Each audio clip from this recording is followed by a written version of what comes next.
Live coverage of the Guaranteed Rate Elite at Tennessee River is sponsored by Carhartt. Day 2 on the Tennessee River. Of course, the big story, Canadian Jeff Gustafson with an almost 4-pound lead over the rest of the field. How huge is that? If you had 4 pounds total yesterday, you were almost in the top 50. That's how big it is. The rules of the game today, a 4-day tournament. Of course, days 1 and 2, including today, of course, we have full field 100 anglers out there. 8 hours of fishing. We'll cut it to 50 after today. And the final day, we'll cut it down to 10. But Mark Zona, the other big story is today is going to be nothing like yesterday in so many ways. No doubt about it, Tommy Sanders. Taking a look at our size limit marks, mouth spotted bass 14 inches, but cracking the code of the smallmouth here, 18 inches or better. Well, Gussie was the only angler to do that. Going to take a look at our Humminbird Unlock the Lay of the Lake, Tommy Sanders. Yes. Looking at really the headwater of the Tennessee River, comes in from Cherokee and Douglas Lake and forms Fort Loudoun and Tellico Lakes. And really, you've got about 80 to 90 miles of playing field. But we talked about this yesterday. As big as this body of water is, it does not fish very big this time of year. And Fort Loudoun got to see a ton of pressure yesterday. With that being said, of the guys we have cameras on today, every single one of them fishing shallow with those fronts coming in. Gussie, the only one fishing deeper. Yes, it will be so interesting to see. So many questions to be answered today as we take on this famous fishery, which is the site of our classic just 2 years ago. Right after takeoff there at Volunteer Landing, we got some thoughts from Dave Mercer. The boats had just left the dock, guys, and I'm going to tell you, the anticipation and excitement this morning, it was definitely there. And you want to talk about pressure? The Bassmaster Elite Series, this is the second stop of the season, and just day number 2, stop number 2, and these guys are already under a pressure cooker. But this is going to be truly moving day, a term that Tommy Sanders uses all the time, moving day, the day you got to move inside the top 50. But this time, it is a huge realistic possibility for our entire field. If you look at the cut right now, it's 5 pounds 7 ounces. Big bass in this tournament is just 2 ounces more than that. So realistically, this entire field, whether you caught a fish yesterday or not, you are one bite away from our top 50 cut. So this is going to be a pressure cooker, and the pressure is never off on these anglers on the Bassmaster Elite Series, but only the top 50 move on after today. Dave Mercer just after takeoff. Yes, in fact, the pressure is on Mark Zona. And unless you were a close confidant of Jeff Gustafson, you had no idea what was going to go down with him in the early morning of day 1. Exactly right, Tommy Sanders. He was pretty much left alone, only one other angler in his area. We're going to listen to Jeff Gustafson right now on his thoughts going into day 2. Well, Gustafson, of course, with five smallmouth, which means a big limit. Today, what's coming? Well, we're going to find out. So, Gussie, tell us about your magical day yesterday.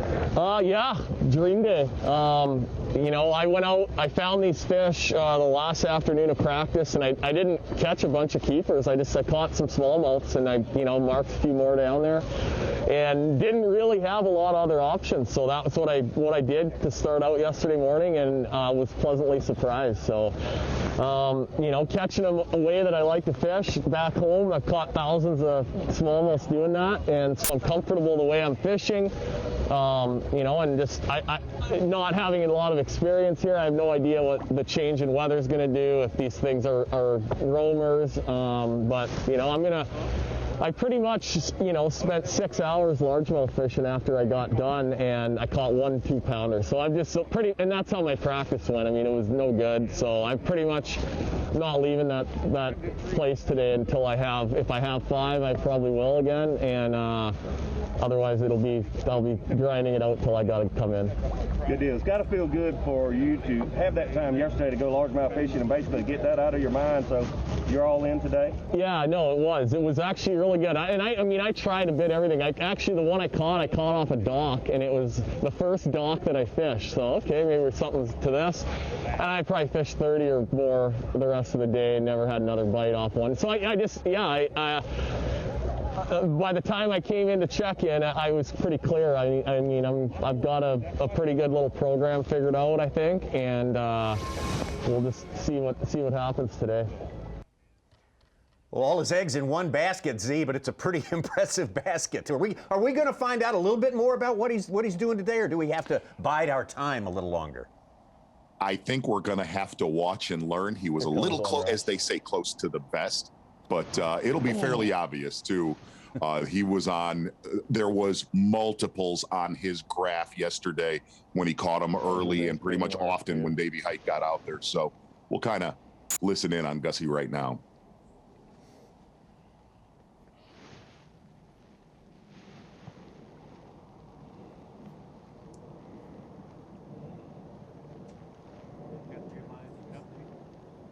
Okay.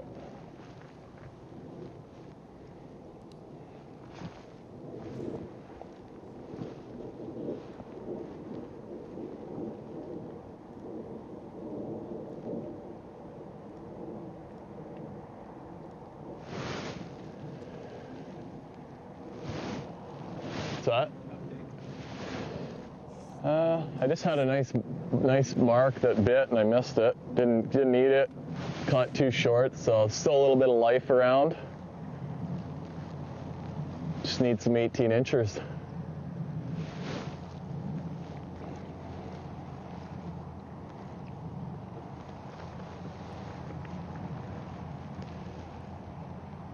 Oh, we got a looker maybe here.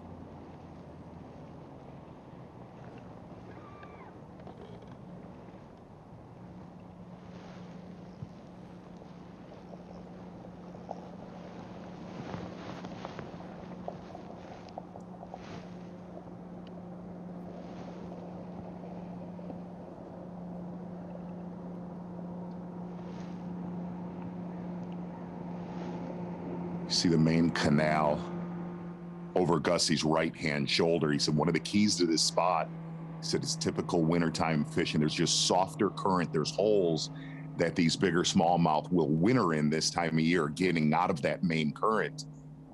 Yesterday, he said when he would hook one, his graph would light up with multiple marks and was able to get out of that area. If you weren't with us yesterday, he was able to get out of there in about 90 minutes to 2 hours, where other anglers and locals would not see him. But where he was frustrated was he couldn't expand.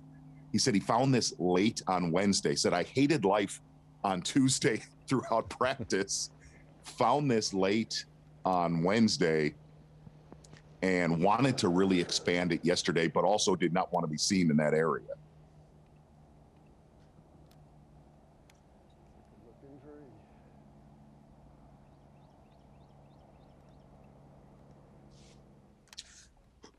Steve Kennedy on the right with not a ton of confidence coming into this day. If you listened to him at weigh-in yesterday, boy, just worried that he had not enough places to fish yesterday. Maybe a few things are going to open up for him today, but you wouldn't get that story from him.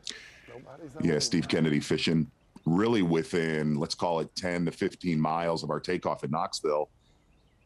But he said he has to still keep a lot of his fish yesterday came off isolated wood, but there were other good stringers caught, gosh, within 1 or 2 miles of where he's fishing. He said he's going to keep it honest till about 9 o'clock.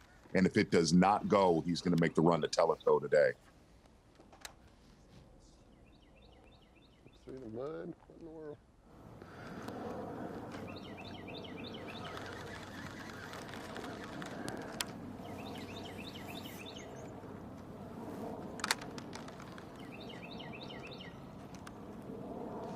If you weren't with us yesterday, of course, Jeff Gustafson, the only angler of the 100 with a limit of smallmouth, which means 18-inch fish, which means a great limit that pretty much laps the field.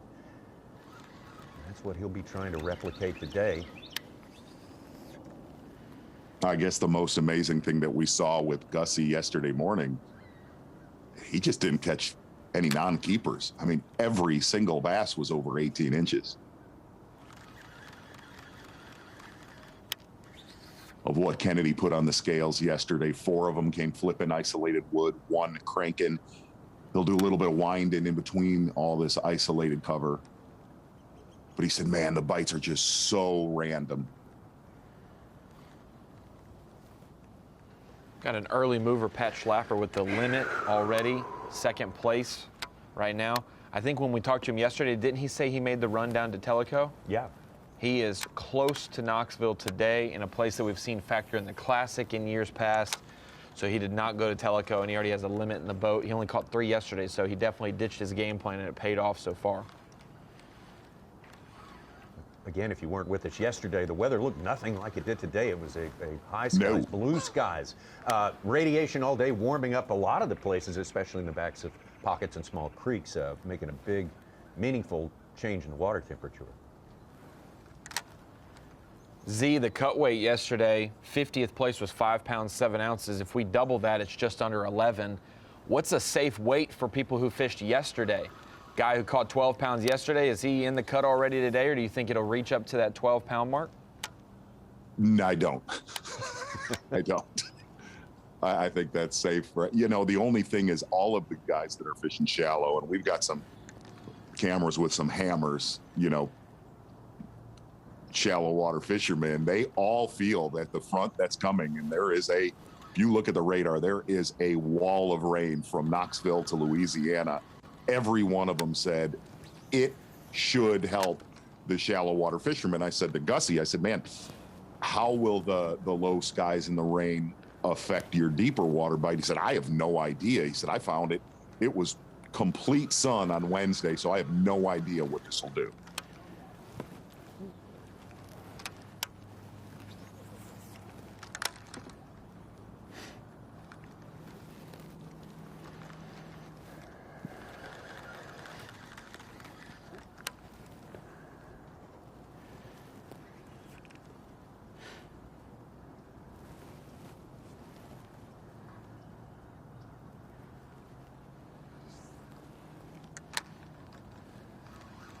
When we got with Steve Kennedy yesterday afternoon, he was sitting on 4 fish and was highly confused. If you remember that call yesterday, Tommy, on why we were contacting him, it was because he had a 4-pounder in his live well, which is that's a giant right now.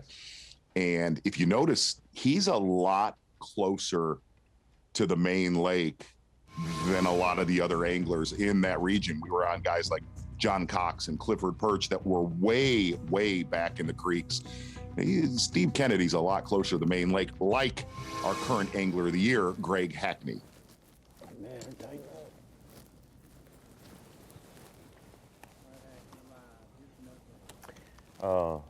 One sand bass.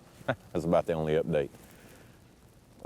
It's real dead this morning in that, you know, we have no wind. Yesterday morning we had a little bit of wind.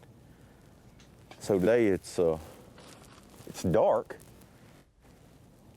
but it's just not it's not roughed up yet. I just think it'll get a lot better today when that happens. The water temperature is warmer this morning than it has been, you know, any morning. So that seems like should be a plus.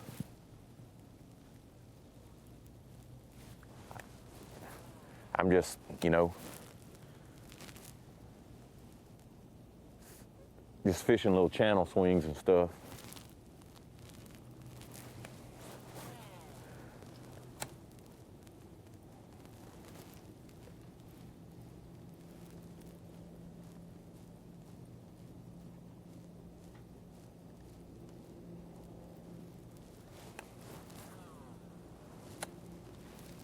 That looks a lot more like what we saw in the 2019 Classic stuff that Greg Hackney's fishing right there. There's a little bit of grass left, you know. Undoubtedly, this lake had quite a bit of grass in it. I don't know what kind it is. It's just dead stems is all that's left. But this stretch right here actually had a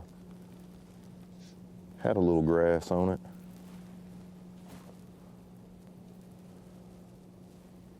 It hasn't seemed to be a factor. It seems to be more about those channel swings than it is anything else. Like, it doesn't matter the cover, You know, of course, this has got rock, which I like better, but that hasn't really made a difference. It can be a mud bank with some wood or just a mud bank, as long as it has some type of depression around it.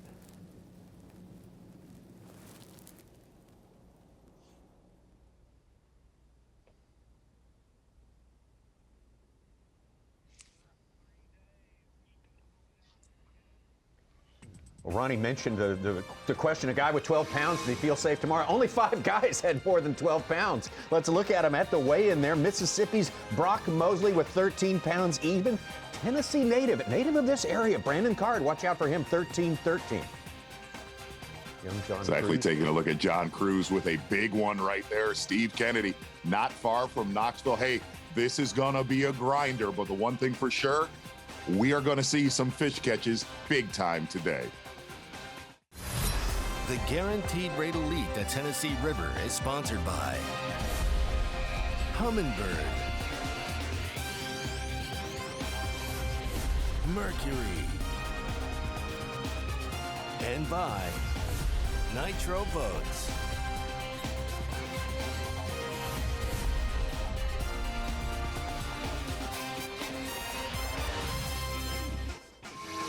Everyone in the field fishes again today. Day number 2 of this guaranteed rate Bassmaster Elite at the Tennessee River. That's what it looked like yesterday. Perfectly cloudless sky. Big changes today. And Jeff Gustafson, the guy who takes the almost prohibitive lead into the second day. But as we say, Mark Zona, you mentioned there's a ton of rain coming. There are all those things that conspire to make it tough to adjust for the best fishermen in the world are going to happen during the course of this vortex. Take it out to Jeff Gustafson.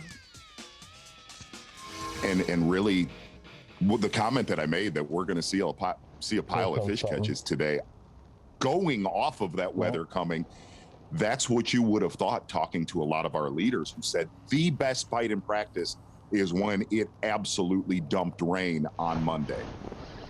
There's a good one, maybe. Yeah, maybe not. Yeah.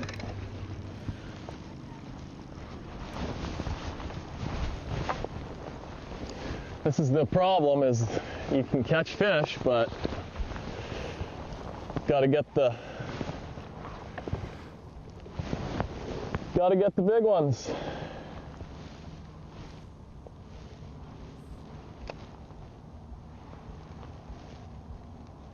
Gussie fishing a But it's Demiki good there's some style life bait. around anyways. They'll come. There's one. That's a keeper.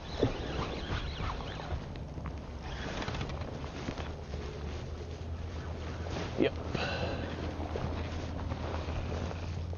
Oh, yesterday they didn't fight that hard. This water's so cold, they've been pretty docile, but this one's angry. Okay, you don't have to loosen it that much, Jeff.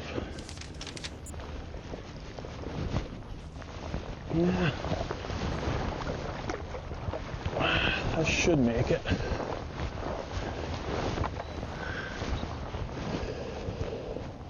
All right, it takes the pressure off a little bit.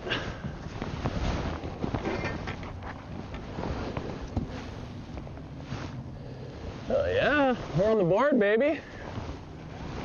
Sweet.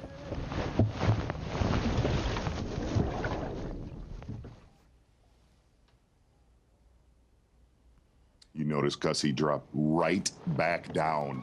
That's the thing he said yesterday. He'd catch one, his graph would light up, and there was multiple good ones that followed a lot of the fish that he weighed in yesterday.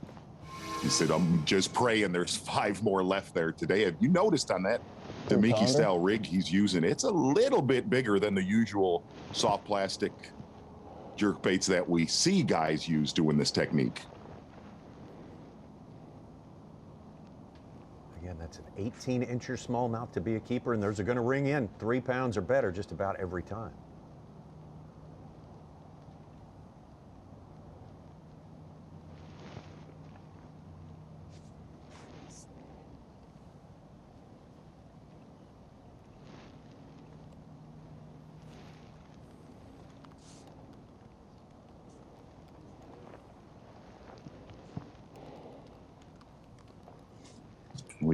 Gussie was pretty much left alone. Chris Zaldane was in that area yesterday, actually very close, but not a lot of other anglers. We saw Carl Jacobson stop in there late in the day on day number 1.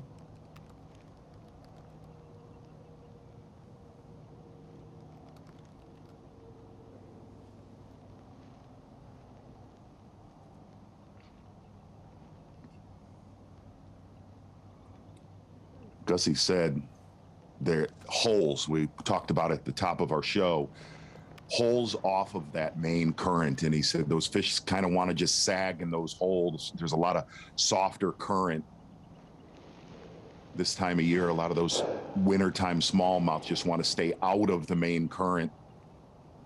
And the other key, he said there was really good clouds of bait that he saw throughout practice on Wednesday when he found these fish.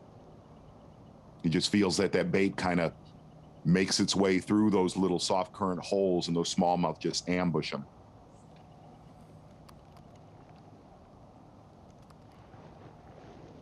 But every fish he weighed in yesterday, he watched on his graph.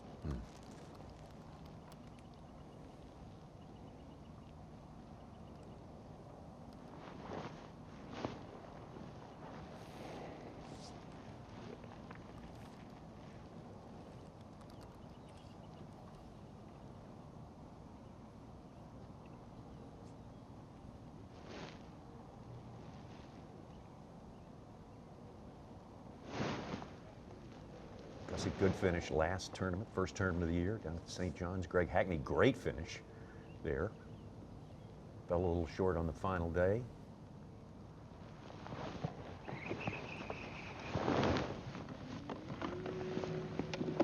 Hackney is leading our Angler of the Year race, 194 points. Mark Menendez is second with Brandon Palnick. Third, Gussie is fourth. Other Canadian is fifth, Corey Johnston. You're going to tell us, Such, later about the Bass Track, the new feature to give you a snapshot of that AOY race at any point in the day. Oh, yeah. If he does that, Updates. Tommy, I'm going to be so mad because I'll have nothing to tell you guys. That's all I've been waiting to tell you about. You are a giant bag of info, Ronnie. You'll never run low. I just got a big motor. I guarantee you Greg Hackney's a little bit surprised. He said the mornings, really the first 45 minutes. It's been very critical throughout practice and yesterday morning. Been rotating between a bladed jig Thunder Cricket and a typical East Tennessee, just a thin, tight wobble flat side.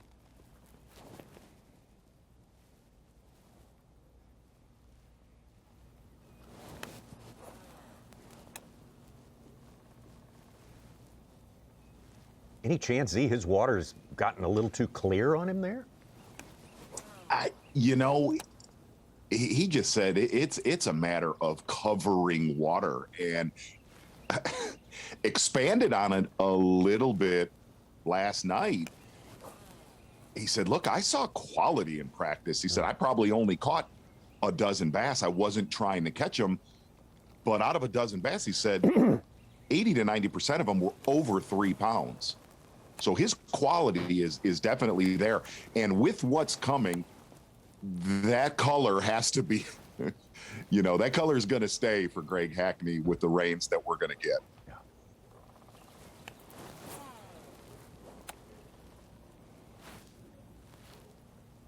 First year back in the Elite Series for Greg Hackney, former Angler of the Year from 2014.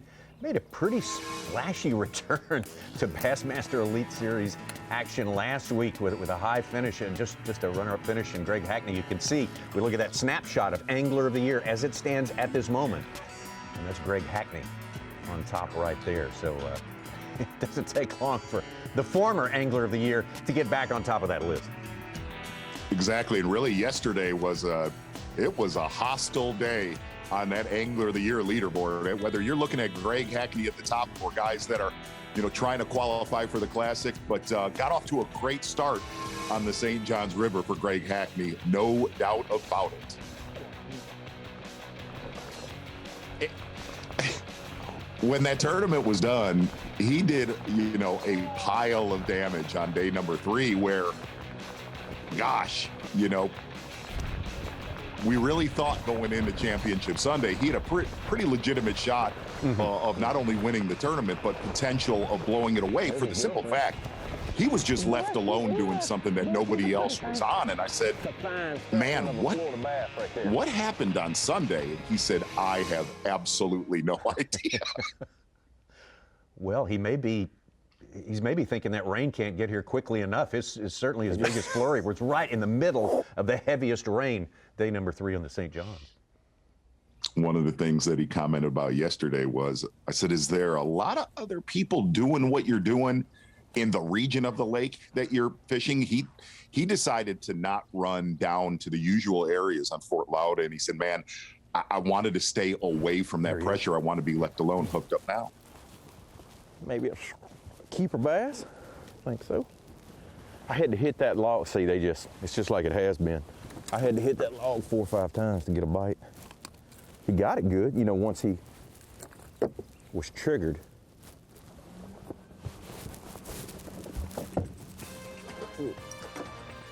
Aha! See? Sometimes it takes a little while to get going. Greg Hackney, your leader, currently in Angler of the Year points, getting his first Keeper of the Day in there. Having to work on him a little harder today, but he's the guy for the job. We're not going to take our eyes very far off Greg Hackney. We'll be back.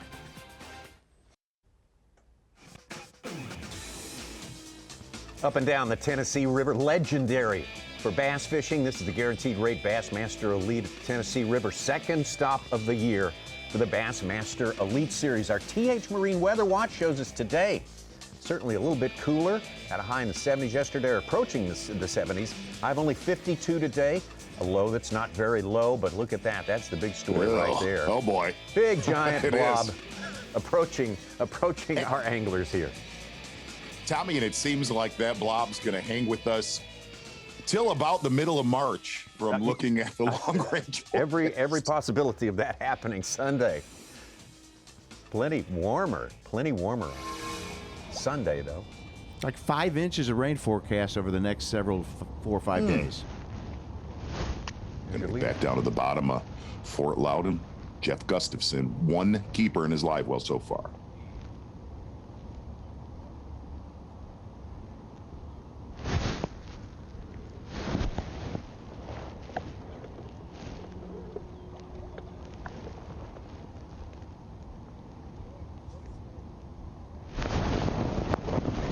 There we go. That feels good. Oh yeah.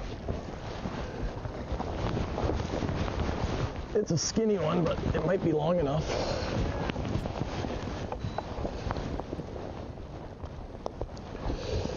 Let's hope. Yes, number 2. That guy needs to eat a few more shad, but hey, if I get 5 of these again, we're gonna be in good shape.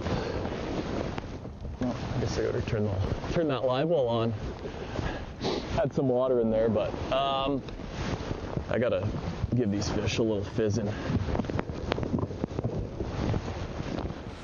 Tommy, was that a muskie-sized bump board that I saw him lay that smallmouth? That thing was about 53 inches long. Keeper number 2 for Jeff Gustafson. Yeah, that bump board was probably a giveaway from that Rainy Lake tournament up at Fort Frederick that Dave Mercer was talking about yesterday. From the old Redfish Cup days, or that. Get back up Fort Loudoun right now with Greg Hackney, also 1 keeper in his live well. Oh, they will. I had a bite then. They will test your patience. I got a little bite then. The dog is laying.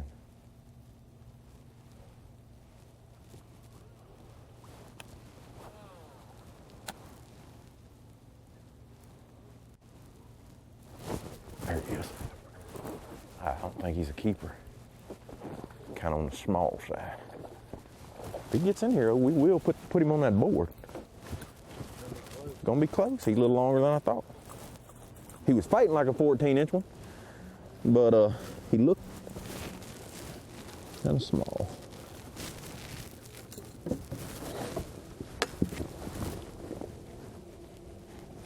How about 14 and a half? So I got a special ball for him. Old black ball. He's kind of on the small side, so it's just. The keeper is wonderful. He's number 2. Anytime, anywhere this week on the Tennessee River. Let's take one more look at that bump board that we were talking about. See, that is like magnum. That is that's the word I was going to use. That is an old school Oberto Redfish Cup bump board from Venice, Louisiana. If bump board jousting ever becomes a thing here, he's going to take John Cox down in like 2 seconds.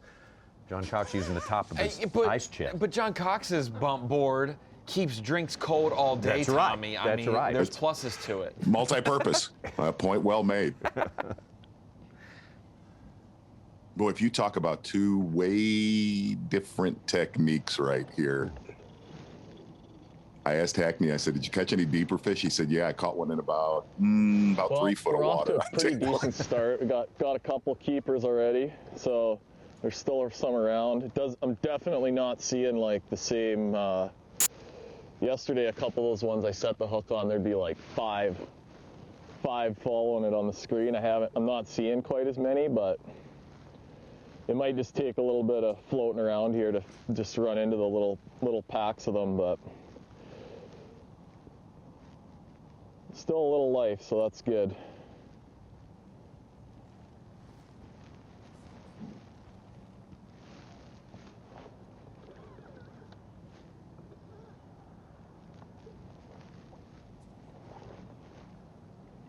Jeff with 2 extending his lead to 6.5 pounds from 4 pounds to start the day, in spite of the fact that Pat Schlapper has recorded the first limit of the day. The only limit, Tommy. The only, yeah. How about this guy, David Fritz, with 2 fish for 4 and change, jumping into top 20, trying to stay inside the cut. He started 44th. He Good said thing to have David back in the lineup here for this tournament, second tournament. He had some health issues, and yesterday on stage he said he was happy to be alive. Wow.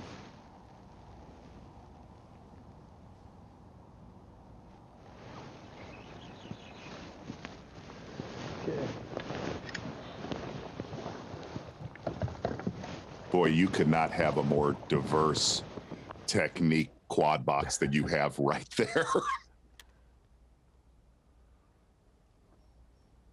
Fast. That tight. It's interesting.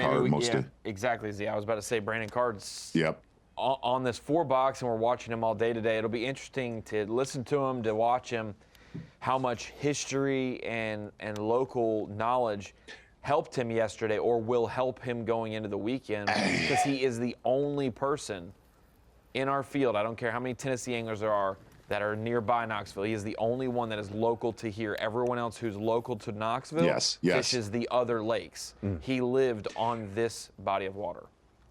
But really said yesterday, Ronnie, and it was interesting. He said, I don't have a lot of experience here in February. He goes, I wish we were here in March.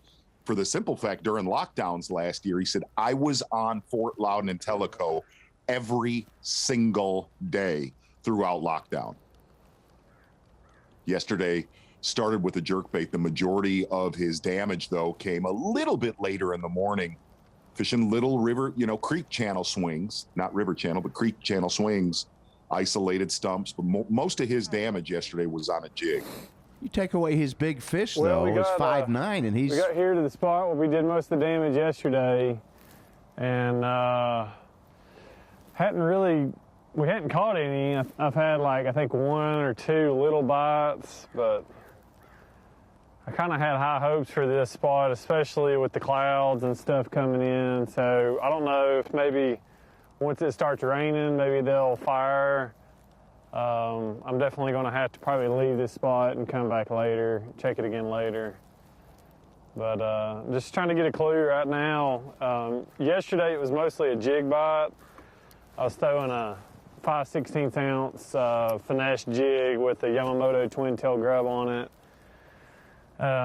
It's actually a jig that I'm coming out with Advantage bait. It's the Wild Card finesse jig.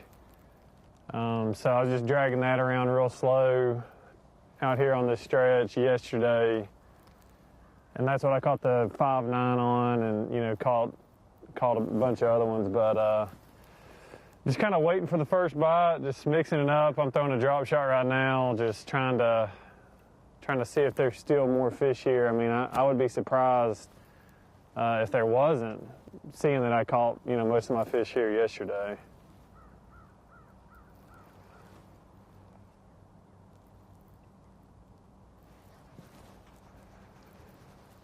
And Such, to address your big fish comment about card, that's the name of the game. Cruz, Kennedy, Card, Whitaker, like you said, all had big ones yesterday and helped. And we could say the same thing on this body of water with Ott Defo in the Classic. Caught a 6-pounder day one. Without that, he doesn't win, you know. So that's a part of the game, and that's just a bonus yesterday. Like I said in the Facebook show, that's almost like you got to weigh in 6 fish yesterday, because it was just an extra weight almost 7 that you can't, you know, you can't count on any other day. The fact that you got out of the way day one is very What was the average fish, Ronnie? It was 2.1. 2 pounds, 2.1.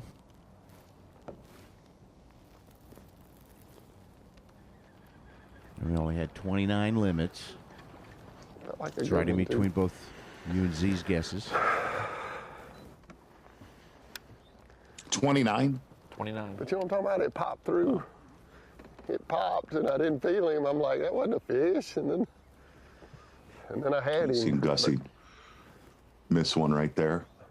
I know that was a bite. There was no question on that one. He didn't thump it. But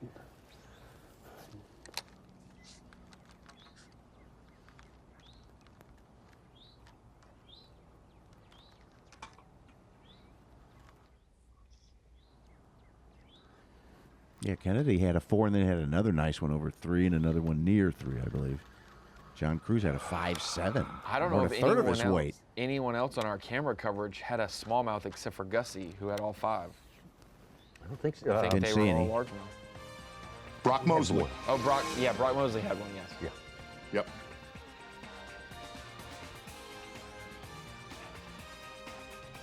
All right, things starting maybe a little bit slower for today, but everything's different today. Everything will be different day to day, just as it was the last time we came here to Fort Loudoun and Tellico. Day 2 continues on, 100 guys shooting for 50 places. We'll be right back. Live coverage of the Guaranteed Rate Elite at Tennessee River is sponsored by Carhartt.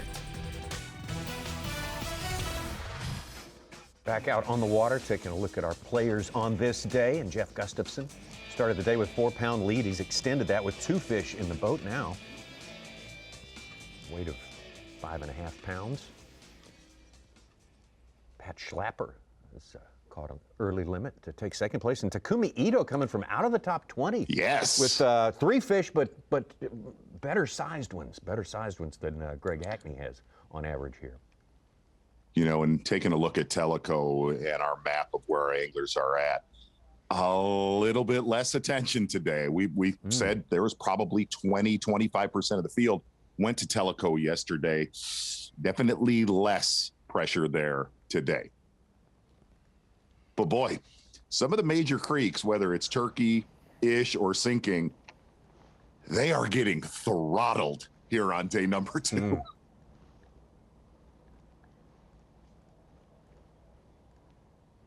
You mentioned Taku Ito catching his fish on a jerkbait this morning. Good to go now? I don't know what that means, but it was just something added to the topic that I knew.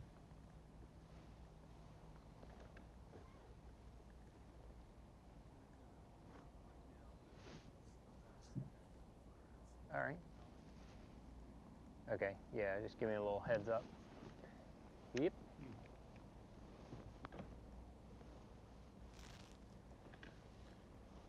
Get into this marina that John Cruz is fishing, but it looks very similar to ones we've seen here in the past. John Cruz rotated between a jerkbait yesterday and a Spro Little John. Said he's been jerkbaiting early in the day, and then he'll start winding as the day kind of wears on. I said, are you fishing around a lot of other competitors? Because a lot of areas, like we just talked about, Ron, very crowded. He said, no, the fishing is, interesting statement, the fishing is not good enough to concentrate us together. He said there is no zone of this lake that is better than another. But what we did learn yesterday, at least a lot of our leaders outside of Gussie, they were kind of closer to Knoxville than some of the usual areas down lake on Fort Loudoun.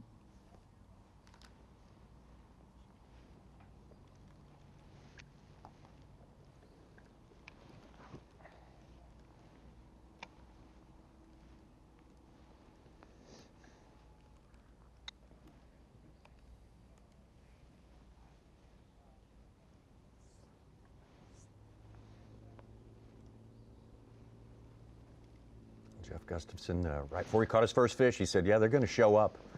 I suspect he still believes in that possibility happening today. Two good ones have showed up for him already. Also showed up in the area is our man Davey Height. There he is right there. And Davey, you did such a great job jumping on Gussie early and meaningfully yesterday. So hats off to you for that. What are you seeing different today?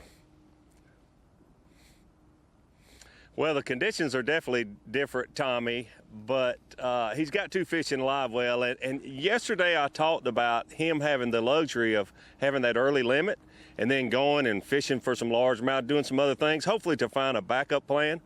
But almost equally as good, he didn't find anything else. And that sounds a little awkward, but I really think he has his best chance to win the event right here, and he's all in this morning. I talked to him before he took off, and, you know, he's got all day. He's already got two keepers in live well. When you say keepers, he's targeting those smallmouth that are 18 inches, so he's got two good keepers in the live well. If he spends all day in here, I'll be shocked if he's not able to catch another 5-fish limit of those smallmouth. One quick note, though, driving over here, I noticed they are, even though it hasn't started raining here, they're calling for a lot, and anticipation for that rain, they're pulling more water over the floodgates today than they were yesterday. So that affects the current here in this cut. So we'll just see how that plays out. Until it starts raining, I'm sure there's less current here today than there was yesterday. Davey, Gussie made the comment that he's fishing soft current holes off of that main current, typical winter time stuff for a smallmouth. What's kind of the depth range that he's concentrating on? It's around 20 feet. He's fishing, 17 to 23, 24. But here's something I didn't want to talk a whole lot about yesterday. He's and you see him moving around a little bit more this morning. I think that's because that current has changed. It's not quite as much as it was yesterday because they're pulling more over those floodgates, and we're just right around the corner literally from there. But those fish will set up in a little different spots, but he's using that 360 imaging to find individual boulders. There's actually a roadbed across here that he's really spending a lot of time around. It's a big key for him to be able to find those targets that those smallmouth are relating to, and they'll change up or reposition on a specific boulder depending on that current. But the 20-foot range is basically what he's fishing, Z. Taking a look at Jeff Gustafson hooked up right now, Davey. Looks like a smaller fish. Is he left alone pretty much? At least from the images we're seeing, Davey, not a lot of company in there, and that was one of his big concerns. Is he predominantly left alone right now? Yeah, Z, good question. And Chris Zaldane that fished around here yesterday, he's down on that lower end where he was yesterday. Yuski came through here just a few minutes ago, and a lot of boats around, and I guess mistakenly idled right over top of where Gussie had been fishing, and he has stopped right out there about 200 or 300 yards now, but nobody right on what he caught most of his fish on yesterday. Oh, another miss right there. Davey and Z2, I mean, the smallmouth talk is prevalent right now because that's the story right now. And everybody's got a different opinion. Do they want it bright and sunny. They want it so sight feeders can get going better. Or would you rather have it like this? What do you guys think? Well, he is getting we've talked about this a lot, Tommy. I know you've heard me and Zona, and you fished up in the north for smallmouth. There are different creatures, it seems, down here. In the north, you want the sunny skies. They're sight feeders. We always talk about that. The bright, sunny, clear days seem to be the best. But down here, these nasty, cloudy, low barometric pressure, here comes another boat, seem to be the best. The one thing that I think a lot of the largemouth fishermen are counting on, and it'll probably help Gussie, is the current. Once this rain starts, hopefully the current won't pick up a whole lot and the water level will rise. And I know that'll definitely help the largemouth fishermen a lot. They're counting on that water level to rise. A lot of the guys are fishing 2 feet deep and less. Some of the guys told me they caught fish yesterday in 47, 48 degree water, only a foot deep. Wow. Just saw another non-keeper from Gussie right there. One of the other things, Davey, you talked about it, is fishing this style, boat control, and the lack of wind that we're going to have today and tomorrow definitely helps what Gussie's doing. It does, but you can tell, and he talked about it a little bit yesterday and again this morning. This is what he does. He loves to fish like this. He uses electronics, and he just loves to fish for these suspended fish. And let me tell you something. I'm sure y'all talked about it in studio yesterday. Chris Loudoun is a great smallmouth fisherman. And he was around those same fish yesterday, and I'm telling you, Gussie just put on a clinic. And timing is everything. Maybe he found the right boulder at the right moment, that sort of thing. Maybe Chris Loudoun will catch him better than Gussie today. But I'm just saying, you could tell yesterday he was in his wheelhouse like I've never seen Gussie personally. Wow.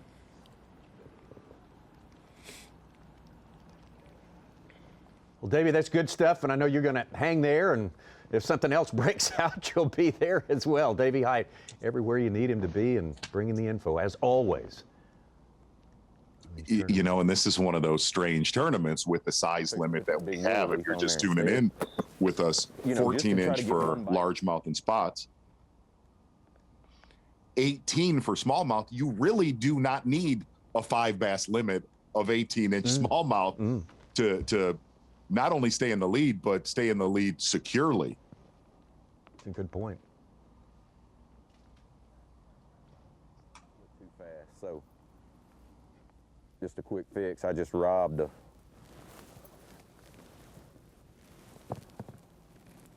and now I'll be able to throw that thing out there and barely turn the handles and get it to, and I'm not really needing, vibration. I just want to look like a shad swimming right on the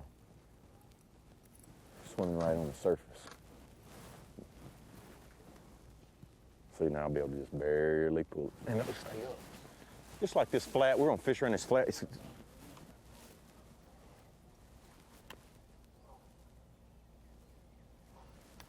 So see, now when I fire it out there, I just barely turn the handles, and it'll just, that's what I want it to do. I still want to fish it the same way I was fishing it. I just want it to, because there's no wind.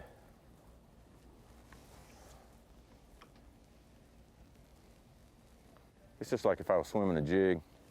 It's running off just a little bit. I might have bent it. Pretty close.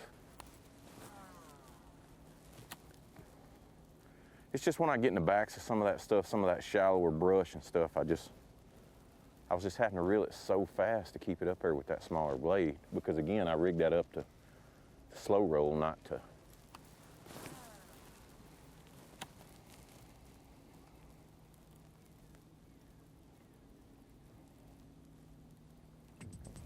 Those fish just sleep so good. Well, that's a shot of what Davey was talking about a little earlier, Z, the anticipation of increased current today. Yeah, and that right there, that picture right there, the water flow on Fort Loudoun and Tellico, that is going to change the game. Every single angler that we have a camera on said that will change the face of this tournament for sure. Jeff Gustafson definitely hold and serve and a little bit more so far today.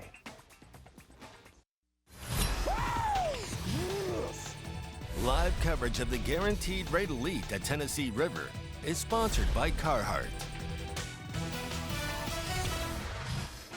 A very hard-fought tournament for all of these guys here. Our host city there, Knoxville, Tennessee, where the Tennessee River gets its start, just east side of town, where the French Broad and Holston Rivers conjoin to start this incredible, long river stretch, just filled with great places to fish. Of course, that was proven. It's a great fishing town as well. Dave Mercer, one of the guys who whipped the crowd for those record crowds into frenzies last year. And Dave, you had an impassioned take on what was happening today, right when we got started. You know how important it is, and the dynamics of these low weights so close, especially a guy who zeroed yesterday.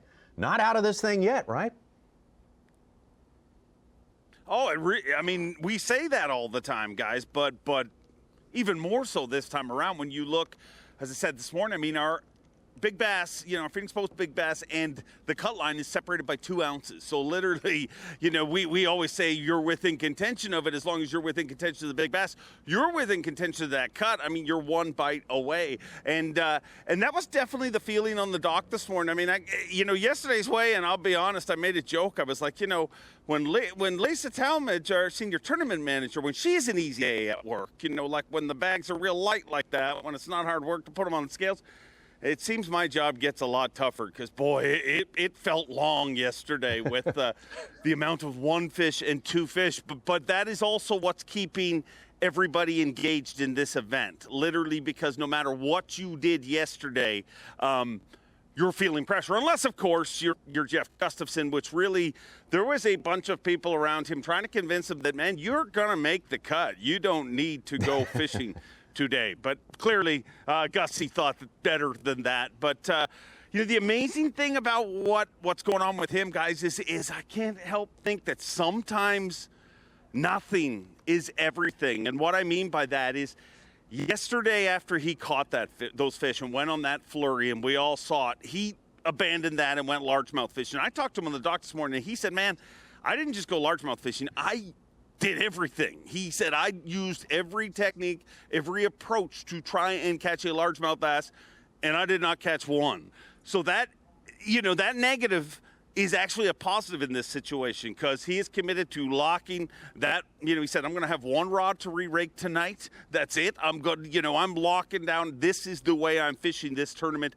And I mean, when you look at the leaderboard, I mean, it's not really a shocker, but yesterday's afternoon of him not catching anything that nobody will focus on in this tournament, that might have been the most important part of this tournament, for him, just to give him the confidence to lock that rod in his hand and do what he's doing. Dave, Gussie said he is definitely going to press this area a lot harder today than he did yesterday. But we opened up the show yesterday morning, if you're just tuning in to Bassmaster Live, and talked about some of the younger guys, that not to use the word spoiled of some of the venues that we go to, but we've not had a grinder. And you called it. You said the veterans will show up. They had a different demeanor at the dock on day number 1. And Dave, you called it throughout the entire weigh-in. What was it like today after, hate to say it, a lot of those younger guys got their teeth kicked in yesterday?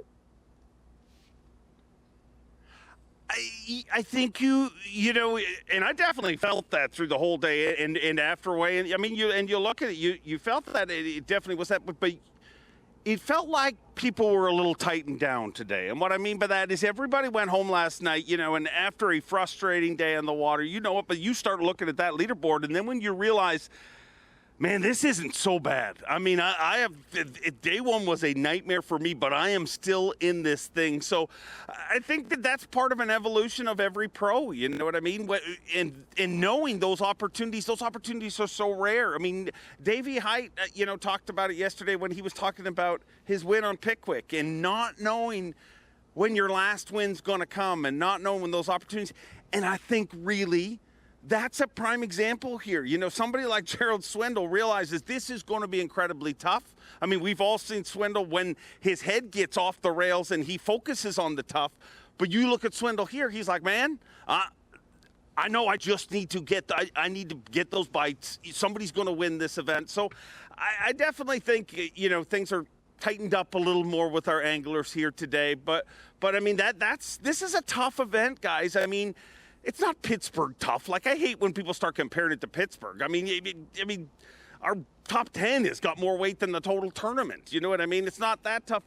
But this is going to be a tournament that's going to constantly change. And I think you're going to see that leaderboard start to change a lot. But if you're Jeff Gustafson, I mean, really at this point, he literally could put the rods in the locker, come in, and still be in our top 10. I mean, mathematically at the end of today, most likely, with what he's got at this point. So that, to me, makes him very, very scary today.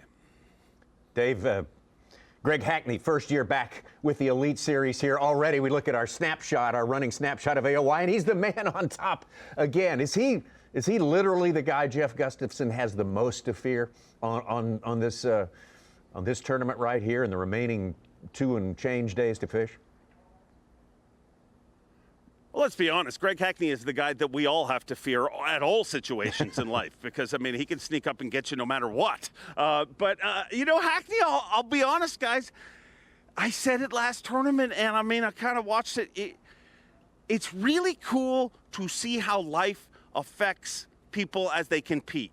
You know what I mean? And what people go through in situations. And Hackney's been very verbal about it and said, you know, man, sometimes, you know, you take things for granted, and we all are reminded, don't do that. But when you see guys like Hackney come back and you see just how much he's enjoying it, you know what I mean? Like, I kind of went up and joked with him during the fog delay in Palatka, and I, you know, joked with him, and I'm like, you want to go on out there and idle to your spot? You know, obviously me being the jerk that I am. And he looked at me, he's like, man, I'm loving every minute of this. I'll stay here as long as you want. So Greg Hackney is back, and I would say, as scary as this is, I would say Greg Hackney is back and better than he's ever been. Yeah, I think you got a lot of agreement from a lot of folks on that. Thanks so much, Dave Mercer. Good thoughts right there, and a lot of things to chew on, a lot of things to think about. We got a little bonus coverage coming up for you right now. How about our 2019 Bassmaster Angler of the Year, Scott Canterbury? Oh, yeah. Scott, you're a guy who can knock them dead in a slug fest, and you can do the same thing in a grind fest. Which do you prefer, tough ones like this or ones where everybody's catching big ones all day long?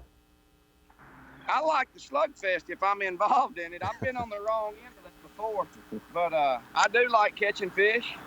And then, you know, I really like a grind tournament sometimes. That last tournament I thought was a grind in Florida. It seemed to be a slugfest for a lot of guys. But, you know, it doesn't matter. I mean, you just got to do your part. This is a river system. I like fishing rivers, so hopefully I can get a few more bites. I've only had one bite, but it was a 2-pounder, so just need to catch 5 today.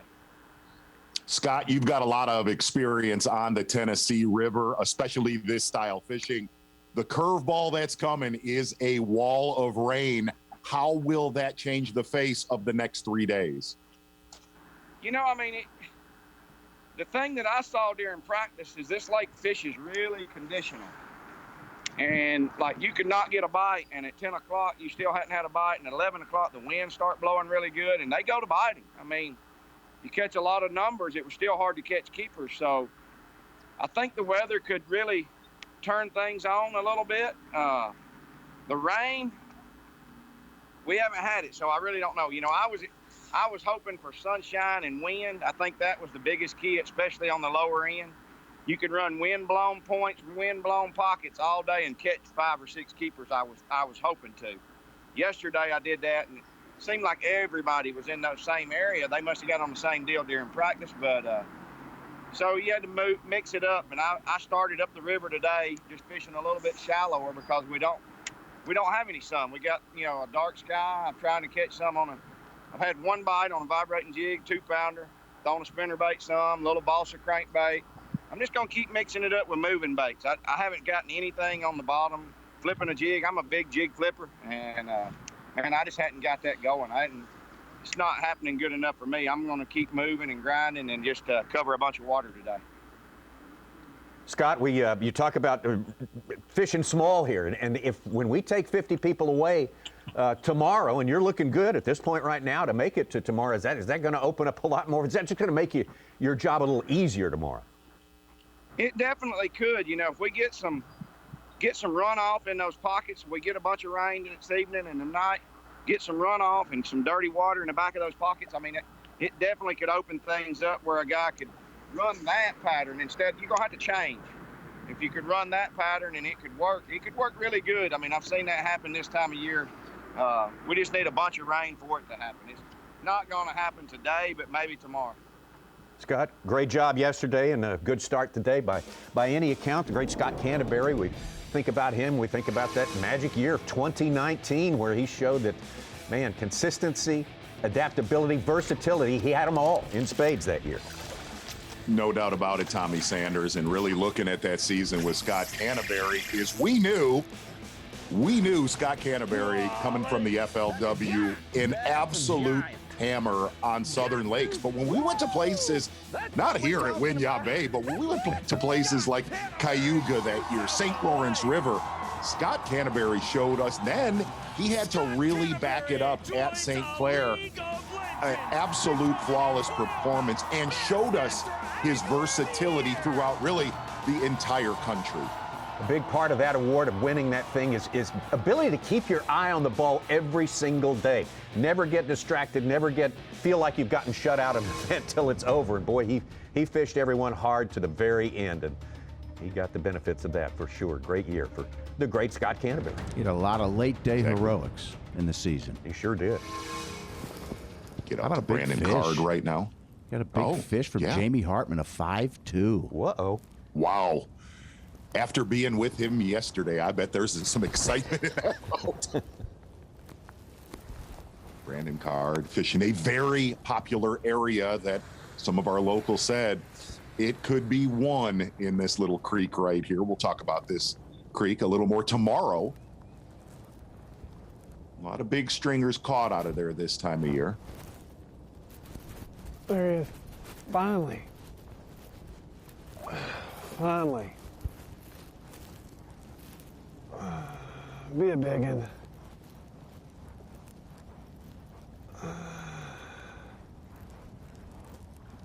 Decent one. I guess he's gonna stop fighting. Yeah, baby. There's a chunk.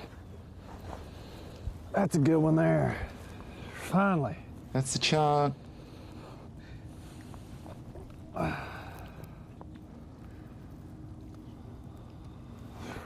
That's a chunk.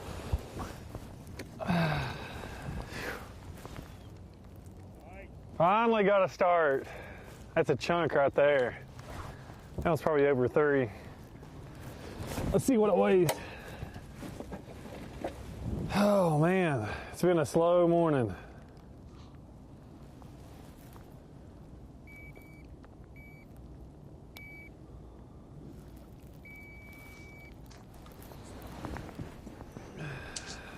Finally.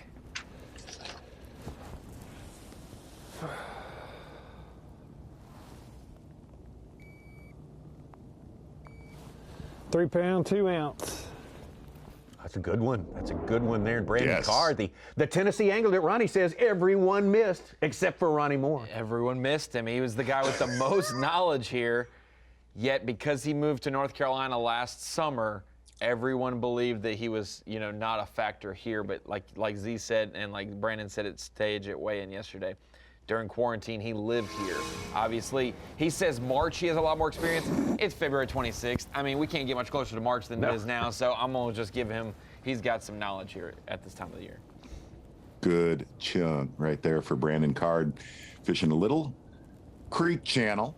Not too far from our takeoff, but that area that he's in, we've seen Ernie Schultz hooked up right here. Yeah, back-to-back cast, baby.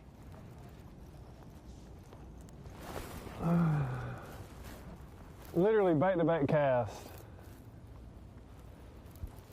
Oh, another good one.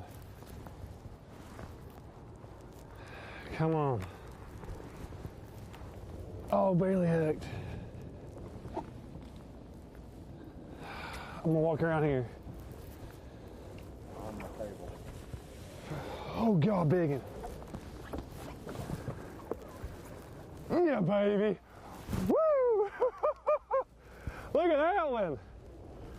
Back-to-back cast. Yes! Just had to make a little move.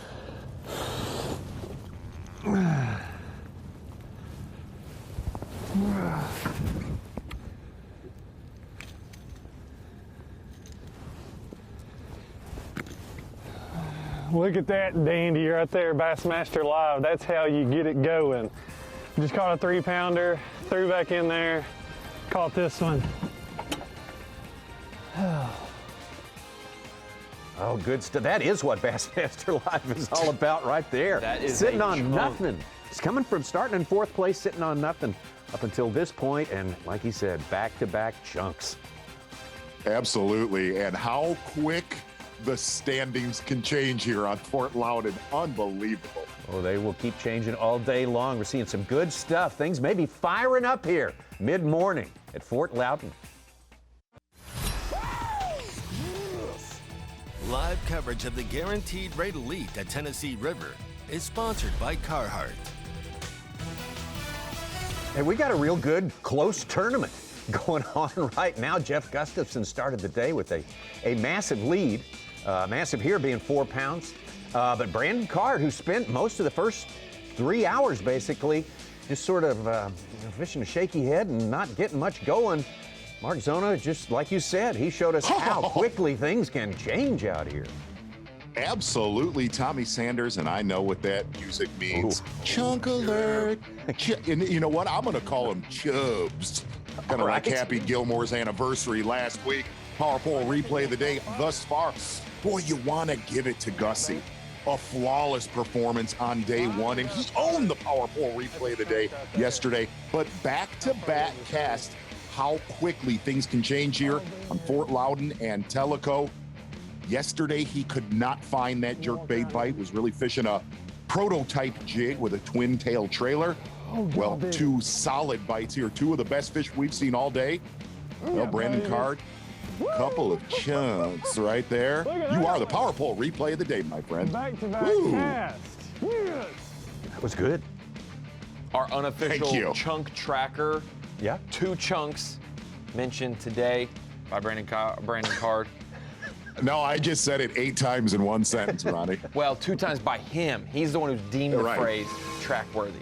Like you don't have enough stats to keep up with as it is right now. You know what? But hey, you do it flawlessly, so. He needs more dandies, less chunks. That last one was a dandy by him. Well, last one was a 4-5. Second biggest bass of the day. He's within 2 1/4 of Gussie.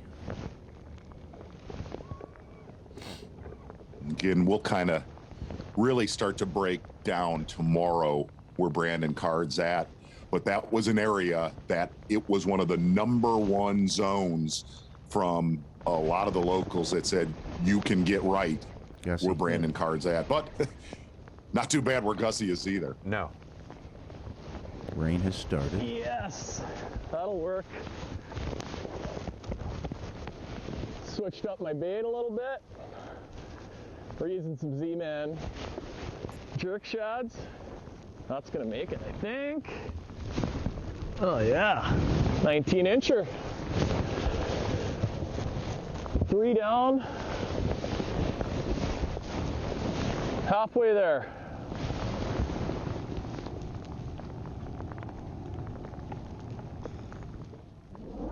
I'm gonna fizz that one real quick. Boy, he is just Davey climbing the Height golden staircase. Yes, that's for sure. Davey Height definitely right. He's gonna press it a lot harder today. Really just didn't want to be seen in that area after his damage was done on day #1. But he said he has to expand on this area for days 3 and possibly 4.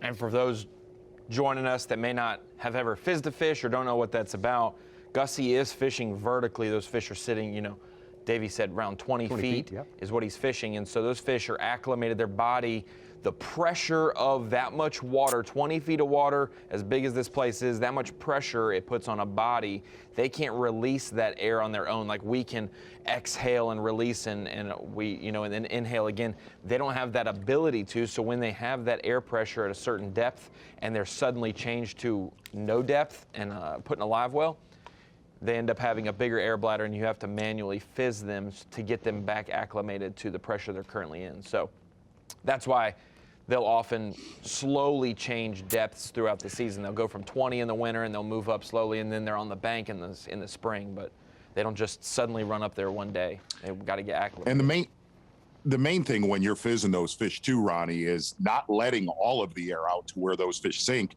It's letting enough air out to where that fish has neutral buoyancy, not to where if you drop too much of that air out when you're fizzing a fish, he will just sink to the bottom. It's when they'll get acclimated and they'll have upright. Neutral buoyancy. Yeah, they'll sit upright, and that's why you see him put the needle in to release the air out of the live well. Then he sets him in the water, and the bubbles come out, and then you'll see him sitting upright. Right. Jeff Gustafson, not the blazing start that he had on day number 1, but you got to say he's right on time. He is right on schedule today. 3 good keepers, those 18-inch smallmouth on the boat. That is the most powerful dynamic that an angler could have working for him here. Welcome to the Bassmaster Studios, sponsored by Marathon. I'm Tommy Sanders here, and Mark Zona. You watched this thing play out. And when we were at the Classic here in 2019, Z, everybody said, hey, everyone is going to experience one rough day, one day where it's a struggle, and that's the way it played out. I think that's going to happen to everyone here, but at the rate Jeff Gustafson is going now, he could probably afford such a thing, couldn't he? In all honesty, the way it's setting up, Gussie might have 2 solid days that all he needs to do really on Saturday and Sunday possibly is protect that lead. Going to show right here. Gussie was talking about that Demiki style bait that he's been using. He's using a Z-Man jerk shad. And here's the thing, looking at that. Number one, a very elastic style bait, but watching how he's fishing this, a lot of people say it's like watching paint dry. Whether you're using a Demiki style bait or dropping a drop shot down, but there is a true art to it. Gussie has grown up fishing for walleye, vertically jigging, and smallmouth. But the other side of it is, this is ice fishing 101. If you go out on the ice right now and guys are using their electronics, that is exactly what Gussie's doing.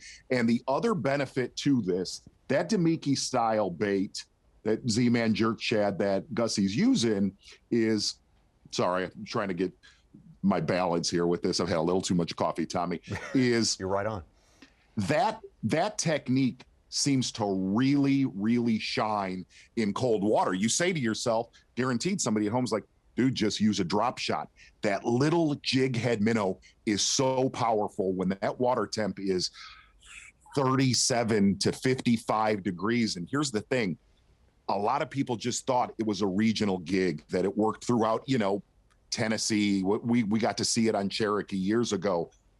Dude, they catch them from Texas to Tennessee to Michigan to Minnesota. And it seems the colder the water it is, the better that technique shines. Well, it certainly has been impressive here. It was impressive 4 years ago, as you say, on Cherokee Lake. Man, we got a lot to look forward to. That technique in play. And back in the studio here, Ronnie Moore at the Screen of Knowledge. Ronnie, I know you're tracking a lot of stuff. Now you just pile some more on your plate here, but what's got to be released right now? I was just trying to divulge some info from day one and interpret how this event's going to go. It's it is a grinder, and we talked about it, me and Zona did on the phone last night, that some of these guys are a little spoiled at how good some of these events have been. The St. John's, big fish, plentiful, easy sometimes to catch a limit, and that's part of their job is to bring 5 fish to the scales. And as we look at the day one limits yesterday, only 29 anglers did that. So people will be like, oh, it's a grinder, it's tough fishing, whatnot. That is not discrediting this fishery. It's just different. It is a river in transition in the winter, totally different, and it had huge polar vortex over the last week or so in the southeast. So obviously water temps are a little back from what they would normally be, but 29 anglers caught a limit yesterday. That was huge. I think only one angler in the top 10 had 4 fish, so to be in the top 10, you basically had to get your limit and get the job done. The average fish, only 2 won yesterday. A lot of those 14-inch largemouth played. A couple guys with smallmouth that are at the top of the leaderboard. Big bass 5'9" from Brandon Card. That'll get some Rapala implications for fantasy fishing. The big bag, Jeff Gustafson, 17-14. He had a 3-14 lead yesterday. So having a good day so far today, he's going to be able to lean on his lead from yesterday. And then the cut weight, only 5'7". That's probably the lowest cut weight I've seen without a delay of significant portions that I've ever seen in an elite event that I've covered. Obviously, some other ones may be tougher before my time here, but when we are looking at Rapala Bassmaster Fantasy Fishing, these 3 anglers are ones to watch because Brandon Card mentioned it, the local with the most knowledge of this specific stretch of the Tennessee River. Jeff Gustafson, the leader after day 1, loves this style of fishing. Both those guys only picked and only chosen by 3% of fantasy fishing players. Very good rated picks in their buckets. And then Greg Hackney, the Angler of the Year leader, coming off a second at the St. John's, backing it up with a top 6 already today, or after day 1. One thing I wanted to mention, the differences in these 2 rivers. We'll use this graphic multiple times throughout the weekend, but to explain it, Fort Loudoun and Tellico make up this portion of the Tennessee River. 2 pretty opposite fisheries. Fort Loudoun, 0 to 3 foot clarity. Tellico, probably 3 to 6 foot most times. This one's fed by Cherokee and Douglas, and so we will see today's rain that's coming through might not directly impact it while we're watching live, but the flow from Cherokee and Douglas today will impact tomorrow morning for sure. All right, good stuff, Ronnie. Thank you so much, and we will watch the Very see nice. how that water changes during the course of the next couple of days, because it is bound to. Maybe the biggest change is tomorrow after the rain today. But right there, Jeff Gustafson back with a good, healthy lead, pretty much where the margin he started with today. Brandon Card coming up from 4th place, fell down back up, and Takumi Ito, one of the stars of last season on the Bassmaster Elite Series. We were wondering when he was going to make some noise this year, and it didn't take long. Second stop of the year. Be right back. The Guaranteed Rate Elite at Tennessee River is sponsored by Minn Kota, Powerful, and by Skeeter Boats.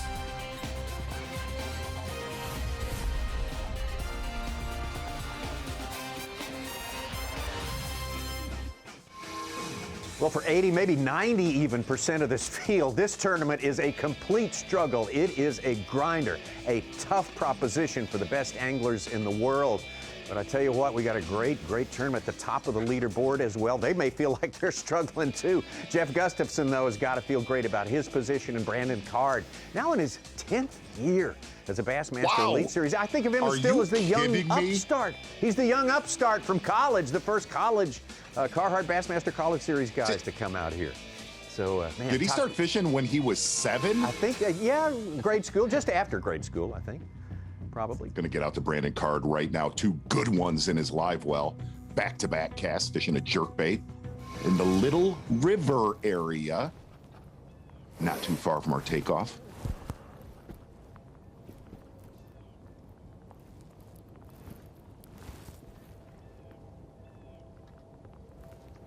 Boy, that is cold water jerkbait in 101.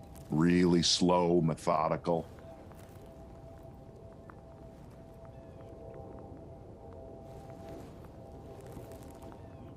See the channel marker buoys of that creek channel he's concentrating on.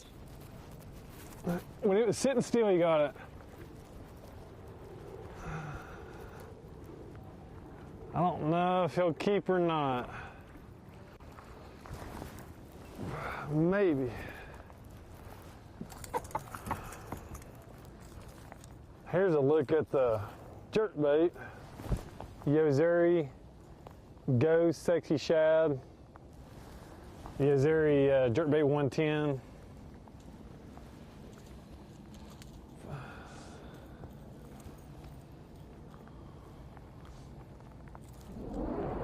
See the spectators with the umbrellas broken out. You can't quite see the raindrops on this picture, but it's starting to happen, and it's going to happen all day long. Yeah, and the one thing you're starting to definitely see transpire is wintertime techniques. We see Demiki style rigs, shallow cranking with flat sides with Greg Hackney, suspending jerk baits. I mean, this is this is a wintertime technique event so far, at least. And Brandon Card got a top 10 at the Classic in 2020 with a jerk bait. Locked that in his hand and had a good event. He right there, stayed the same place pretty much the whole tournament. Got it done. Go on, biggin, biggin. Come on, baby. Get up in here. Get up in here. God, I watched her. That's the reason right there I'm throwing that thunder cricket. I mean, look at that. I mean, freaking eat it. And I got that big ray swimmer on the back. That thing is sexy. Sexy. Stand down. Don't even have to put a peg in that one's mouth. Yes. Yes. Just needed that rain. Golly. But you know, I'd throw it in there. I threw in there a couple times. God, when that sucker come out, I mean, just raw. Yes. Yes. Did we just get a stand down, Tommy? Stand down. That's Tommy, a good I one. think we did. That's a good one. Boy, almost want to hear that one more time as potential power pole replay. Good one right there for Greg Hackney. Yeah. Yes. Hackney said his meat definitely have come on a Thunder Cricket a lot earlier in the day. Big one for Greg Hackney. Going to head back over right across Fort Loudoun with Brandon Card. Good one in the box. Biggest one we've seen today. Back over to Brandon Card, who has been really, really productive the last 30 minutes. Hackney just jumped to third. Justin Hamner with his fourth fish, a 3-pounder's in fourth place. It's our Rookie of the Year leader.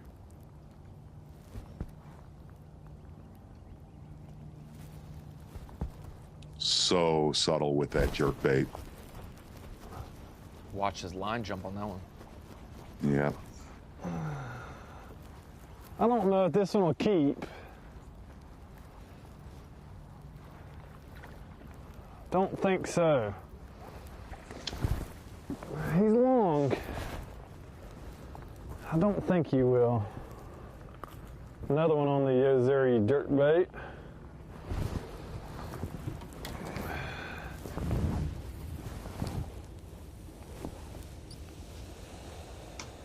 What do you know? Number 4, 14 1/4. He ain't much, but I'll take him, number 4. Not quite a chunk. Not quite. Not quite. That's right. We're getting there. A chip. We have our standards here. Hey, two keepers. Those are solid ones this week, are just keepers to pair with his 2 good ones from the last break. So went from 0 to 4 real quick for Brandon Card. Come on, baby. Get up in here. Get up in here. God, I watched her. That's the reason right there I'm throwing that thunder cricket. I mean, look at that. I mean, freaking eat it. And I got that big ray swimmer on the back. That thing is sexy. Sexy. Stand down. We have our what orders. What does that even mean? I don't know, but I'm going to try to comply as best I can. Greg Hackney obviously has made the right adjustments and getting dialed in. Biggest one we've seen all day from the angler who's leading the Angler of the Year stats right now in this 2021 season. But Jeff Gustafson, still the guy in charge with plenty more fishing to come today.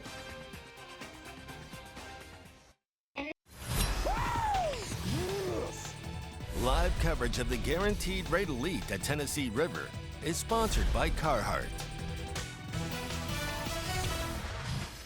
Biggest fish we saw yesterday were all caught by Jeff Gustafson. We've seen the biggest fish today, pound-wise. Some giants brought in, relative giants, by these 2 guys, Greg Hackney and Brandon Card. Exactly right. Good one right there from the Sewer Possum. Greg Hackney just slinking around Fort Loudoun. But keep your eye on Brandon Card's slow start this morning, but backed it up a couple really good chunks, as Ron Moore said. Bonus coverage right now. We got to visit yesterday with Jamie Hartman for just a little while. And Jamie, when we talked to you yesterday, you had about, it was as slow as you could possibly stand it.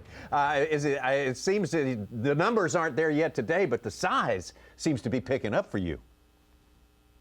I got one good bite. It's a 5, like a 5.2 smallmouth, big small. I ain't caught a smallmouth at all in practice or in the tournament yet, and first one I do catch is a big one. So I'm having a little difficulty already today. I've been bumped a few times. I lost one on a crankbait, just grabbing the last hook. So the bite still seems to be tough. I think it should open up today. I don't see why they won't start biting real good today. So I haven't hit hardly anything of mine yet. So kind of just hit a new stretch, caught a big smallmouth. Maybe it'll give me a clue, at least on a depth on a bank. I'm going to roll with it right after I'm done with this right here. Jamie, you said yesterday late in the day, it was a little bit frustrating, but you had thought you dialed in what they would bite. Kind of what's been the bait of choice late yesterday and so far today? Well, today's different right now. I don't think they're on. What I'm trying right now is it's just a few shallow docks. I think the sun put them on there real good yesterday afternoon. But I found a bait that they'll bite. Yesterday I ran all of them and never got a bite. I got a couple bumps. So I come back around, picked up the shaky head and made it work. They're hitting it real good and keeping it. So, but size isn't there, but I'll take 4 keepers right now. That's for sure. Jamie, you said just a minute ago, you said you're expecting it to open up. Is that because of the rain, the changing conditions right now should make the bite go on a little stronger? Yeah, you would think. I mean, we've had high pressure for last 2 days in practice and in an event yesterday, and it was tough as nails. And I mean, tough to get them to hold on to anything.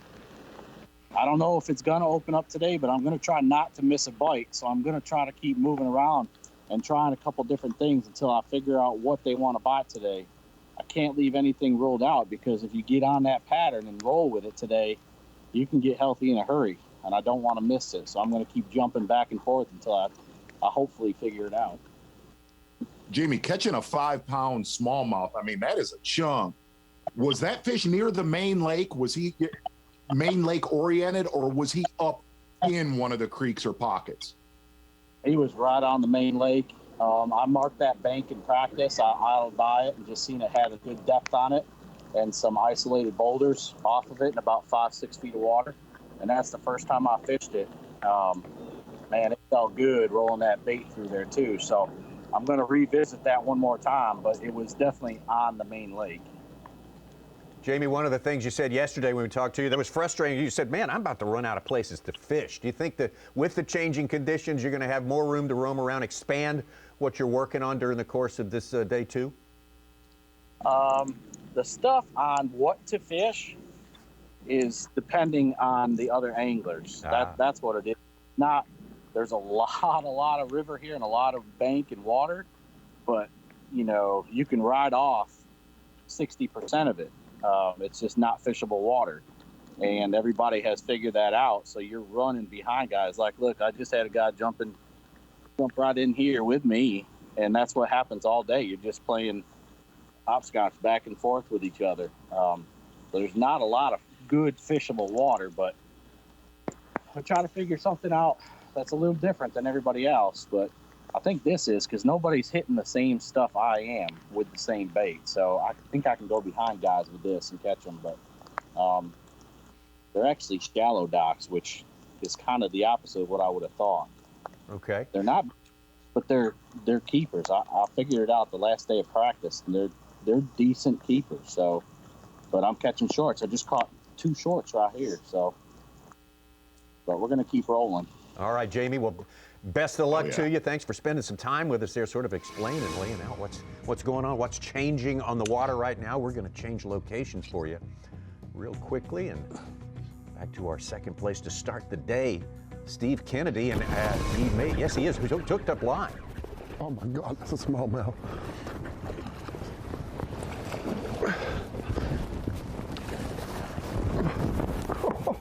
Oh, check that out.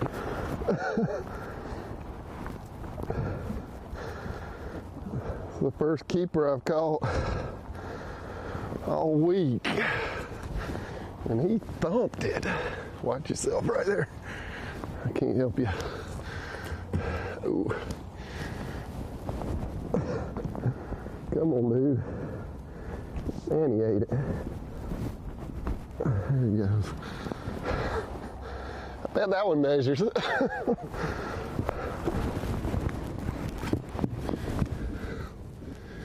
18.5. Like it. Hey, now, we were supposed to have a grinder and not a lot of solid fish catches today. That weather pushing in, you hear guys like Jamie Hartman catching a giant out on the main lake of Fort Loudoun, seeing a big one right there from Steve Kennedy. How about a smallmouth on a flipping stick out of a tree? I mean, Tommy Sanders, stand down, my friend. I got it, yeah. On a bluff wall, man, that is classic Tennessee River stuff right there. That does your heart good to see things picking up like this on this upper reaches of the Tennessee River. 3 fish in the live well for Gussie right now. Here comes one. That feels good, maybe. Yeah, that's a keeper. Man, they're just like fighting way harder today than yesterday.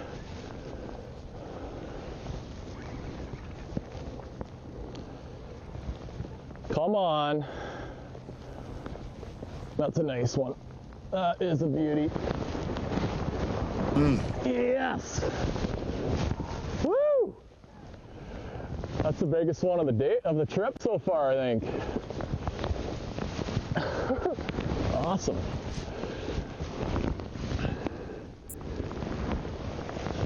Nice.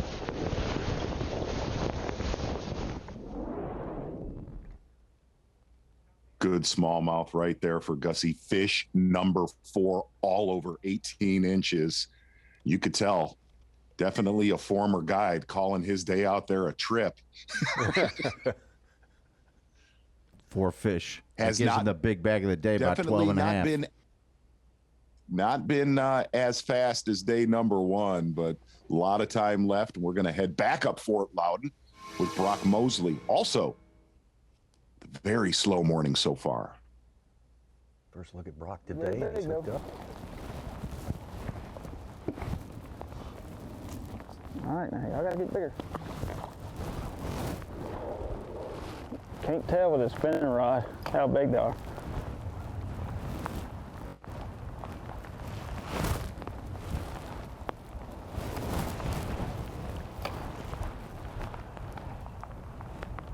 There he is. That's a good one there now. That should be a keeper. Stay hooked up. That's a keeper. Stay hooked up. Stay hooked up. Please stay hooked up. Please stay hooked up.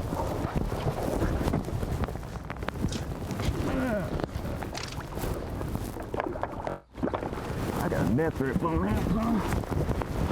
There we go.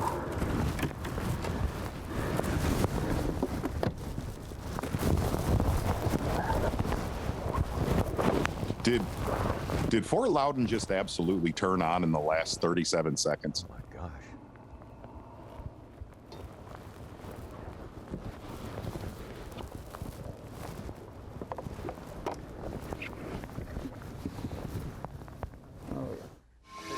Twice to Brock Mosley. I won't fish down it that far anymore, I don't think. Back to Greg Hackney. I'm like, I ain't caught a little one, a bite, nothing. I don't know. It just seems like. Ooh. Don't worry about it. That's all I need to do is talk him into it. I mean, gotta just keep throwing. And we unload on it. I mean, it's like, what is that? I mean, look at that. I mean, I'm setting a hook the instant I'm feeling them, you know? And that's a pretty big bait, you know, with that big ray swimmer on the back. I don't know if this one will keep or not. He's fat, but. Ooh, he's tense. Bad tense.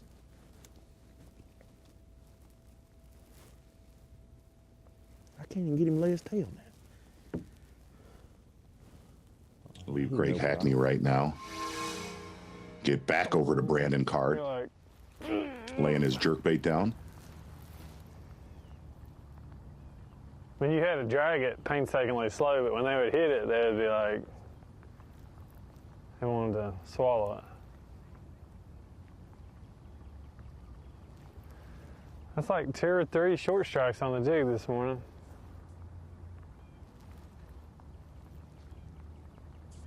That right there is how he caught the majority of his fish on day number 1.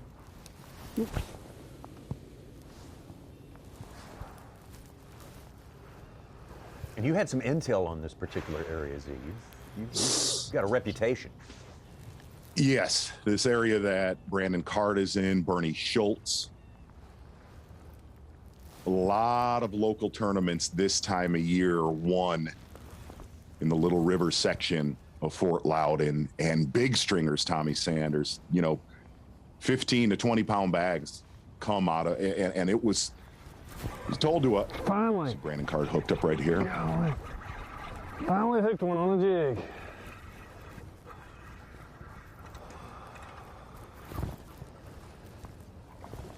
And I don't think he'll keep. Of course, I said that about the last one. Be his limit if it is. Advantage prototype jig. Got a Yamamoto twin tail grub on there. Oh, we got a picture of that bait we'll show in a little bit, Ron Moore. Screen of knowledge. What do you know? He is skinny, but he's a keeper. That's number 5. Was that our second limit of the day, Such? Yeah, Pat Slapper had his hours ago. All right. Well, that one was just The only barely other a one. keeper, but it has been a chunk-tastic hour 3 of fishing here Wow. on the Tennessee River. There's no other word I could think of at the moment. Boy, they, like you say, Z, has Fort Loudoun turned on? Yes, apparently it has turned on big time. Oh, some good stuff. Rain has picked up, changing in the conditions. Everybody's getting well. Well, not everybody, but the guys we're watching are. Live coverage of the Guaranteed Rate Elite at Tennessee River is sponsored by Carhartt. Let's take a look at our Minn Kota Unlock the Lake as we head into hour 4 of fishing here on day number 2 of this Guaranteed Rate Bassmaster Elite on the Tennessee River. Exactly right, Tommy Sanders. And we said, taking a look right there at Tellico, not quite as much pressure today as we saw on day number 1 in Tellico.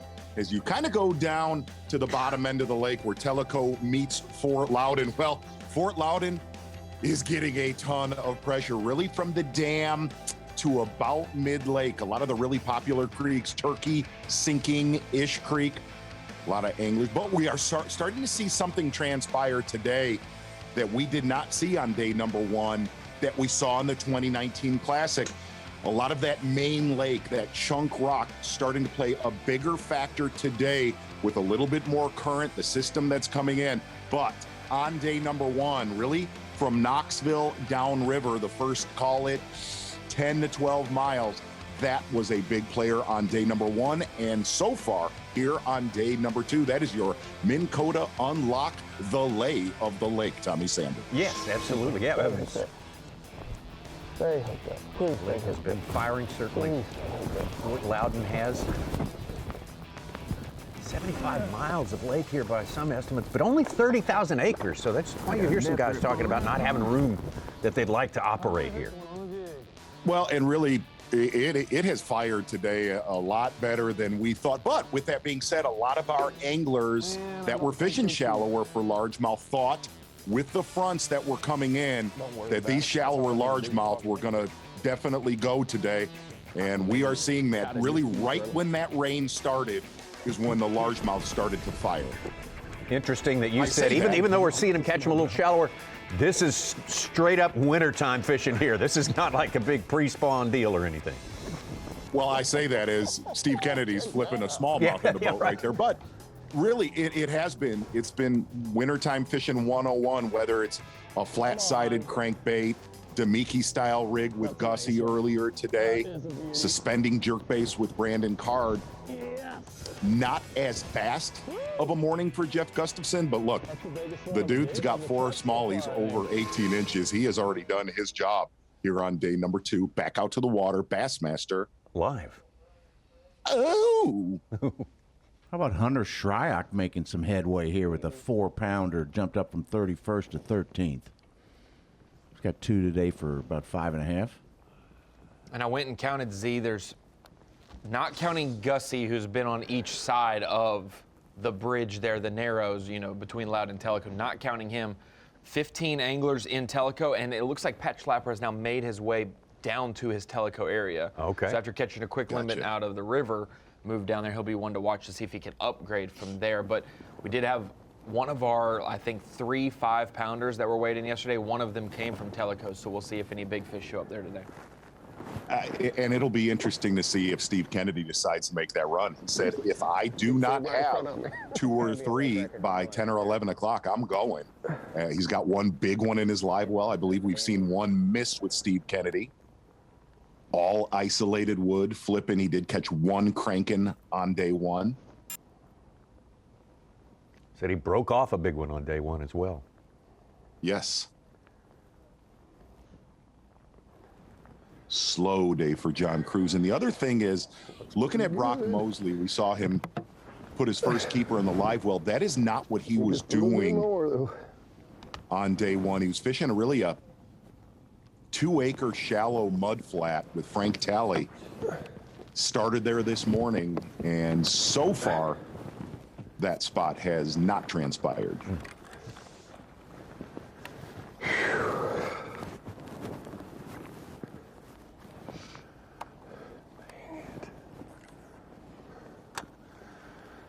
I've got it where the knot's coming up in the reel.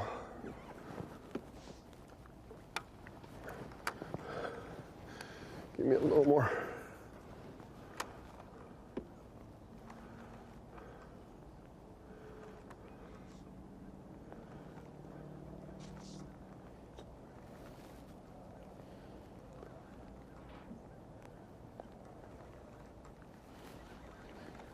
It's not a tree, it was a fish. No doubt about it, it was a fish.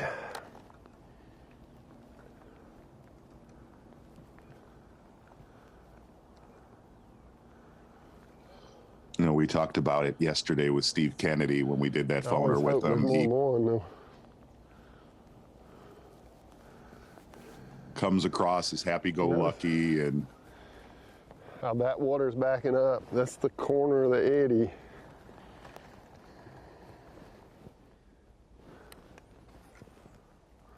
he knows exactly what he's doing.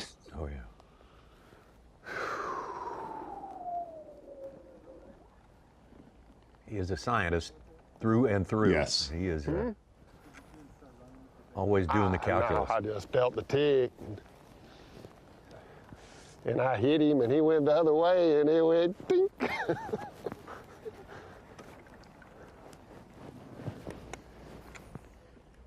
I do it too much, man. You go hours without a bite, and then I get excited.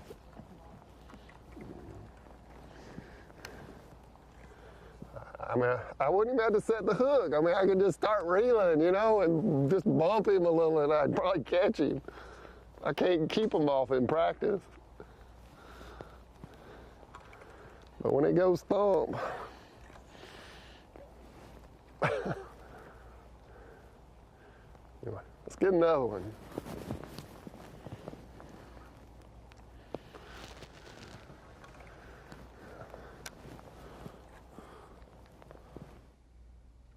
Gussie talked about days 1 and 2 of practice. His exact words, I hated fishing life. I searched everywhere for largemouth on Fort Loudoun and Tellico. But late in the day on Wednesday, that is when he found the smallmouth and said, I found him late, so I really didn't know what I was on. And looks like he has found a pot of gold on the bottom end of Fort Loudoun.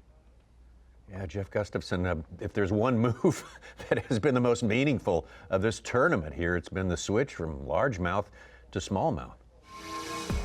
17 pounds, 14 ounces, 17-14, and the Great Canadian Snow Leopard is your brand new leader.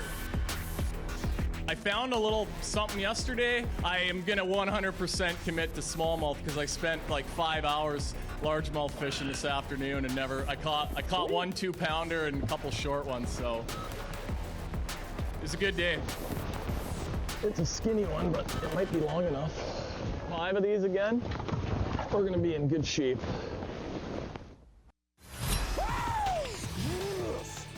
Live coverage of the Guaranteed Rate Elite at Tennessee River is sponsored by Carhartt.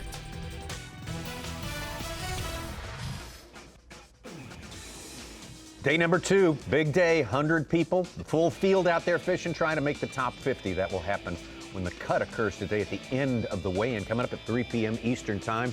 There's your leaderboard right now, and Jeff Gustafson started this day with a big lead, a huge lead in terms of this tournament, and he has the best 4 fish. The best weight total in the boat so far with not yet a limit. So Jeff Gustafson just exactly where he would want to be right now. Brandon Card, 5 pounds back and 9 pounds back and change. Greg Hackney. No bonus coverage. This is Hunter Shryock. B&W Trailer Hitches on the line. Hunter, we're going to watch real quick here and see what happens.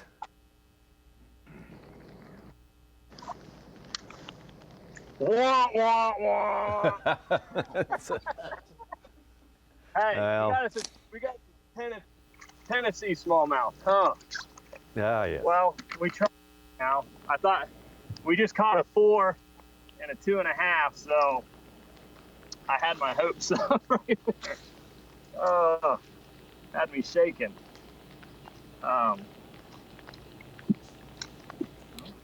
You ate it good.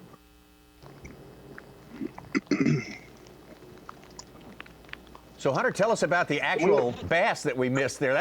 That's a good one there, but tell us about the one we missed. Yeah, we got fortunate and got that big bite early so far. It didn't start off too good. I mean, and then it seems like the dinner bell went off at about 9 or 9:30, and that's pretty much about what it was yesterday. So I'm optimistic. We got a late check-in till 4:30. So yeah, we got 2.5 and a 4-pounder and 1 squeaker that we need to get rid of. But it's a better start than yesterday, that's for sure. Hunter, we go to a lot of venues throughout the season that are big powerhouse weight events.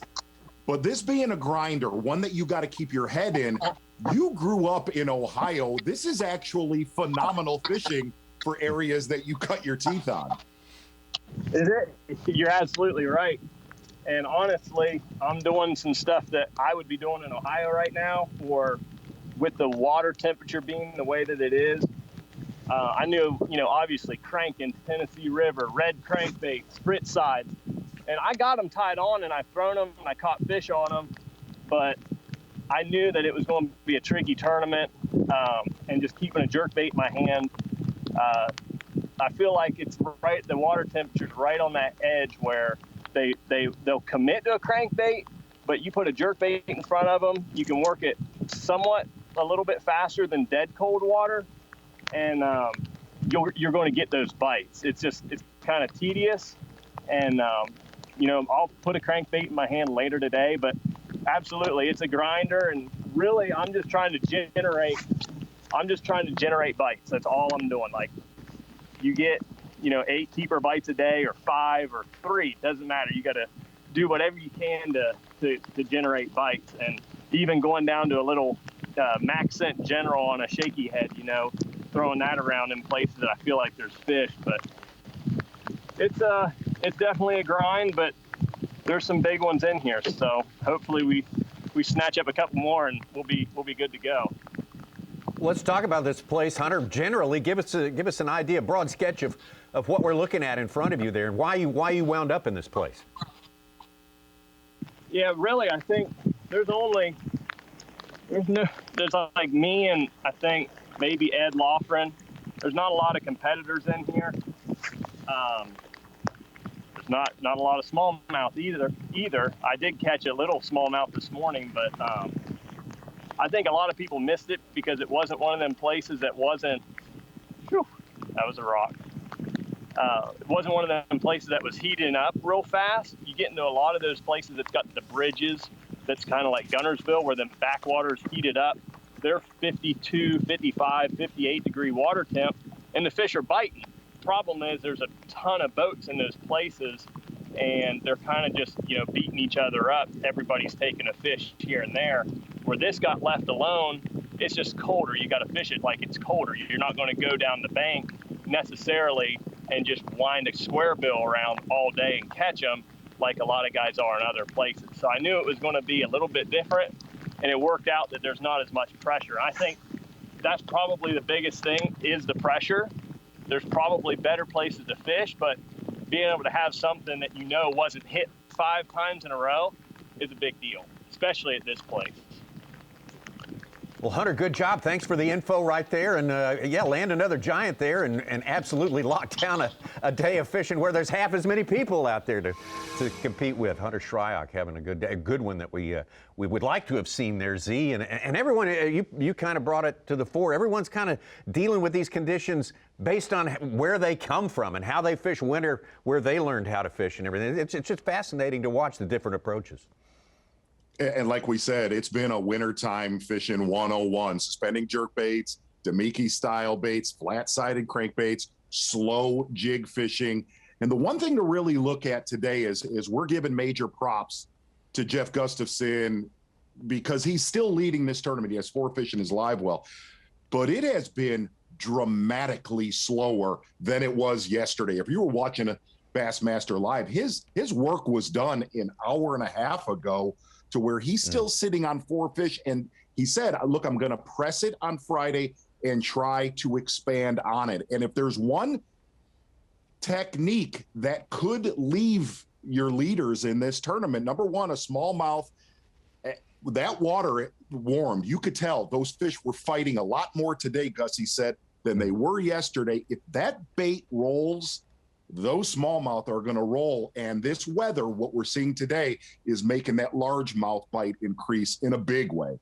Yeah, just making it a little more competitive and a little more engaging for all the fans out there. And we welcome you to the Bassmaster Studios, sponsored by Marathon. We want to, of course, draw some attention to our associates in here, manning the shop over there, Ronnie Moore and Mike Such.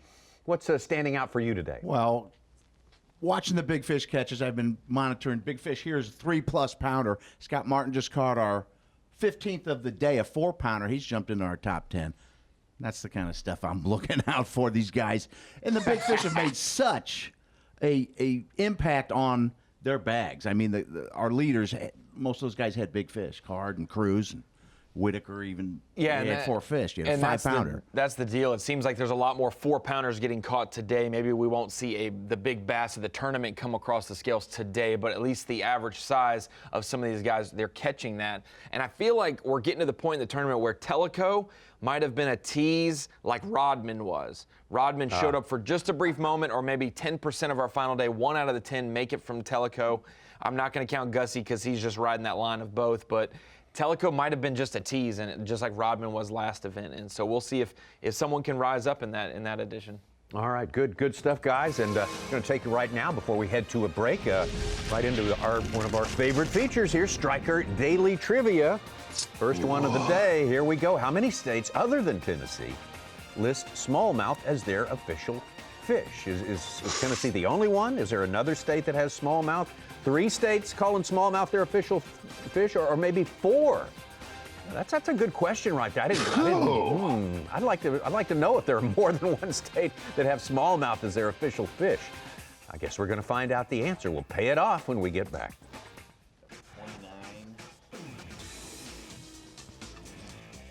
29. We're rolling on here. Day number 2 on the Tennessee River.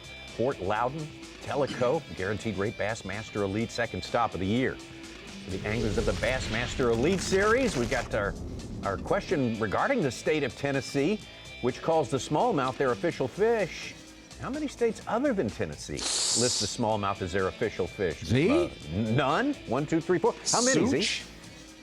You know what? Batting 1,000%. I feel as confident about this as any. Striker trivia, I'm going A0, 1,000,000%. Confident, huh? All right. I'll go B. I think there's 2 in the country, so Tennessee and 1 other. What would be the other one, Ronnie? I don't know. Michigan? No. I'm not even going to guess All that. right, I get the scraps again. I'll go with 3. You know, 3. So, sure. We'll You see can what only happens. have to do different. Wow. It's 0. Uh-oh. Google wins again for Z. That was in the wheelhouse. It was in the wheelhouse. It was in the wheelhouse. He's followed those smallmouth through every state in the union. There's only including 4 Hawaii. with largemouth. You can probably guess those. Alabama, Florida, Georgia, and Mississippi. Spotted bass, Kentucky. Texas has a bass, but it's that Guadalupe. Exactly. Yes. Guadalupe. Subspecies. The little cute spots. 1 and 2, Gustafson, Brandon Card. Brandon with a limit. I'm creeped out that Arkansas State fishes the alligator gar. Say that again. We could just go down where we started now that they're biting and catch them. I mean, I'd probably be dumb not to do that.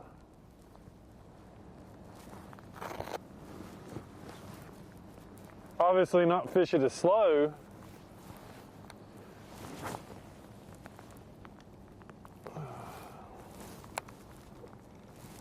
Such, what was the alligator gar? The Arkansas official state fish. Wow. I could see that. I took Tom Sanders on an alligator gar trip. That's right. 93 years ago. It was magical, I gotta say. Scary is what it was. You wrote a piece on that. Trinity River is the Michigan is the Z place. is the brook trout official state fish. Up where you're at. Because they're so plentiful. You'll find one in a ditch once in a while. No sarcasm. I mean, you literally, I've watched so many Zona's Awesome Fishing shows for brook trout. Yeah. Have you? Those are my Brookmania. favorite to. Those are my favorite to photograph. I'm just pointing it out. Yeah, like I find myself doing that. That's why it's jacked up.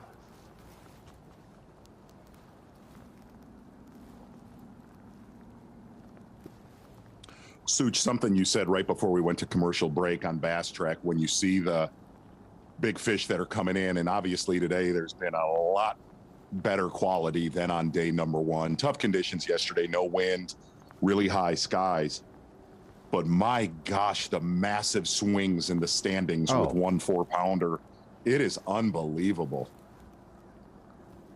No, Hunter Shryock just caught his 4th. He's in 9th place right now. Yesterday we had, I believe, 22 3+s. Right now we're at 15. Nice. So yeah, that's it. Maybe we were talking about during the commercial. Oh, hooked up.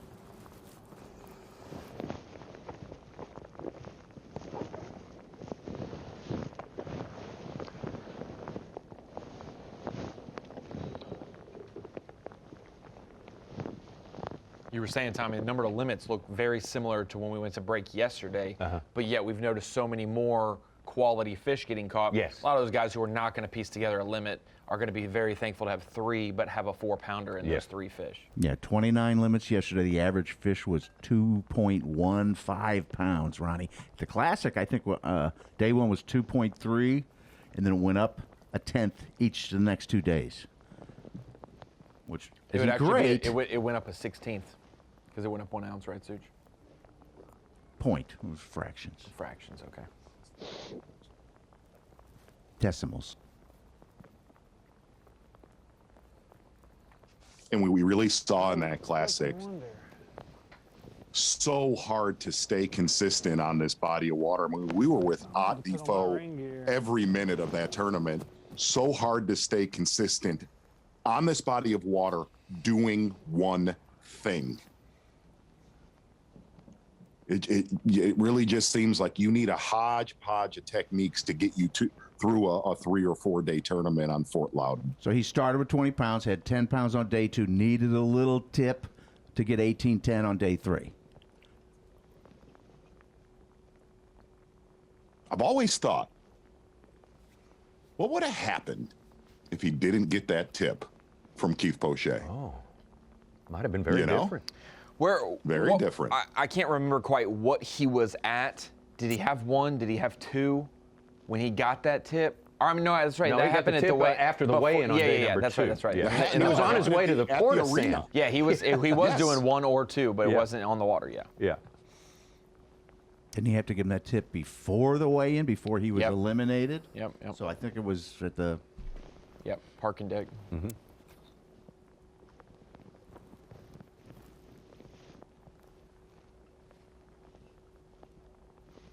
I think he ended up winning by a decent margin. He would have figured something out, but I don't know.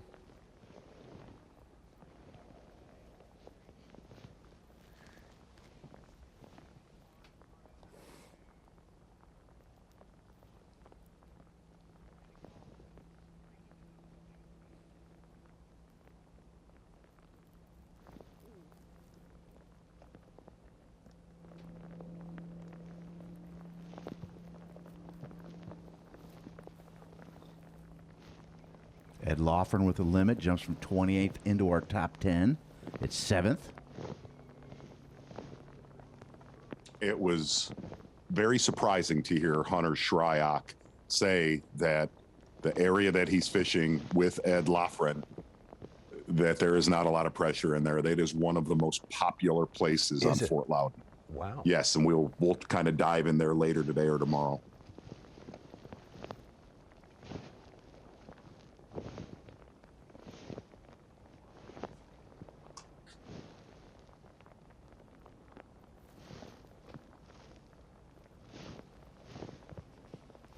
Definitely see Gussie doing a lot more idling around today. Davey Height made that comment earlier. Just trying to open that area up. He really caught those fish yesterday out of about maybe 100-yard stretch.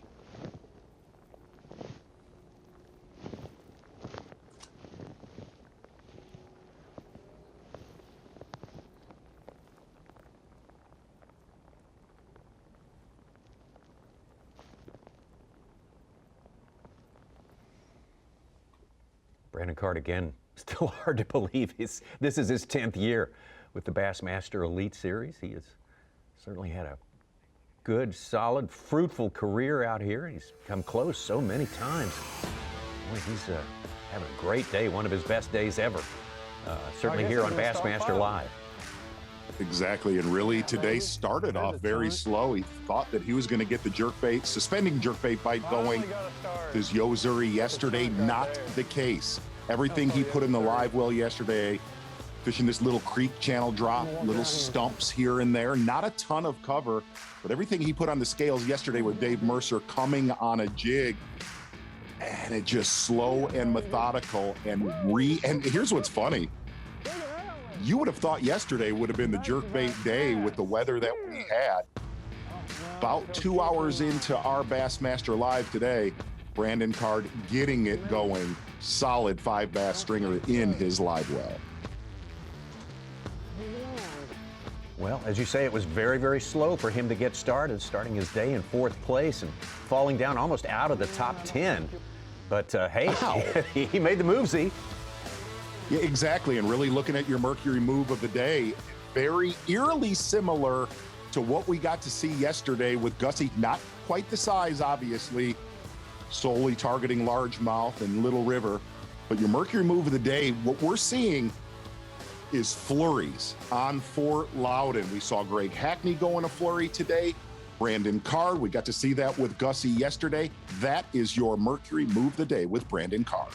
Absolutely. He's seen him do great. Had a great classic last year at Lake Guntersville. We saw him get very close in Mississippi about 4 years ago. He still dreams of that first Elite Series win. I guess he's going to stop fighting. Yeah, baby. There's a chunk. for whatever reason this week, I've just kind of been focused on each day at a time and really just each fish as they come. So, you know, I haven't really even thought about what it would really mean to win. I'm just super focused on just doing the best that I can out there on the water, but I could only imagine what it would be like to hoist that trophy. It would just be a dream come true, you know, something I've dreamed about ever since I was a little boy.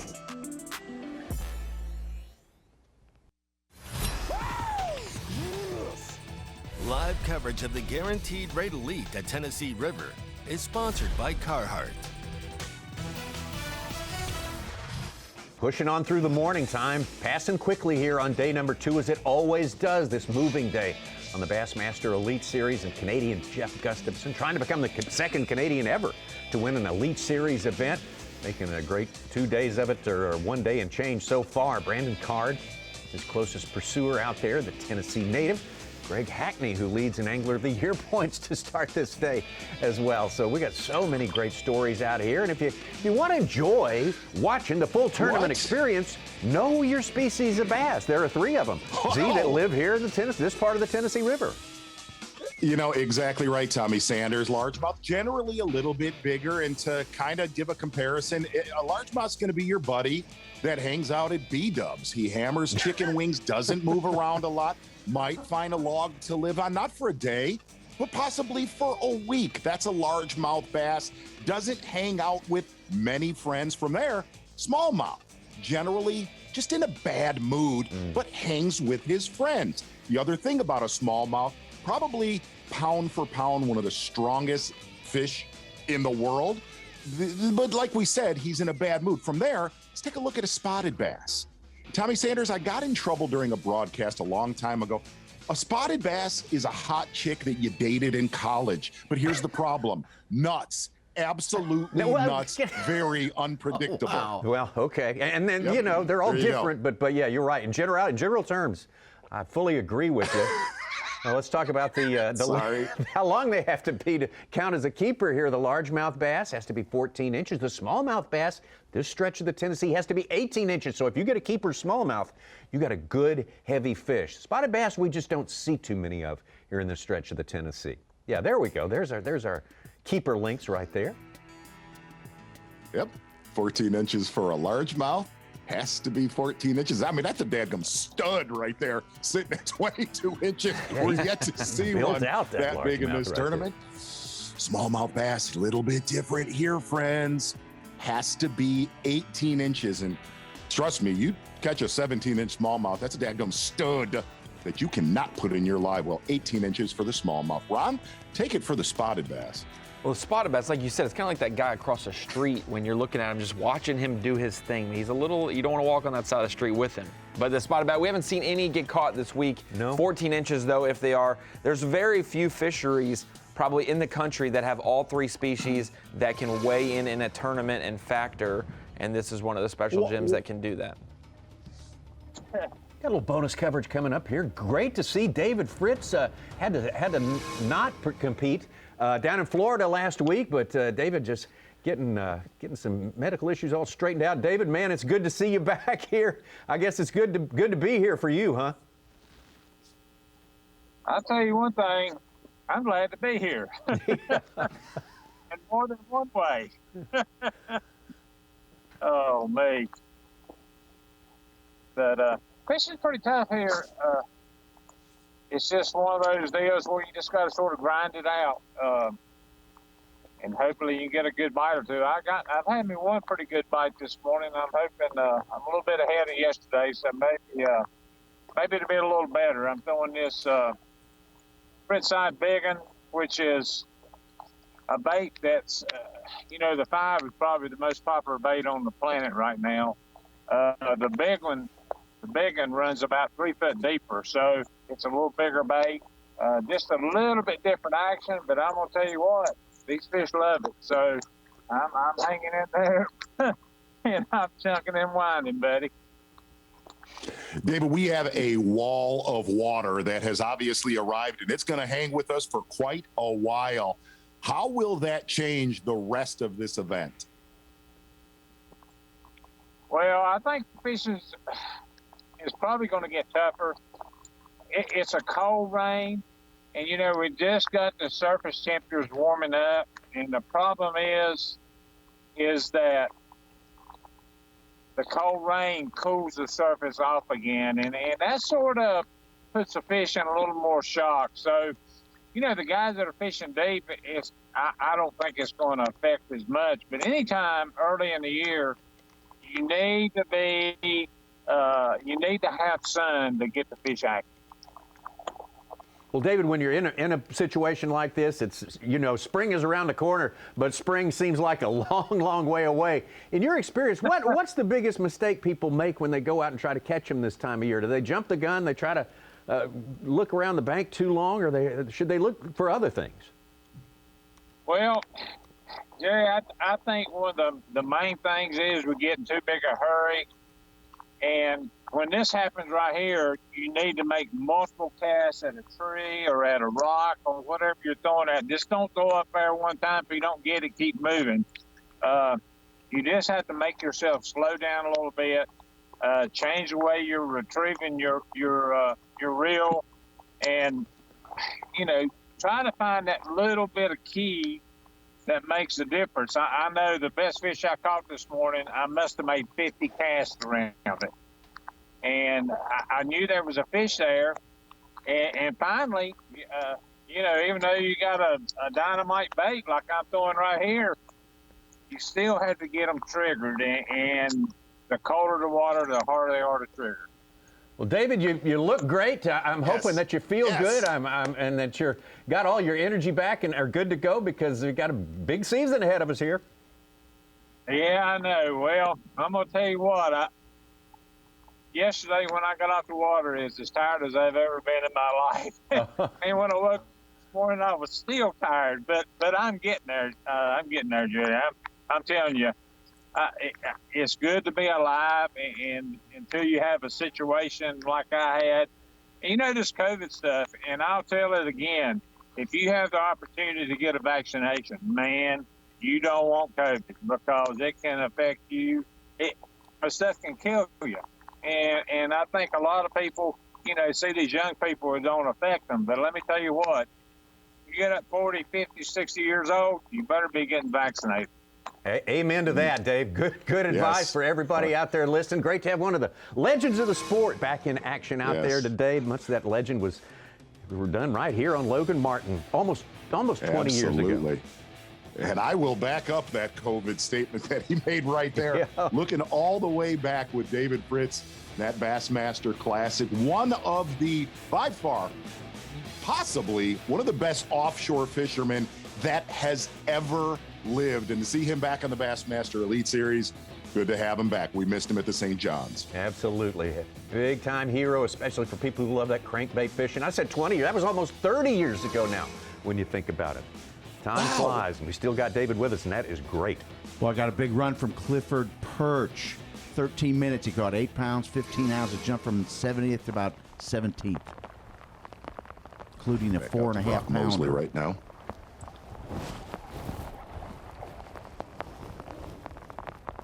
Well, it was amazing to watch how quickly these largemouth turned on, went right when that rain hit too, because it was kind of dead for the largemouth fish in the first hour and a half.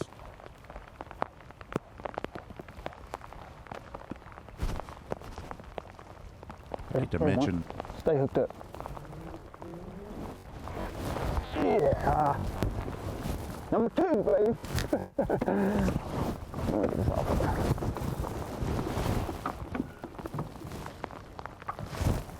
Looks like I need to throw shad wrap all day.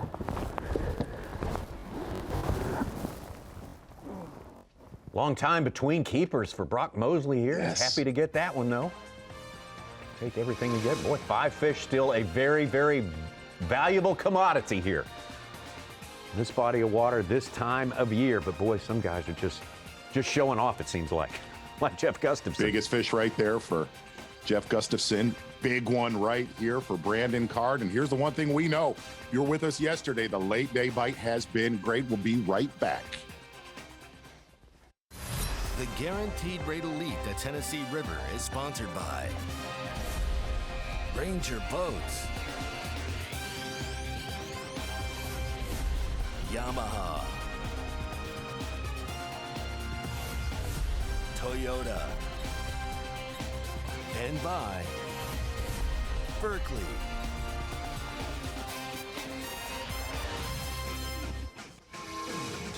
Just got a few minutes left in our morning Bassmaster live coverage for you here from the Guaranteed Rate Bassmaster Elite at the Tennessee River. And just checking in before we take our customary midday break. Yeah, Jeff Gustafson, the Canadian, still on top. Good margin ahead of Brandon Card. Greg Hackney back there just a little bit. And more changes expected, especially during the next hour, Z. Exactly right, Tommy Sanders. And you know what? You look at that lead and you say to yourself, right around 4 pounds, he is dominating. For some reason, that lead does not feel safe right now. And we also talk in a tournament like this where you're not getting a lot of bites. You had better execute. Steve Kennedy with one big one in his live well. Here was a big miss earlier. Dang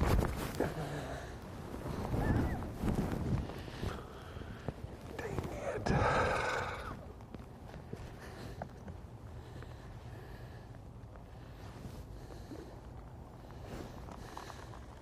In case you didn't figure out.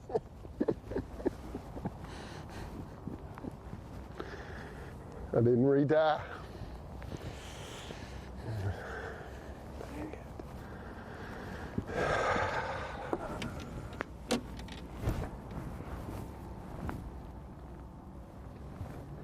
Tommy, as soon as you said the leaderboard changed, Hunter Shryatt caught his fourth and knocked Kennedy out of the top 10. Wow.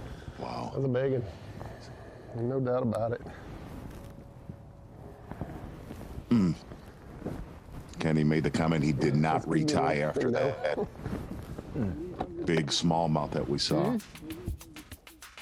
Lost a big one on day number 1 as well. So that's 2 key fish for Steve Kennedy playing big in his story today. And as you mentioned, Hunter Shryatt just now knocking him out of the top 10. So Steve Kennedy arrowed down, but momentarily he can bring it all the way around as we look down our leaderboard. Scott Canterbury has moved up during the course of the day. Pat Schlapper was up there in second place for a while on the strength of an early limit.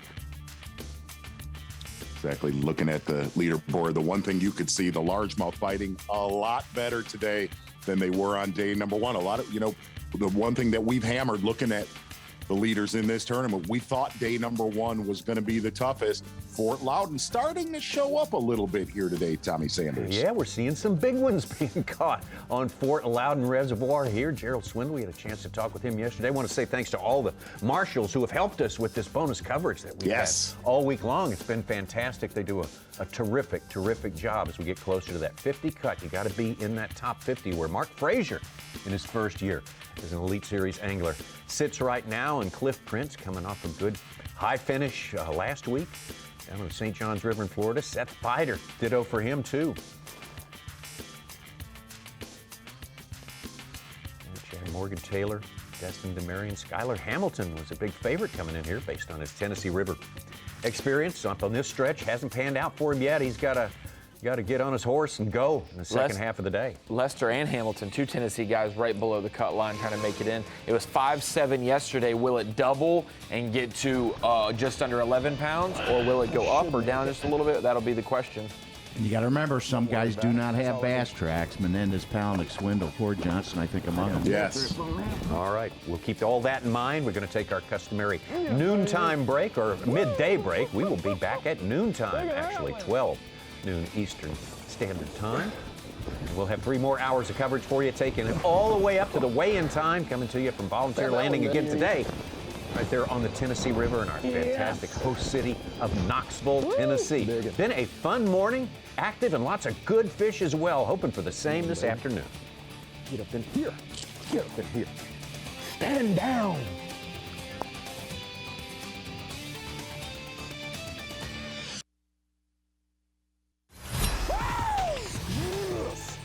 Live coverage of the Guaranteed Rate Elite at Tennessee River is sponsored by Carhartt.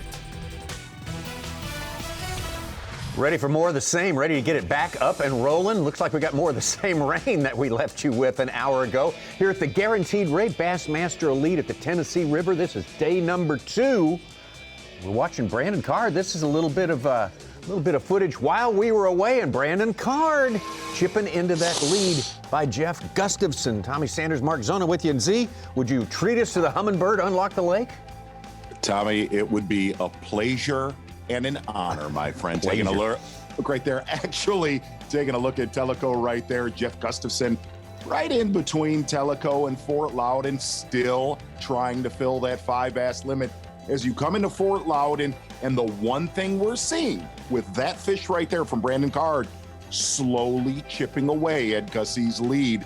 That is your Humminbird Unlock the Lake, my friend. Very good, very good. Gets us set up for an afternoon of fishing, 3 hours of Bassmaster Live. Before we get to weigh-in time, which is 3 p.m. Eastern Time, is when it all begins here in Knoxville, our host city, and on all our fantastic fishery up and down. Jeff Gustafson, 30 pounds, 8 ounces. That's a good limit, but bear in mind, his last keeper came at 9:45. That's when he was done with his limit yesterday. So it's really been a looking at that dry. top 10. Yeah, looking at that top 10, Tommy, it's been all over the map. You see Ray Hanselman, Justin Hamner moving into the top 10, and it's with just better than average size bass. Such nailed it. A 4-pounder right now on Fort Loudoun Tellico. Gold, my friend. Little bit different vibe, Mark Zona, than yesterday. All day long, all morning long, the size-wise, among the anglers we're covering, admittedly, that's just a sample. It just looked like some bigger ones were showing up. They were getting some fish to eat that obviously would just sit and look at baits yesterday. Well, that entire wall of water that we've talked about, that it was coming, it is here, and it's going to be with us all the way through Championship Sunday. And you have to wonder, man, I think really the story of this day was Gussie came out firing a little bit slower, 4 smallmouth in his live well, but it has absolutely died. A little bit of pressure. I've been watching the maps, watching how many anglers stop in that area. It's a very popular area he's in, but he has not been able to relocate them. And like I said, guys like Brandon Card fishing in a very popular area himself, slowly rising up the leaderboard. Yeah, dealing with a smaller playing field, about 30,000 acres, and full field of 100 out there today doesn't make the job any easier getting into that top 50, the 50 who will advance to the competition on Saturday. So we welcome you back for another 3 hours of Bassmaster Live. Welcome to the Bassmaster Studios, sponsored by Marathon. Of course, Mark Zona here. I'm Tommy Sanders, and Ronnie and Such. Ronnie Moore, what have you noticed now? There's some trending going on, I know, in your mind. It's not just going to be bragging on fantasy fishing, even though I'm very happy with Brandon Card doing well. Looking at the top 4 or 5 right now, it's very interesting. Jeff Gustafson doing it his way, fishing deep for smallmouth. Brandon Card, a local. Ray Hanselman, happy to just be here, getting from Texas through those storms. Justin Hamner, an Elite Series rookie, and Greg Hackney coming back to the Elites, leading AOI right now unofficially. We got a crazy top 5, and then Taku Ito in 6th. I mean, it's a lot of storylines playing out on the Tennessee River right now. Absolutely. Such? I'm looking at guys trying to make the cut from inside. Clifford Perch was right at 50th at 5.7. He's got one of our nicer bags of the day. He's knocking on the top 10. Caleb Sumrall, same thing. He was 59th. He's right there in 14th. Let's see who can make it in the top 50 first, and then climb in their move and get in that top 10 on Sunday. All right. As we say, we got 3 more hours of Bassmaster Live for you. If you're just picking up with us, definitely want to pay attention to today's Yamaha midday report. We will start with the Mississippian Brock Mosley. A great first day for him.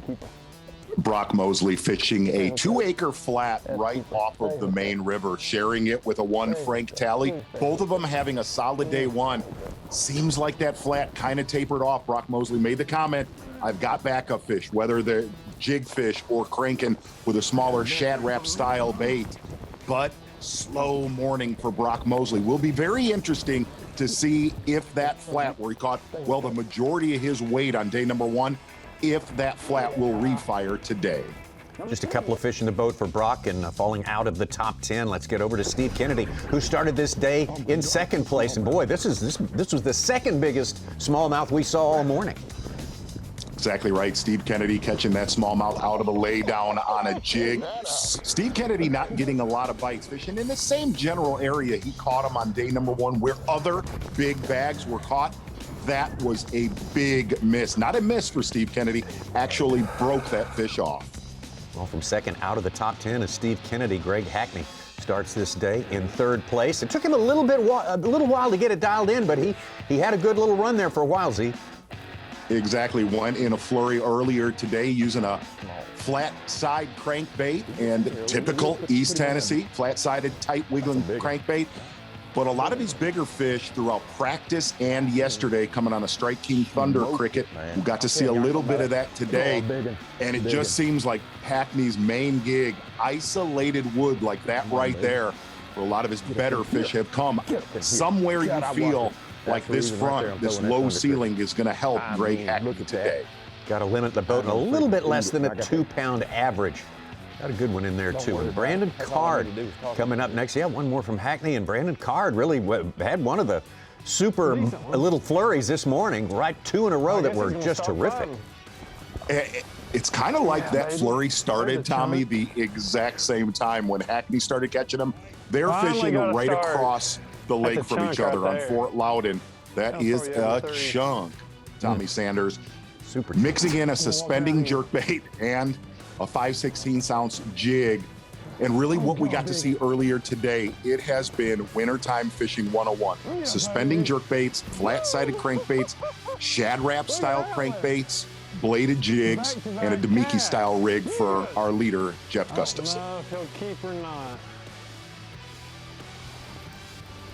Maybe. Brandon able to put a limit in the boat. Good total, 14 pounds and 12 ounces, and in that way he's been able to cut the deficit, which he started, well, about 6.5 pounds behind Jeff Gustafson. Now he's second and only a little less than 2 pounds behind. Caught that fish during our midday break and really just concentrating. Typical creek channel 101, isolated stumps, little bit of kind of laydowns in 4 to 7 feet of water. Flawless day for Brandon Card. Top story as we started our day at the top of the Tennessee River was Jeff Gustafson doing something that really, amazingly, no one else was even getting close to doing on day number 1, and as far as we know on day number 2 either, but boy, so effective. No, the only angler that was close to doing that was Chris Zaldane, who actually never caught a keeper bass in this area where Gussie pounded on him yesterday. And again, Davey Height nailed it. Chris Zaldane, one of the best smallmouth fishermen on the Bassmaster Elite Series, but he said Gussie is doing something a little bit different, fishing very soft current holes where those smallies just want to get out of that main current. You really thought at about 10 o'clock, well, heck, he's gonna catch his 5 bass limit, leave this area, maybe expand on it. That has not happened yet for Gussie, sitting on 4 fish. His last keeper came in at 9:49 in the morning, so it's been a good dry spell for Gussie, but Gussie has done some terrific work so far in this tournament, probably enough to afford himself a day or a half a day off anyway.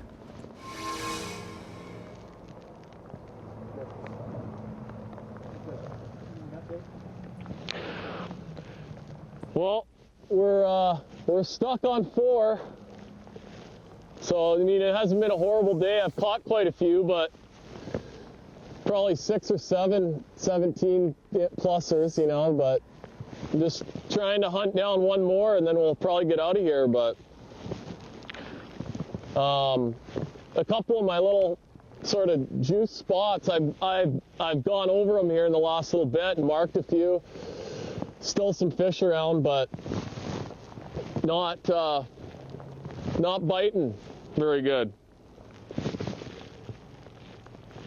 So I'm sort of like I'm trying some new drifts here now, just try to, hopefully I can get lucky and find another little sweet spot. I'm on some really nice rocks here right now, so it looks good.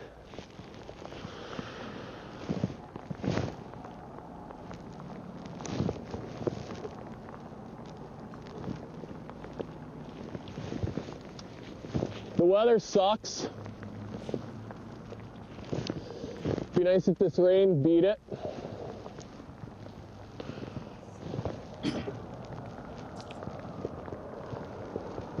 I didn't dress warm enough today. Wish I had long underwear on.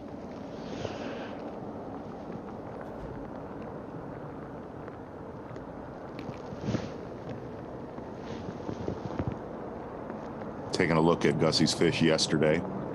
10-pound braided line to an 8-pound fluorocarbon leader.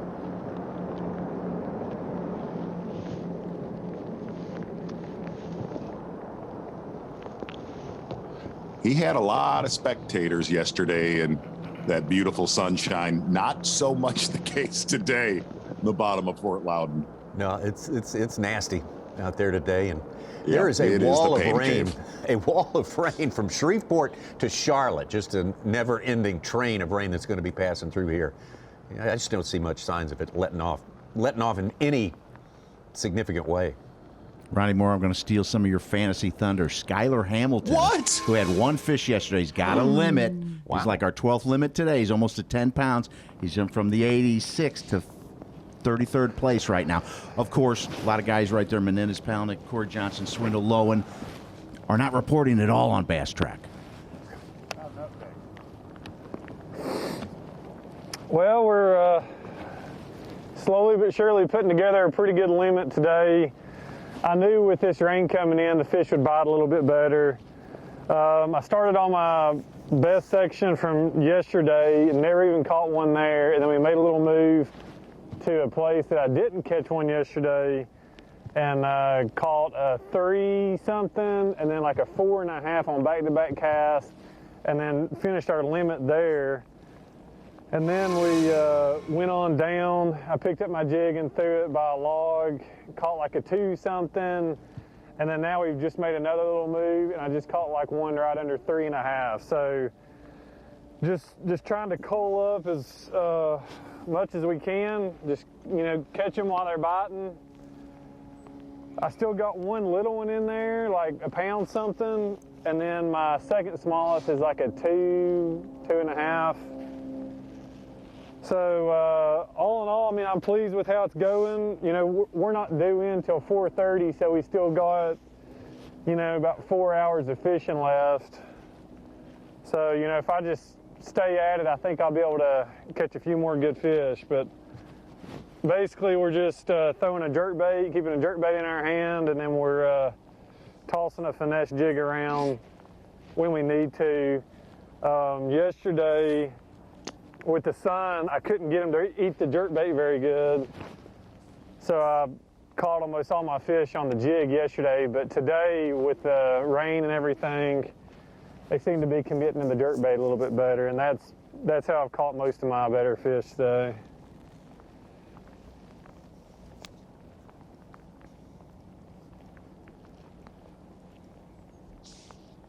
Making the Yozuri suspended jerkbait work in a big way today, where it was pretty much absent yesterday. Casey Majnai, local hotshot on this lake. We talked about him yesterday, Tommy Sanders. Water, but then you don't want to, you know, move too fast either. So I'm fishing painstakingly slow, just trying to present my bait the proper way. Like if my trolling motor's moving, I'm not able to, you know, work my jerkbait like I want to. So I'm just kind of barely just nudging along, just really just, you know, picking these places apart.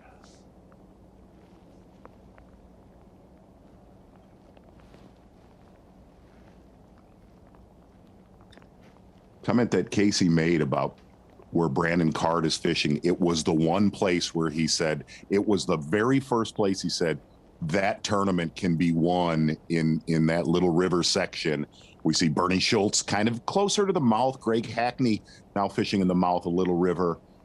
This time of year when it's brutally cold, there's just a great population of quality bass in there. And a lot of those juice spots that we talk about, little creek channels from, call it 4 to 7 feet of water, but isolated stumps, that is the biggest key in there.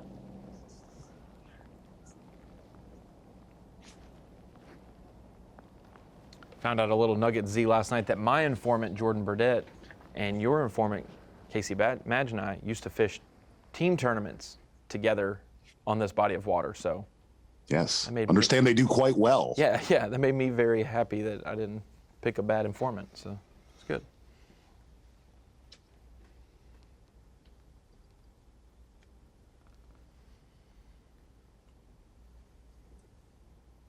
We actually talked about this earlier. Gussie found these fish when we had really high skies on Wednesday. We had a pretty big blow on Wednesday too. There was a, 20 to 30 mile per hour wind later in the day in practice. Yesterday, we obviously had no clouds, and he did not know how rain and clouds were going to affect this. You know, Davey brought it up. Generally, on this body of water, especially, we learned from the 2019 Classic, you get this type of weather, those shallower smallies tend to ignite. But, man, traditionally, fishing for deeper smallmouth, you do want high skies.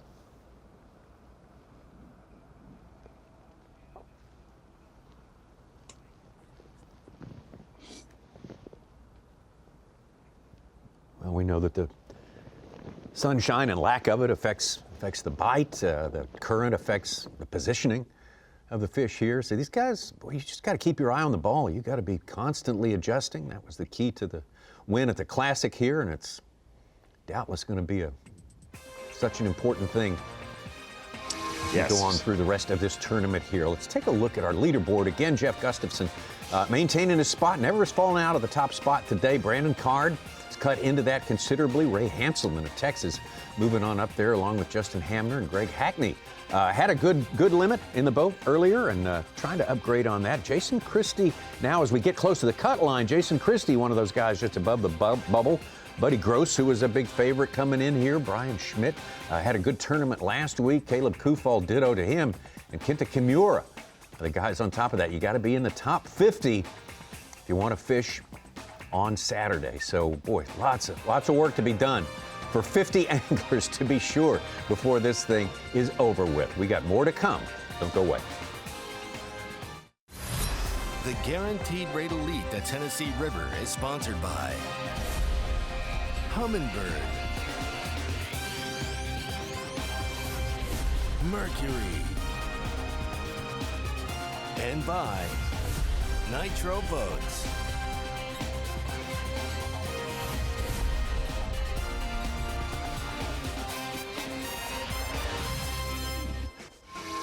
Well, some of our anglers have 3 hours or less to fish. Some of them have closer to 4 and change as we take a look at this unique stretch of the Tennessee River, the very top of the Tennessee River. One of those anglers who stood out so far today and during yesterday as well is Greg Hackney, whose relationship with the Bassmasters is pretty much a lifetime one. There's a lot of history for me with bass in that even before I started fishing bass, like I was a lifer, if that makes sense. I watched every bass. I remember we didn't have cable when I was growing up. I grew up in South Arkansas and we didn't have cable. We had like 5 channels. But a friend of mine that I went to school with had cable, and he would own a VHS tape and binge watch Bassmaster. You know what I mean? I watched all those guys, Rick Clunn, you know, like I watched win the Classic in 1984, you know, when I was 10. He's still out here fishing. It's crazy, but that part of that history is really what brought me back. It was not my history with bass. It was the history I had with bass before Bass even knew who I was. You know, it was Bassmaster. I'll never forget that. I went to that weigh-in at the Bassmaster Classic. I was 10 years old. It was the last day on the Arkansas River in 1984, and Clunn wins the Bassmaster Classic, sets the all-time record, and it left an imprint on me that has me sitting here today.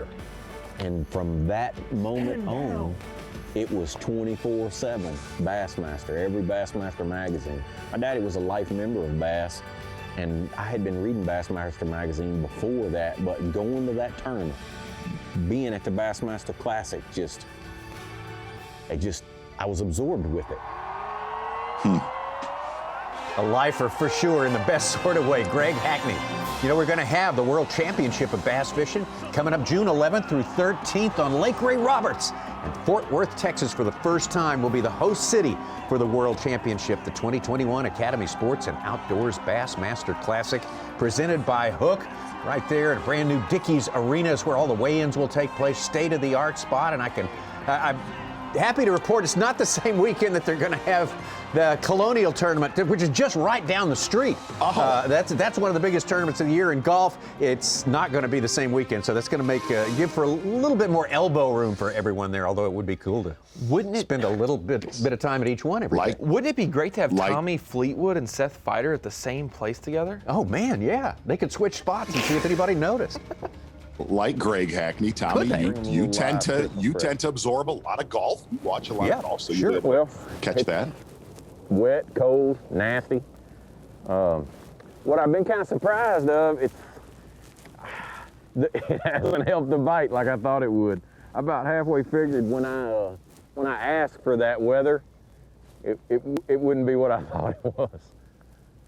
I don't know if it's because it doesn't have any wind in it, but today, it's not any easier to get. Now, I'm not cranking as much today, and that's how I caught most of my bites yesterday, but it still doesn't seem any easier to get a bite today than it was yesterday. I mean, I'm still having to make repetitive casts to everything, whether I'm cranking or throwing the thunder cricket, so not a lot has changed. Now I'm running through some of the same water I fished yesterday because I thought it was tough yesterday because of the weather, but it's not any different today.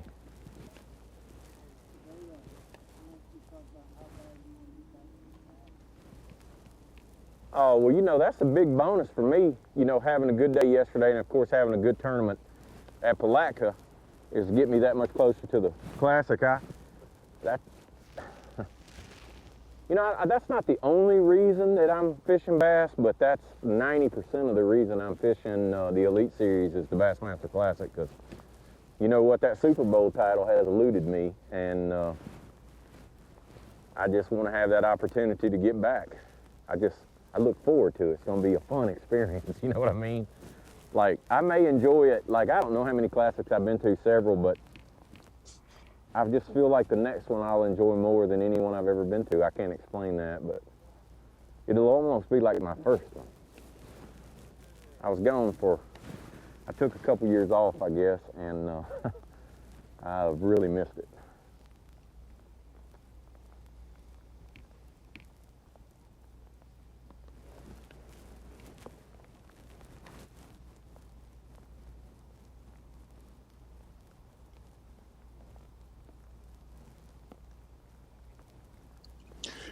Hackney talks about being a binge watcher, and you know this, Tommy.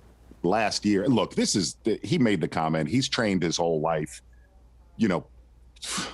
35 years to be a 5 bass limit guy. He is a big fish hunter. There's no doubt about it. And being, when he left and was gone for a few years, he watched Bassmaster live, I think more than we did, because young Greg Hackney, who's fishing the Opens last year, would text throughout every Bassmaster live broadcast. But hey, the other side of Greg Hackney is, look, everybody looks at him, he's this master of flipping.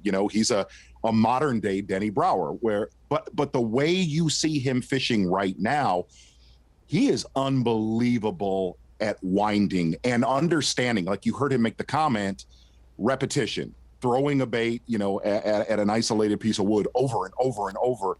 He is so good at this style fishing, as much as he is with a flipping stick. And look, I did a pre-season report where I talked about that this season sets up for the way Hackney fishes.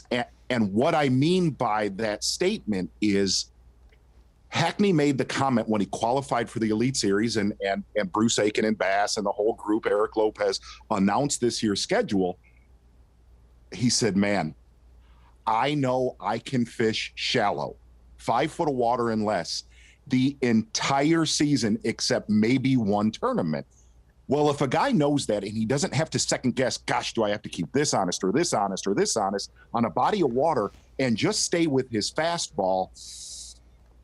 And not only that, you knew that Hackney had a lot of drive re-qualifying for the Elite Series, but to re-qualify and have a shallow water schedule set up, he's going to be a force throughout the entire season. He would have been no matter what schedule, but the way that our next few tournaments, he is going to be on camera a lot. Of course, his last win with the Elite Series, another very tough, very demanding tournament, shallow water, Sabine River, Southeast Texas. Well, you look at Sabine, you look at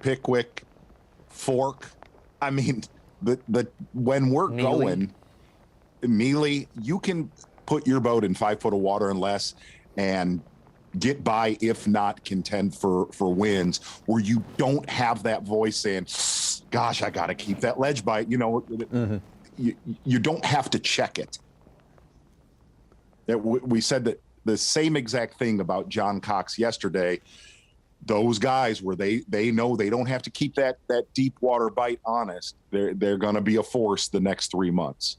They just have more time to do what they do. Makes them more efficient. Special angler Greg Hackney for sure. He's currently in 5th place.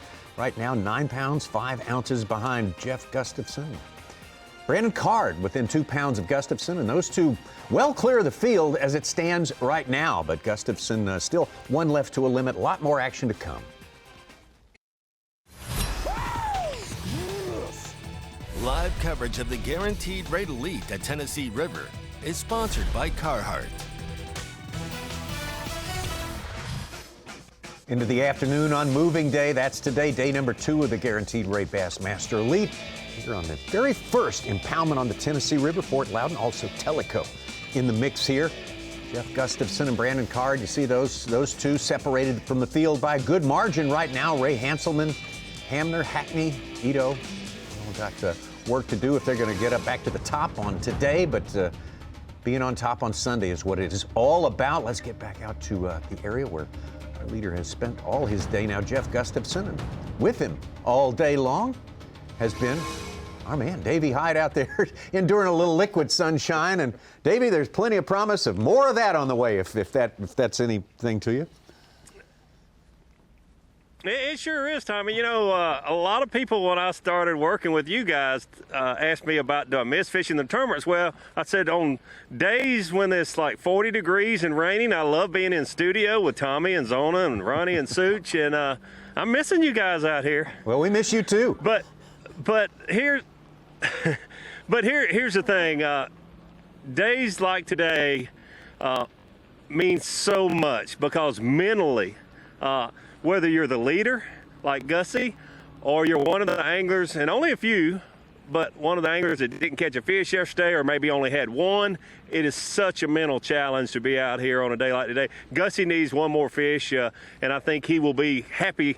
And gosh, it has been several hours, and he's catching a few short fish, but just not able to catch another fish over 18 inches. And you see some of those largemouth guys, Greg Hackney, and several others, Brandon Card. No surprise that they've caught a few more quality fish today. The one thing that I think is probably not going the way a lot of the anglers thought, even though we've had a steady rain, a cold, steady rain, the water level has not risen like a lot of those guys that are catching those largemouth in 1 to 2 feet of water. And the rising water, I think, would mean more than the sunshine actually did yesterday, the rising water temperature. I think if the water level would come up a few inches, and it may overnight. I mean, this is just getting started. We got 2 more days of it. But I think the water level, if we pay close attention to it, will be in the favor of the people that are catching primarily largemouth. Davey, something obviously has changed. We would have said at 10:30 in the morning, Gussie's going to have a limit by noon or 1 o'clock and get out of that area. And it's just absolutely died. Is the bait still there? Is the current different? Has anything changed that you can see? Yeah, Zay, the current has changed a little, but it doesn't seem like a lot to us. But, you know, we don't live in that environment. I just sit in I'm in a bass boat floating on the surface of the water, and I can tell that the current has increased a little bit. But I think that is the biggest key to Gussie having a slower day to date. But here's another thing, and he's really moving around. He just made a move since I've been talking to you guys. He's really tried to expand, and he's really got one spot. And talking to him this morning, it's like if he misses it 5 feet, he doesn't get a bite. But there's one particular spot up on the upper end, actually the lower end of this Narrows Canal, that he has to hit exactly perfect, and he's been able to get a few of his bites. So here's one thing I didn't want to talk a whole lot about yesterday, but he is fishing just in sight of a launch ramp where they have so many tournaments. So I really thought that was in his favor, that some of his fish were going to be more than likely 18 inches. have a larger number of keeper smallmouth. But today is like he may as well be fishing in Knoxville. I mean, he's caught a lot of short smallmouth and only the 4 keepers. He's got a run of places that he goes and hits there, Davey. What's your best guess? How many spots has he got that have been productive for him so far? Really and truly, Tommy, only 3, okay. And one by far the best. But I thought it was a bigger little area on that road bed. But he told me this morning if he misses it 5 or 10 feet, then he does not catch one. And the road bed extends. You can see it really good with the 360 Mega. It's 100 yards across there that looks really good. And he said there's literally one spot that he can't miss 5 feet. That's been by far his best section. I mean, you guys saw him yesterday when he caught those 3 in about 5 minutes. That's the one spot that has been so good to me. And he just moved to it. He had let it rest. He just moved to it a few minutes ago since we've been talking. So maybe he'll catch his 5th keeper. I like what he's doing, though. I mean, you have to ask yourself, and we talked about this. He went in largemouth fish yesterday, caught 1 2-pounder. Basically spent 3/4 of his day doing that yesterday and kind of got it off his mind. He's committed here. And he knows, and I love to see people, he might not win this tournament, but he's committed to the area that he knows he has a chance for his first Bassmaster Elite Series win. Davey, one of the things that he was outspoken about after the weigh-in yesterday, he had a lot of spectator boats with the nice weather that we had, not that many competitors. And he said, man, if I'm left alone to do my job, I think I can win. As we see him actually hooked up live right here. Has he been alone all day? I don't know who he's worked with and who I know he works with the Johnson brothers, but Carl Jockelson has been around him all day. Never up real close to him, but Carl has, been in that little canal with him most of the day. They haven't been right on top of one another. But I do want to say this. There were a lot of spectators that saw him yesterday when he was catching those fish, and a lot of those are even out here today in the rain. They have been, and I think we got to give credit where credit due, they have been as nice and as courteous as anyone could ever ask for with Carl, what he's got going on. I mean, you got to give them credit. They have really done a good job letting him have his space. Davey, we've mentioned that the rain is just going to keep going and keep going. And Ronnie pointed out, even before we got started today, said the effect of the rain on the water quality and clarity and so forth is really not going to be felt until tomorrow. Do you think it's going to have a significant effect? Is it going to take a lot of good spots that have produced up on Fort Loudoun today out of action tomorrow when we have 50 anglers out there? Yeah, I think it'll take. I think y'all were right. Ronnie and Such talking about it. It'll take those downpours. It's been just a steady rain, and you don't have as much runoff and that silt runoff when you have just a steady rain as you do those pouring rains. If we have that, it will certainly make some of these places dirty up. And, me, along with a lot of other fishermen through their whole career, you search for dirty water or stained water. But if it's cold, fresh runoff water, that's not usually very good. I avoid that at all costs if I can. Davey, thanks, man. Good stuff, and thanks for keeping tabs on Gussie for us. We're looking for him to get that limit filled out, which he undoubtedly will do before the day is done. Some more scenes from the weigh-in yesterday. Brandon Paulman, good day. Put himself up there in a good spot. The weigh-in coming up at 3 p.m. Eastern Time. Day 2 weigh-in today. Right there. Once again today, it's going to be at the Volunteer Landing. They're going to move to the World's Fair Park for the second 2 days there. So we look forward to that. What a great host city. Stuff right there. And really, Tommy Sanders, the one thing that we got to see yesterday, listen to Such Bass Track later in the day. A lot of the bigger fish that we saw yesterday were really from now till about 3 or 4 o'clock. There'll be a lot of big news at that weigh-in for sure, and we'll see who's going to make it at that time. But that's a long way off. We got plenty of fishing coming up. We'll take a break and have it for you. Well, here we go, right in the middle of a rainy afternoon. It's day number 2. Saturday is day number 3 in the TH Marine weather outlook for Saturday. 64 is the high, low 55, and 70% chance of rain. That seems pretty likely when you look at the radar and how far it stretches down to the southwest there. 98% chance of rain on Sunday. I looked at the futurecast. It may stop for tomorrow's weigh-in, Saturday's weigh-in. Oh, okay. And then overnight, be cloudy, and then it may start raining again Sunday some point.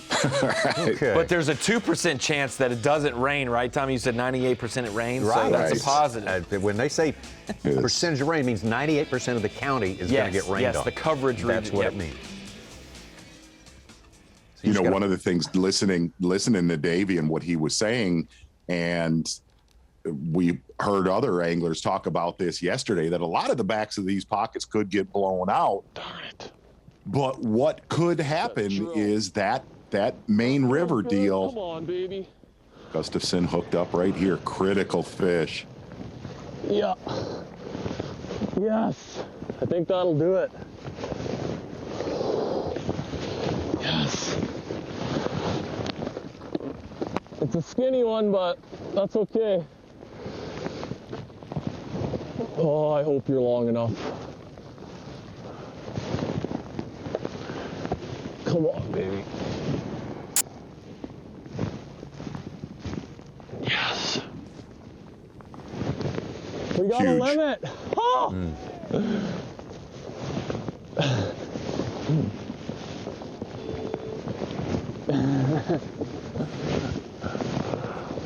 Oh, man.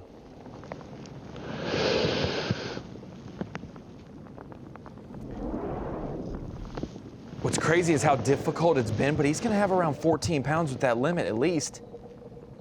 And that's still the second biggest bag of the tournament. Oh, yeah. Right, exactly. That's a great point. You know, they're bullets. They're a lot skinnier today. We know he has one really good one. I think 5's going to go a long way. And I'm done with this spot. Spend a little bit of time hunting around here just to see if I can find something else, and then we're gonna get on the road here in a little bit. Oh, that feels so good. It is miserable out here. It's cold. You know, not very nice. I'm glad I got my Sims rain gear on. I'm dry, but I didn't dress that warm. I wish I had some long underwear on and just suited up a little bit more. And I know my buddy Russ here behind the camera, he's chilly too, so we're gonna try and find another spot and then back to town.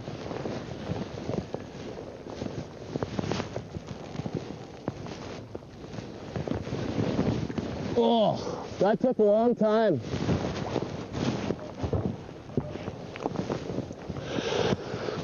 Whew. Okay.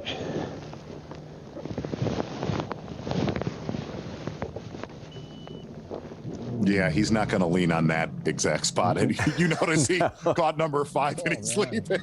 Yeah, not going to dip into the supply that's going to supply the troops for another couple of days here. So can't blame him for that. Solid day.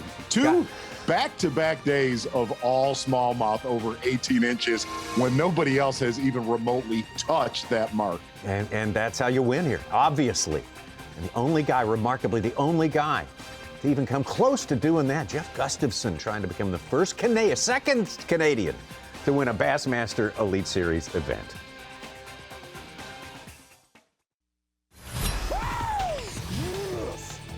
Live coverage of the Guaranteed Rate Elite at Tennessee River is sponsored by Carhartt.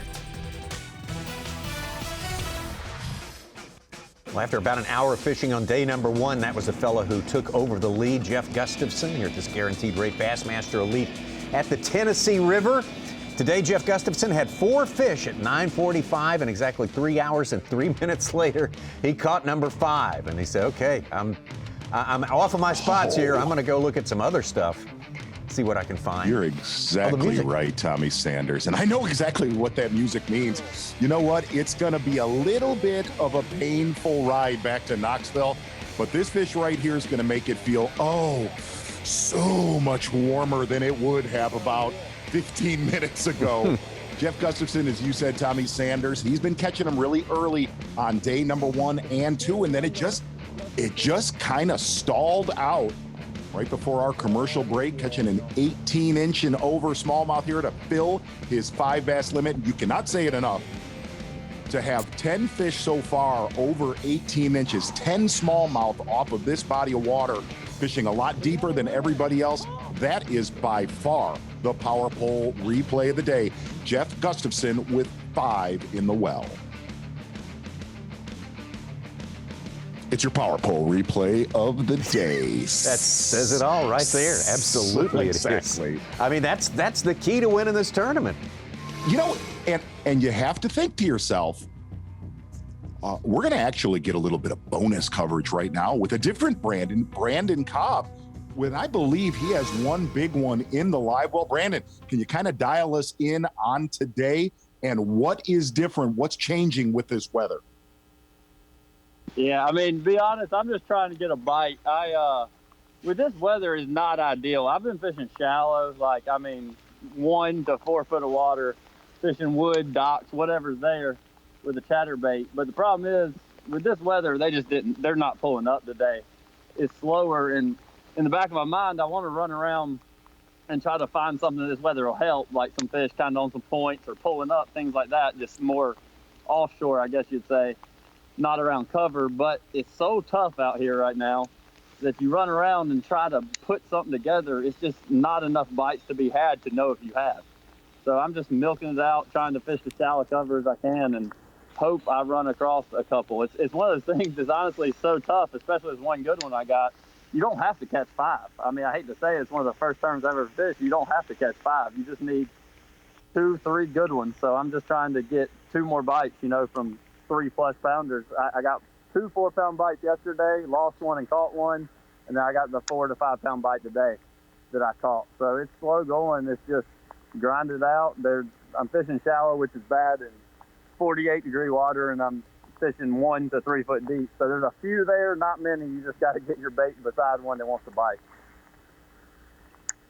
Well, Brandon, are you fishing the same basic area that you fished yesterday all day long? Yeah, I pretty much am. I think a lot of these fish are bait oriented. So you might hit an area a couple times and the bait's just not in there at that time and it's no good. And then you pull in and they're biting a little bit. Like the sun, it hadn't happened without the sun today, but yesterday I had one little area that I went through twice, never had a bite. And then I went through it again and caught 2 keepers and 10 shorts in one pass. So it's all about the timing when the bait gets in there and the fish pull in.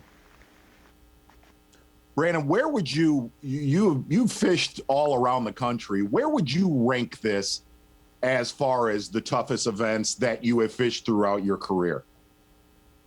This is it, man. I back before I fished Bassmasters, I fished FLW and fished some Forest Wood Cups in August. Worst month in the world to fish.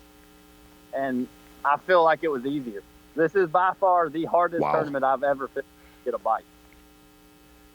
So the water temperature is actually dropping today. It's going the opposite direction of what it was doing all day yesterday. Perfect. Yeah, it is. Actually, where I just caught this big, I found one area that was it was 56 to 57 degrees yesterday, and I caught the one big one in it today, and it was all the way down to 49. So it dropped that much overnight, which it wasn't even that cold. I just think it never got warm today. And what we were seeing warm yesterday was actually probably just the 6-8 inches of water on top. So it cools down extremely. Do you like grinding tournaments like this, or would you rather well, I know the answer, but do you like the ones where you've got to keep your head in it and know that probably 30% of the field is out even before it starts? So it's funny you say that. I used to love them. That was my forte. But in recent years, it's not my favorite anymore. I've got to where I like the slugfest. I don't know. I actually prefer hot water tough tournaments more than cold. Cold, I just feel like they're not biting. And hot, I feel like it's not there, so you cover enough water, you catch one. When it's cold like this, the problem is, I'm sure like this pocket I'm fishing now, I guarantee you've got some bass in it. Just so cold that they're not biting, so you have to go incredibly slow, which is the opposite of the tough tournaments I like. And so when the bait have closed up shop, as they obviously have right here, I mean, there's no way to go out and find them or do anything to relocate at least that element of the fish catching deal. Well, and that's kind of what was going through my head today, because I know it's not necessarily happening. I mean, yes, I've got one good one, but I've caught like 2 or 3 short ones, and that's it. And in a normal situation, I would say, you know what, I'm going to pick up trolling motor, I'm going to run somewhere, I'm going to try to put something together and make something happen.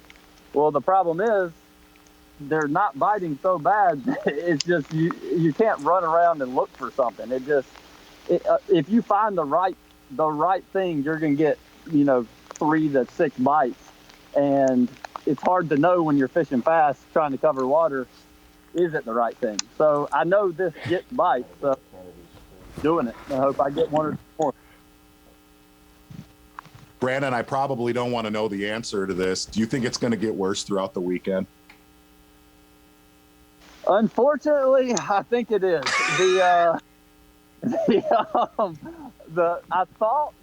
I thought this rain, usually in the spring or like early spring like this, winter really, but I've always thought when you get some warm days and then a nasty day, either they are just going to start biting because they have already moved up and now they're biting because they're shallow, or they're just going to stop.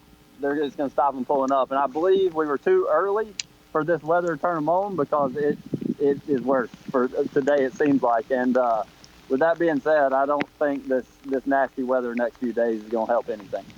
Well, Brandon, we don't like the forecast, but we do like your comments, and we're happy that you could spend a little time.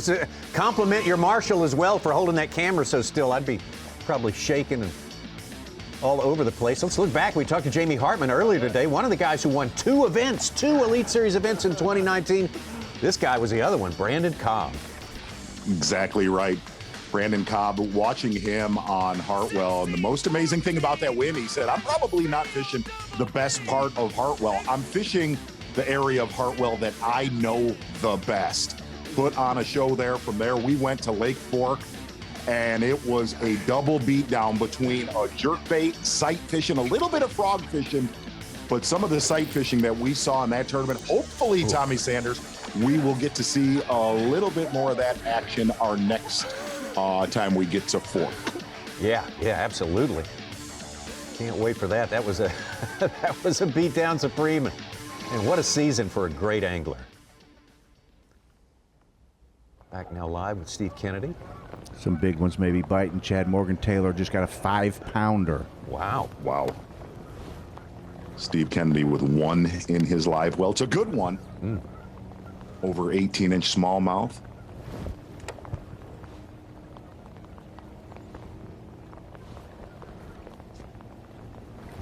That is a fish. Yes. Thanks. Largemouth. I thought it was a spot there for a second.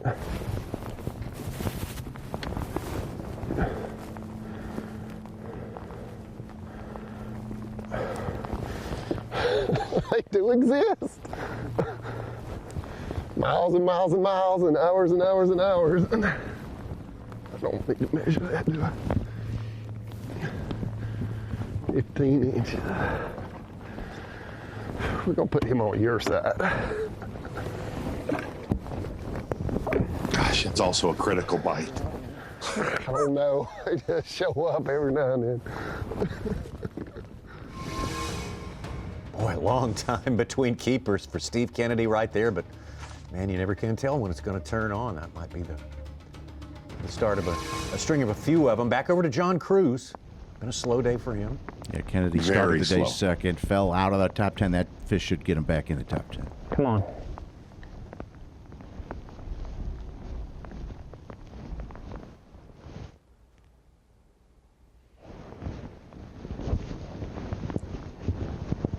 That's a little micro football jig. He might be a little short. He wasn't as long. He's not as long as another one. Oh Lord, yep. He's about 1/8 of an inch short. First cast with that though. That's good.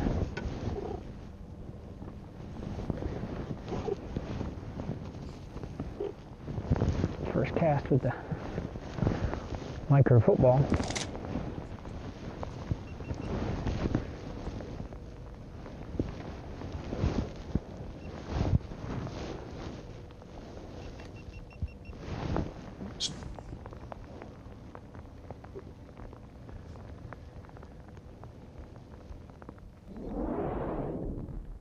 Do we have him with one fish right now or two, Ron? I believe he has one in the live well, and then he threw that one back. He threw that one back. Okay. Okay. Yeah, just one 2-pounder. Yeah, Kennedy's fish knocked. The deal over there is rough. You can't let it settle in there. What's interesting is, oh, sorry, Such, go ahead. That just knocked Cliff Perch out of the top 10 to 11th. Perch from 50th has our third biggest bag of the day, 13.3. Rampaging this morning. Come on, little buddies.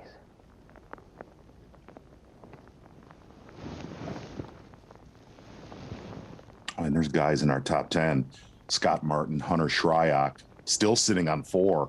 What one 14-inch fish would do for either of those two. Oh, boy. Go right to the bottom line. We've seen a little bit of something different than we expected. Maybe we've seen jerk baits, crank baits, bladed jigs, stuff like that, but seeing two guys catch them on a micro jig, micro football jig, and Brandon Cobb, both on spinning rods, something you don't see I call it often. 111.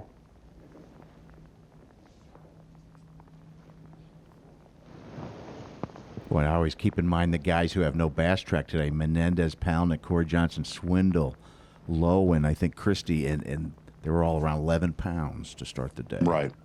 John Cox just caught a 4-pounder to jump into 7th. He has a limit now. Spent a lot of time with John Cox. Watch him catch every fish yesterday. And it took all day. This is big fish by double, Ronnie. Another limit. We're over into the teens, almost to 20 today. See, when I said that yesterday, I said 43. I was talking about a 2-day total, like to make to the weekend. Yeah. 43 limits for 2 knew days. Yeah. I didn't clarify, but that's that was the If there's any more, this thing's gonna mop them up. If there's any more in there.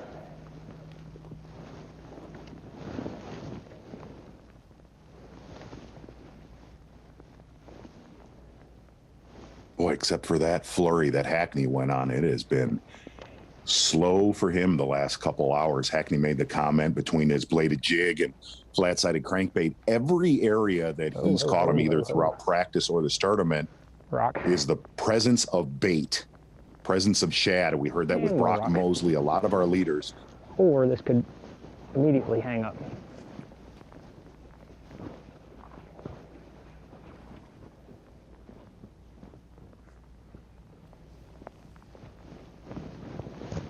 Jeff I Gustafson. may or may not put a new one on.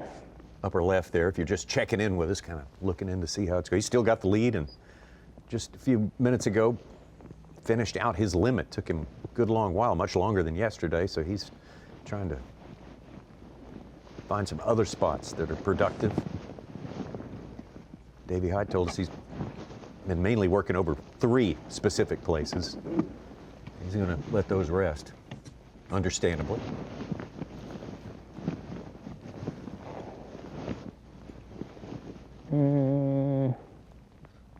Z, I was told Cruz does have 2. One slip by us. Yeah. I guess if there's one positive of this, it's not, we're going to get a pile of rain, but it's not going to get brutally cold. I mean, I think the low tonight is in the mid 40s, and then tomorrow night, I mean, we're in the mid 50s to 60 degrees as lows. If there's if there's a positive of the negative, that would be it. That it's not going to get frigid and be around freezing and really drop the bottom out of the water temp. Yeah, warmer still on Sunday, right? Yes. Going to get all the way up almost to 75 degrees on Sunday. All right.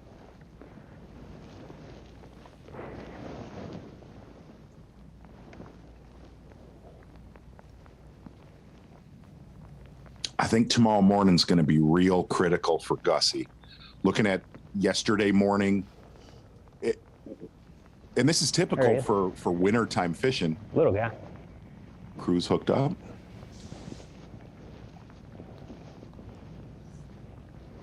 Not gonna do it.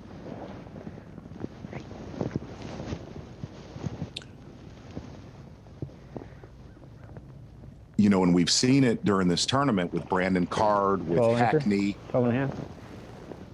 Gussie, little windows in the wintertime, which is generally really early. Just might have to finesse them up.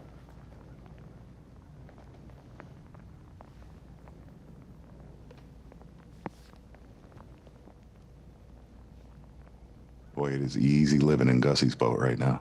Oh, yeah. Easy freezy. Said he didn't dress warm enough today. Well, you see those windows open a lot longer later in the spring as, you know, the water temps warm, especially you get in the summertime, they just feed at a longer window. Fish are in no water.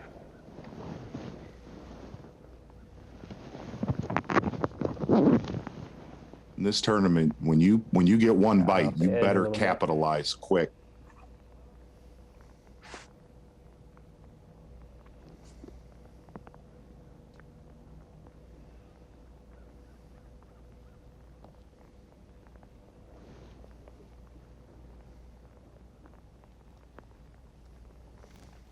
Wow, Brian New got it done fast. He was floundering. He just caught 2 fish. He's up to 9 pounds on the day from 85th. Start the day to 41st.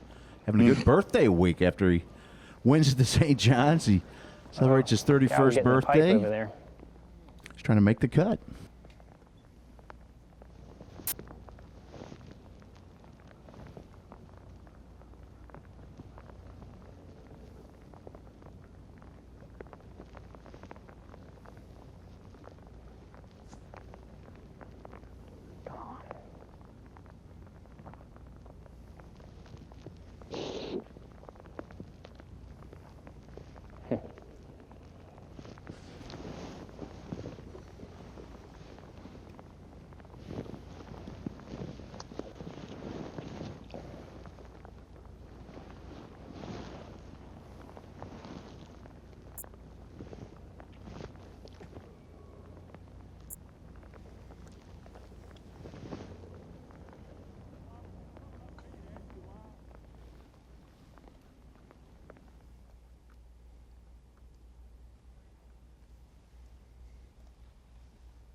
Takumi Ito just upgraded moments ago. Let's get back over to Brock Mosley.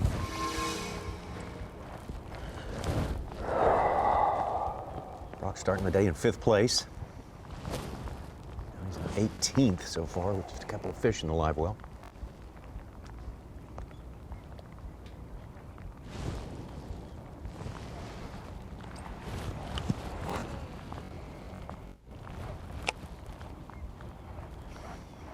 Majority of what Brock Mosley got yesterday. That's a decent one there. Stay hooked up. Stay hooked up. Stay hooked up. Whoa, no.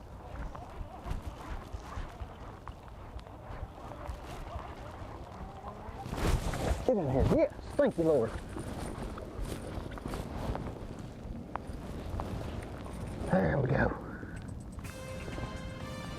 There we go. That's how we caught him yesterday. A 1/4-ounce lipless crankbait. Maybe that little 1 to 2 acre flat starting to fire for Brock Mosley. Solid fish right there. Yeah, it would mean a lot if he could get it up to 5 fish limit. Means so much on this day. We got some Striker Daily trivia for you right now. Which species of fish delayed the construction of the Tellico Dam? Was it the orange-spotted sunfish? Was it the snail darter? Was the silver red horse or the northern hogsucker? Would you call me Tommy? I didn't say it. What did you call me? I didn't call you that specifically. Yeah. Day 2, Tommy. We'll take some time, weigh those different species for a bit, take a break, and be back with the answer right here on Bassmaster Live.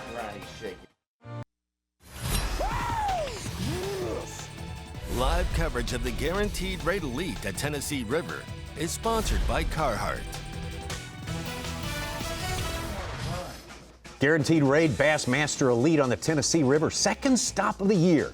of 9 regular season events for the Bassmaster Elites. These 100 anglers trying to get points to make it to the Classic for 2021, trying to just make their career look good, trying to become Angler of the Year. Let's get to our Striker Daily Trivia.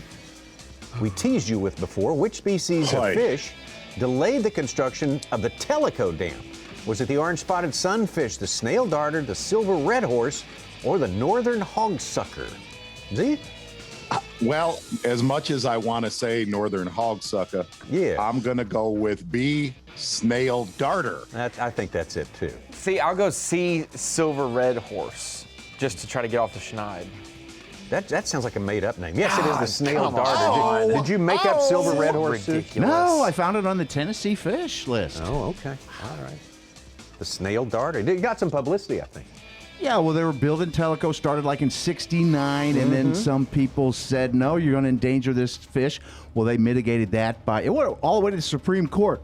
They put it in some other creeks around there and made it happy. They did. They took that case all the way to you know, they have the no snail doubt darter. They did.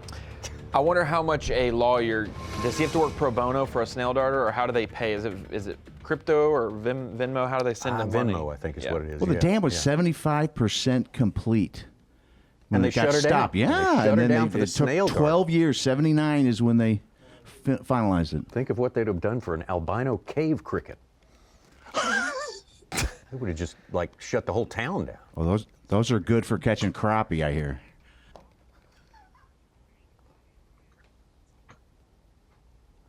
Well, Jeff Gustafson said he's probably not long before he heads to a place where there's some warmth, meaning Knoxville, of course, our host city, and what a fantastic host city it is. And Dave Mercer, I thought Canadian people always dressed appropriately for the cold. I mean, Gussie's saying, I forgot to wear my long underwear today. I'm going to have to turn her in. I'm going to have to put a lid on it early today. I guess he's in a position to do that. Yeah, and I don't think that's true. I mean, the stat you're throwing out there, Tommy, I mean, most of your stats blow me away how true they are, but I would believe that if Canadians are going to underdress, it's going to be in the South, right? I mean, no matter what the weather is. But I mean, I wear shorts all the time when it's way too cold to wear shorts.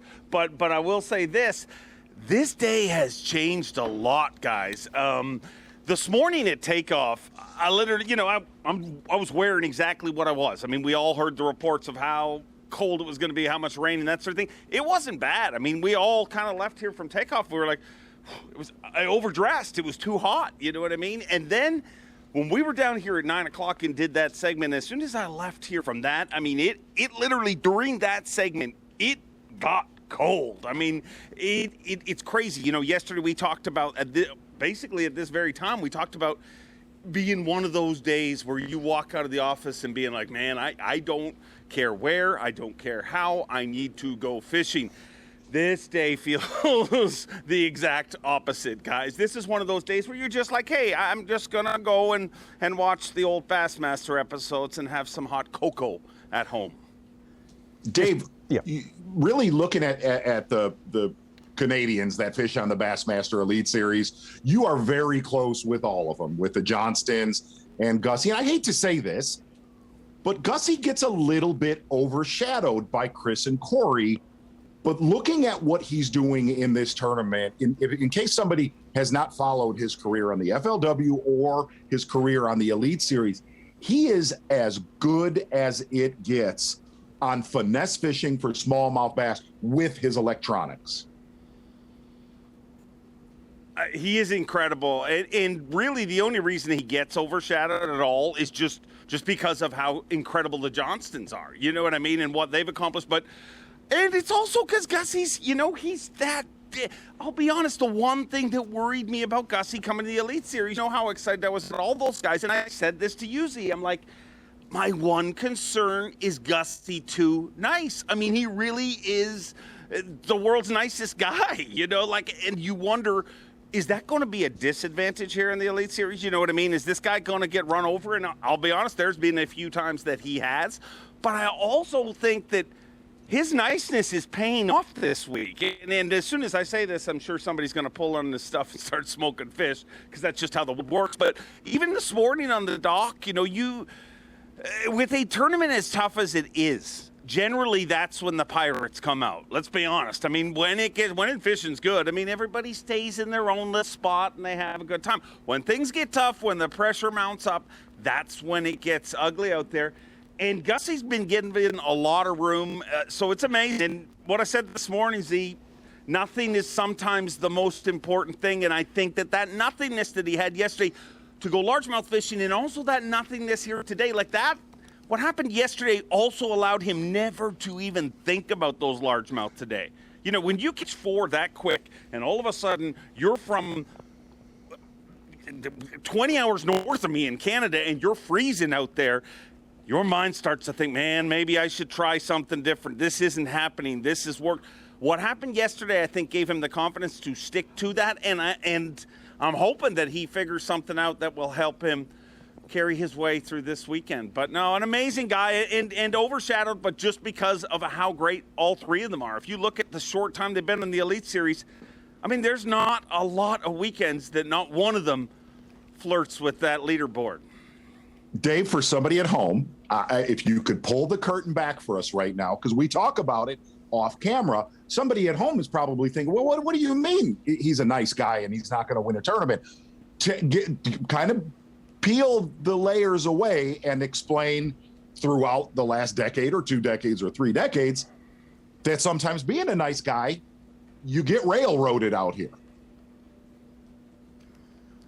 You do. I mean, I'm sorry to break some dreams. You know, I know it's always good to be nice, and it is good to be nice, but in a competitive environment, every once in a while, you know, like, I mean, it doesn't matter the sport. I mean, these guys respect each other and love each other, but you need to set your boundaries, and there is anglers in the field. There's competitors in every field, whether it be NASCAR this weekend or whether it be the Elite Series. There's always those competitors that are going to see your weakness as their advantage and take advantage of it. And you see that happen at situations, and I've seen it happen with Gussie in the past, but you don't even see anybody knocking at his door right now. You know what I mean? So, and there is a lot of the killer instinct. Like, you have to, I mean, Aaron's the exception to the rule. I've said this a bunch of times. Aaron's the only super accomplished pro angler out there that I haven't seen that step on their throat and end it attitude. Really, I mean, and Gussie doesn't have that. But, you know, Aaron, when he went on that run and won, you know, his 3rd angler of the year, I remember getting in his boat, and he literally, I said, dude, that 3rd day on St. Clair, after he went out there and didn't go back to his spot, and he went on day number 3, and he's fishing in Nowheresville, and a mile outside of takeoff, and he had 22 pounds, you know, after sleeping in. And I got in his boat, and I'm like, Aaron, I mean, there's nothing you can't do. And he's like, bro, I'm starting to feel bad. I'm starting to feel bad. I catch him too much. And there is a part of that where you need to, you know, to be the best at something. There is a part of it where you need to be incredibly selfish, put blinders on, and get the job done. But, I mean, then there's the anomalies like Aaron and Gussie that are just that good and that nice that they still get it done out there.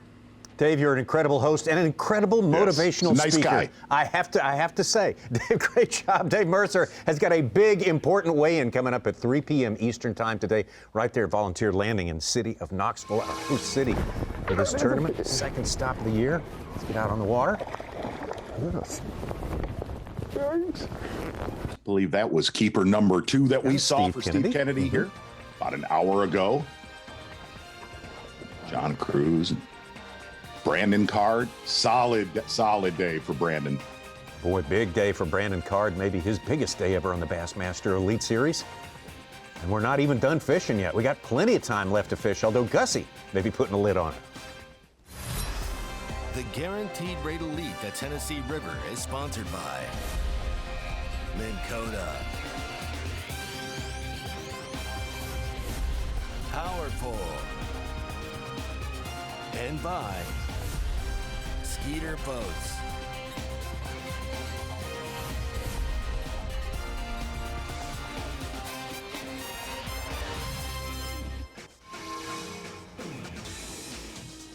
Bassmaster Elite here, the guaranteed rate Bassmaster Elite at the Tennessee River. This is, well, the Elite Series has been around since 2006, the year when everyone was a rookie. But we look at some of the fellows we are watching today out there, and they've been here since that 2006 time. Kennedy, Cruz, and several others out there in the field today. This is the Skeeter Boats Bassmaster Rookie Watch, though. Ronnie, I feel like we should get you to dial us in on some of these guys here. Brian New won the tournament, and now he's down in fourth place. Such knows Wait a minute about that. He's going What? to gain some today. Okay. In the last 9 minutes, he's caught 10 pounds of fish. He's jumped to 27th spot. He's going to gain a bunch of points. Hold on just a minute there. Yeah, why use guys? All right. Okay. See? Yeah, you say. Boy, Wait just a second. We got to meet Brian New down in Florida. Looks like tomorrow on camera we're gonna get to meet Justin Hamner. Yeah. Ronnie, you got anything for us on that? You covering the Opens? I may or may not. I might let Such jump in there and just say it for me, maybe possibly tomorrow. But no, yes, Justin Hamner, Tuscaloosa boy, University of Alabama, and travels with Patrick Walters, and so he's along that lines. But him and Josh Strassner cut from the same cloth. Hammer's climbed up today. Last year we had a Rookie of the Year from Minnesota Sure looks good. in the form of Austin Felix. Enough water. Okay. We're going to take a break. And before that, it was Florida boy Drew Cook. Head up the lake. Every year the rookies come in different shapes and forms of backgrounds and whatnot, and some of these guys have fished professionally for a year or two, maybe 3 years, but haven't gotten that $500,000 threshold money-wise to make it out of the rookie status. Only 4 of the 13 anglers that joined the elites this year weren't rookies. They're newcomers. Scott Martin, obviously Hackney Christie, and Justin Atkins. But the 9 guys that are, most of them are bona fide new guys to professional fishing on a national level. Daryl Gleason traveled, and fished professionally for a year or so. But most of those guys are opens and college. Fresh out of it. Must have given Brandon Cobb some good luck. He just caught a 4-pounder after we left him. So he's got 8.5 pounds now. Yeah. There was a fish fall. There was a bass fall on that as I was reeling it in. Interesting. Some of our friends that have kind of clued us in on this area that Brandon Card is fishing, and we're going to have to watch this tomorrow morning, getting some text saying he better mine it for everything it's worth today, because that could be Not a very big one, but that tells me that they're aggressive.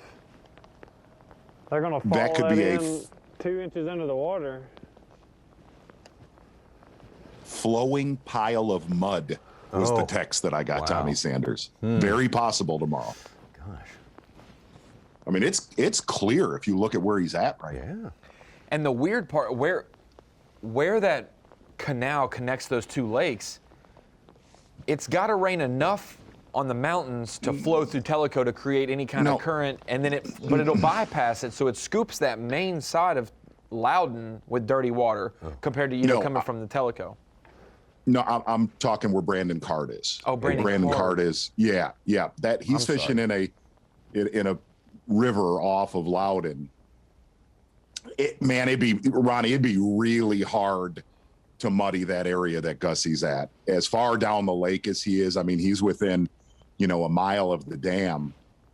But that little river right there that Card is in, from what we understand, very susceptible to blowing out.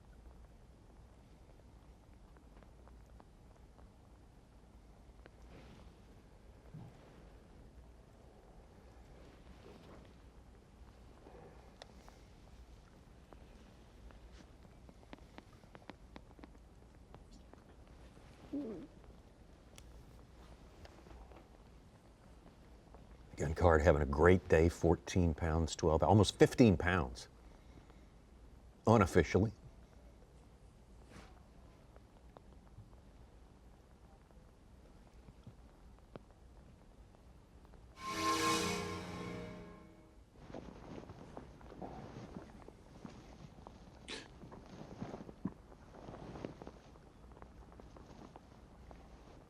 Well, you get a good look at some of the attractions, the attractors that people put under their docks here. It's probably easier to catch a fish off those when they're actually underwater, but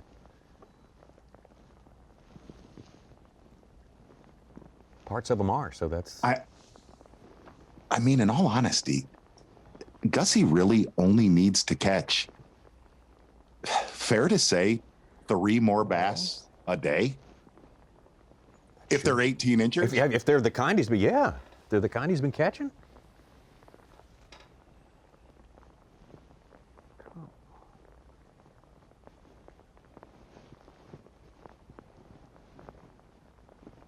Do you think for Z, obviously his average size fish is a little bigger because it's 18 inches and not 14 because of the species?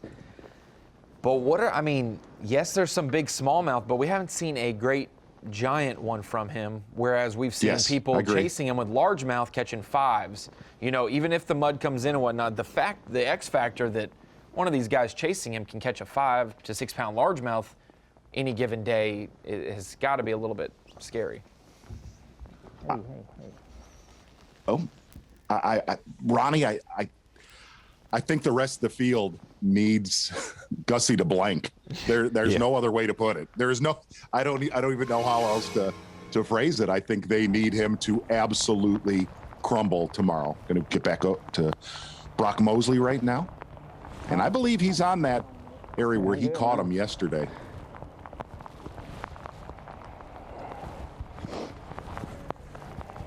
Quarter-ounce lipless crankbait.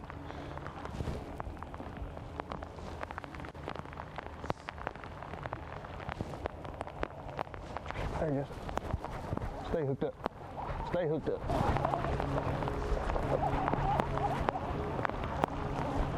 Please stay hooked up.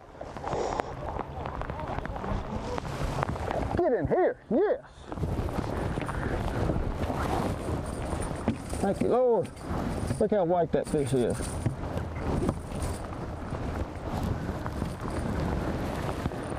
It ain't no giant, but this week on Fort Loudoun, Andy Keeper's a giant.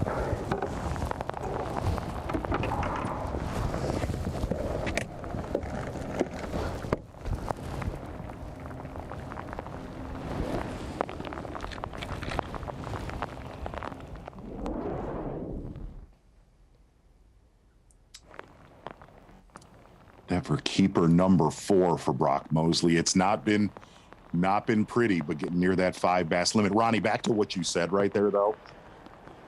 Boy, he is living. You know, when you talk about still be halfway in it. At least get a chance to make Sunday. If we can get one more and go out tomorrow and catch 5 more.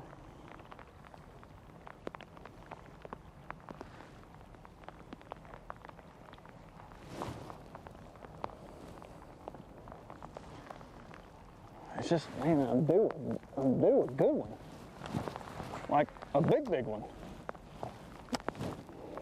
Biggest largemouth I've caught all week's been 2 3/4.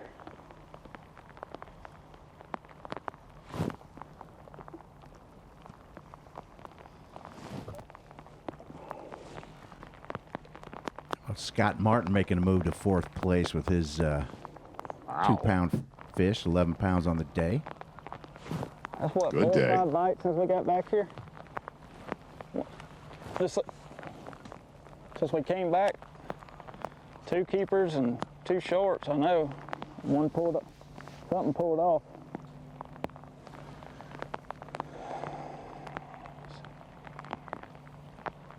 I think he's going to get there. I think he's going to get his 5, Brock. If you take 8 hours divided by 5 fish, that's the rate at which he's been catching his keepers. You know, and this spot did not fire this morning, but going back to what we were saying, Ronnie, is Gussie's going to have to do it, obviously, off of one spot, one little, you know, Davey said it, it's 3 spots in a 100-yard stretch, because he's shown us so far, really, he has nothing in the tank besides that. But that's a super highway, right, Z? It's not like he's going to catch all the smallmouth out of that region. I would say they move through there by the minute, you know. It's if it'll hold up. Yeah, that phrase is double-edged because they do move through there by the minute. So they might not. Yeah, exactly. Yeah. And the current will be different tomorrow. I didn't know about the clarity, but that's what I was kind of referencing as well. Is that when it flows from Tellico and they pull some from the dam, it's got to suck it from Tellico through the canal right to where Gussie's at as well. And then it's going to be coming by through Loudoun as well. And so it's going to create a whole totally different current than we've seen, and he'll have to reposition and refine them.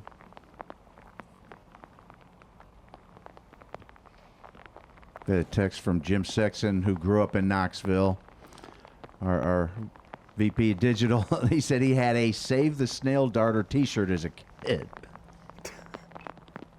Who didn't? Mine was all about conservation of the northern hog sucker. Yeah.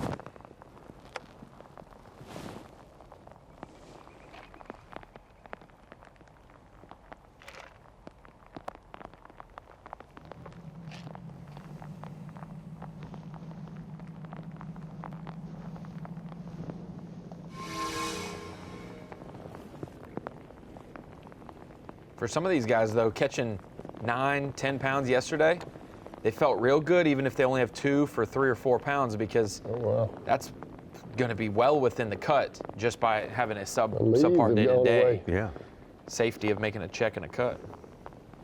Current's going the opposite direction or something. There's a big trash pile right there.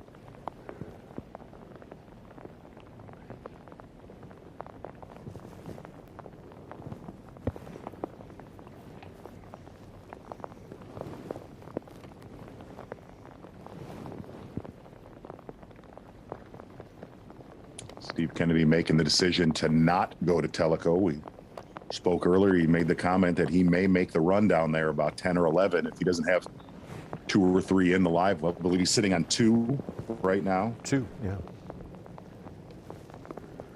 11th place.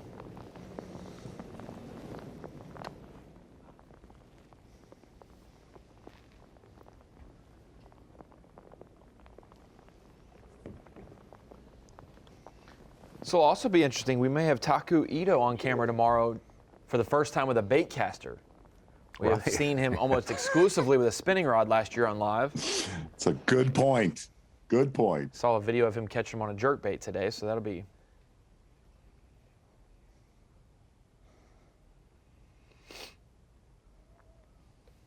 Taku Ito made the comment he hates fishing shallow, loves fishing deep. Watched in the off season, he's been practicing and boning up on his shallow water skills. All right. Well, we may get a look at it, as you say, tomorrow, Ronnie. Jeff Gustafson got his work put in today, got his limit, looking great. Lead over Brandon Card. Brandon Card looking very good as well. Scott Martin, a big mover, up into our top 5. And plenty of fishing left to go on this day number 2.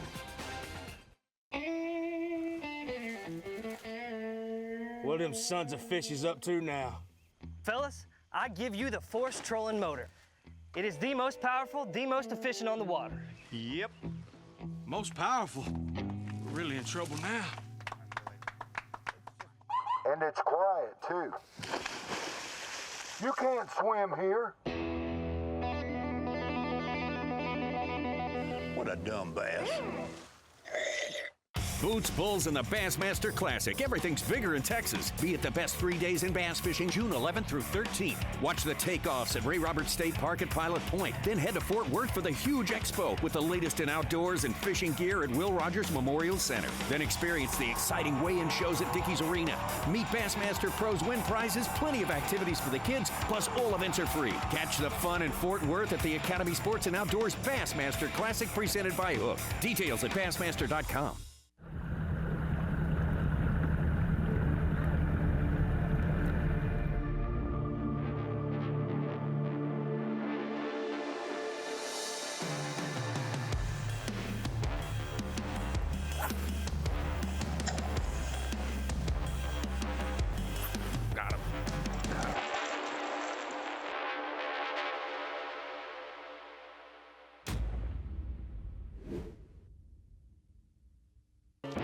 Utilizing my experience, utilizing my time on the water, evolving as an angler. And that evolution should never stop. You have to do it every day. From when you wake up in the morning, you got to be thinking about changing, continually changing every minute, every cast. That's really the premise of fishing the moment.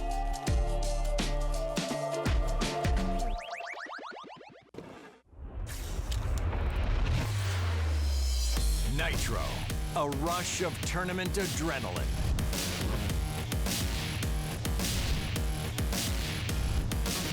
Nitro, the choice of champions, where performance meets play. Nitro, a big water beast, a pure fishing machine. Nitro, release the champion within.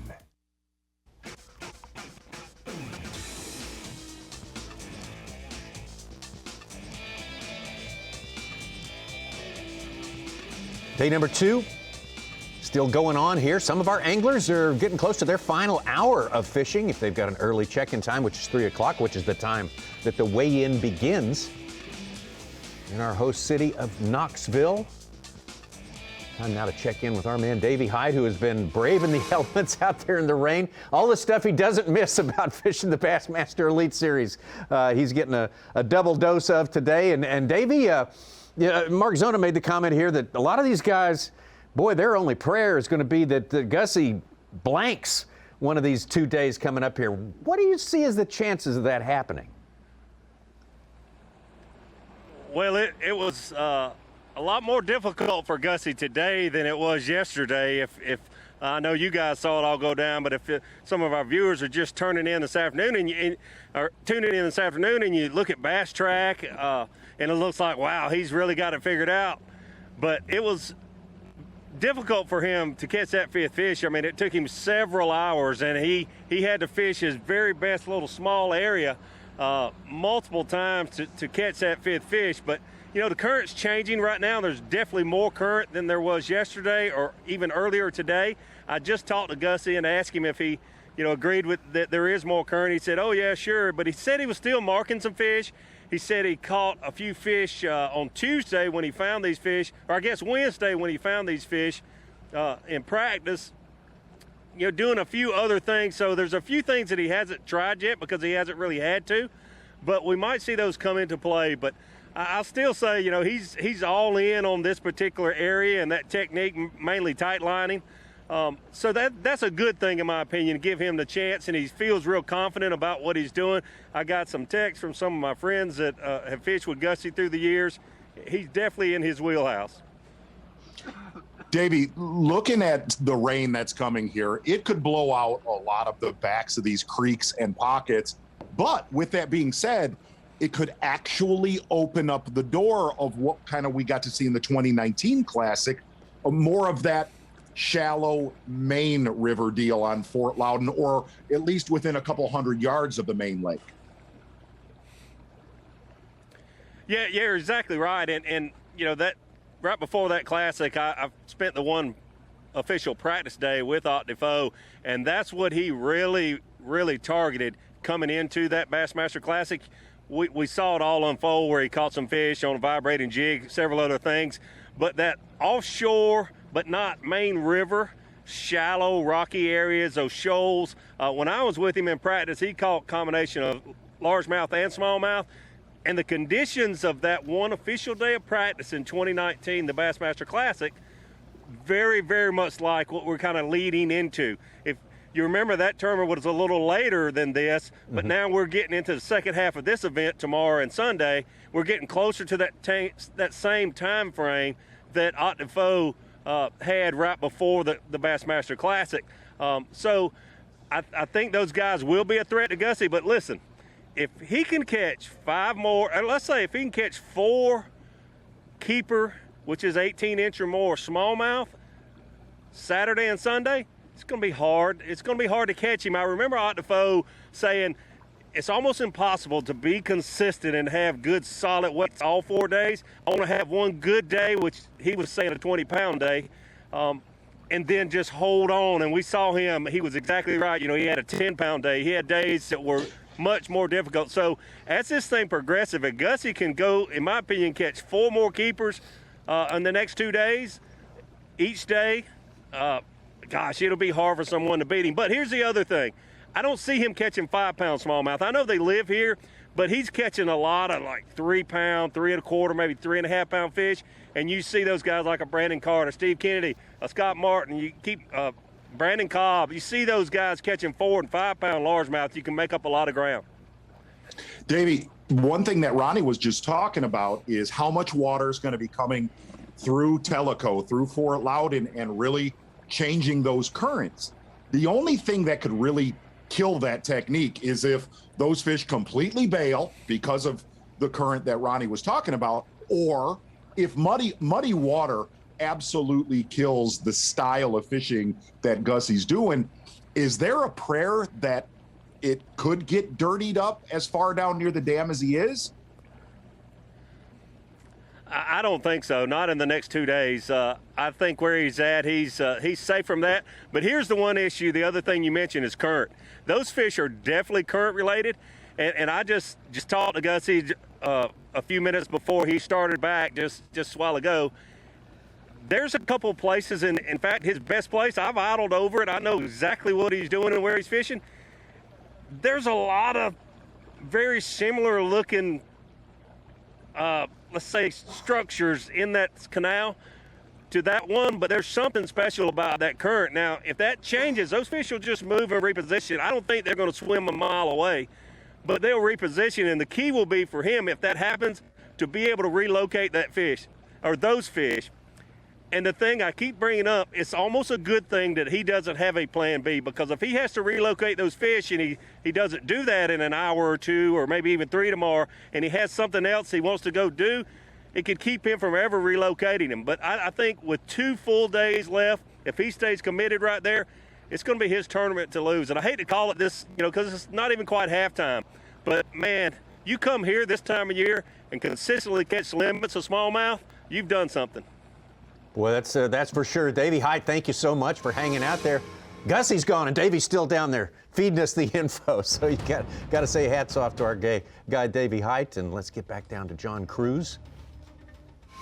Did Davey just call a winner, Tommy Sanders? He said he didn't want to.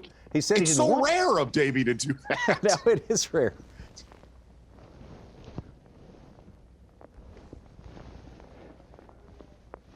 Unprompted. No one asked him to call a winner. No, and he did. No. I was going to, Ronnie. John Cruz hooked up.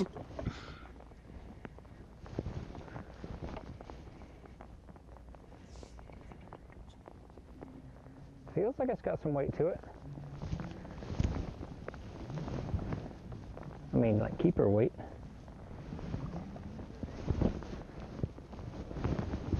Maybe. There's a chance. It's gonna be close. He's gonna be close, folks. Folks at home. Oh man. Not convinced. It'll be long.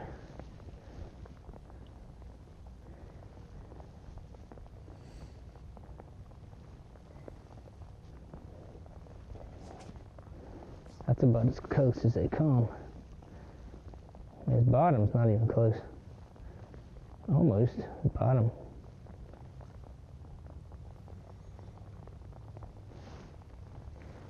His top will touch it. We're gonna put him in the box for now, but I'm gonna have to check him later if he's still in there.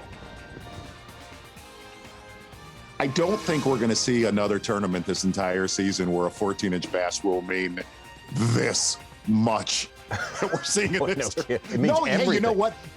There's potential when we go back to the Sabine. There is potential. Possibly so. 14. I check myself. A keeper is precious.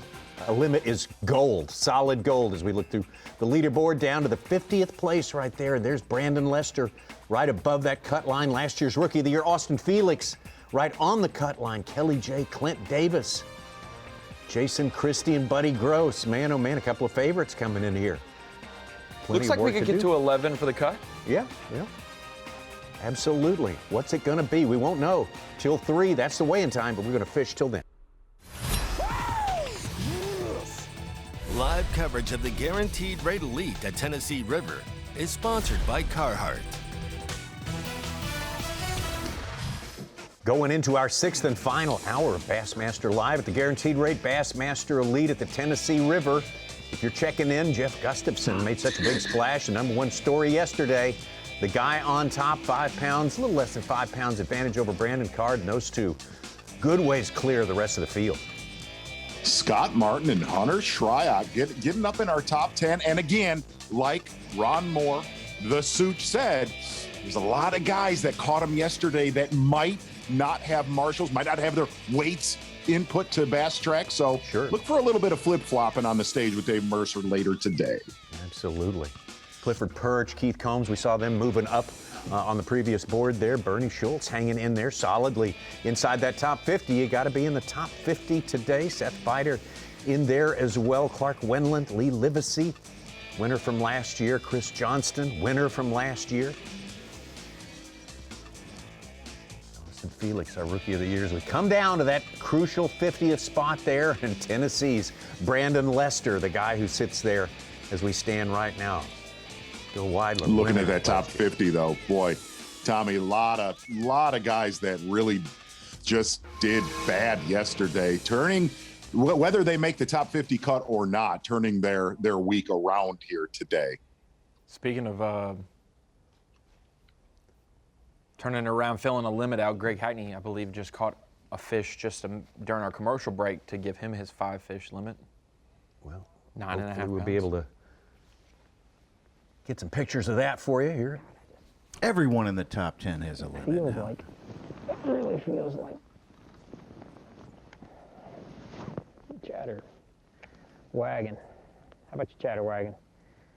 Woo woo.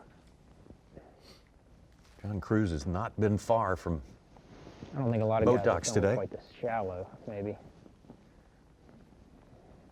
No, really fishing the lower end of Fort Loudoun, and one of the rare anglers. I mean, we've not seen hardly anybody, at least looking at our Bass Track maps that we get to take a peek at. He's pretty much been left alone. The two all keepers off tournament. of it, it was shallow as you know what.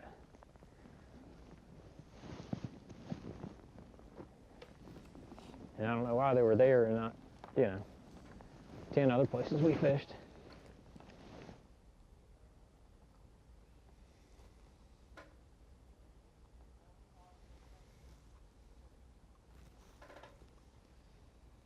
Oh, Steve Kennedy's got that one good one.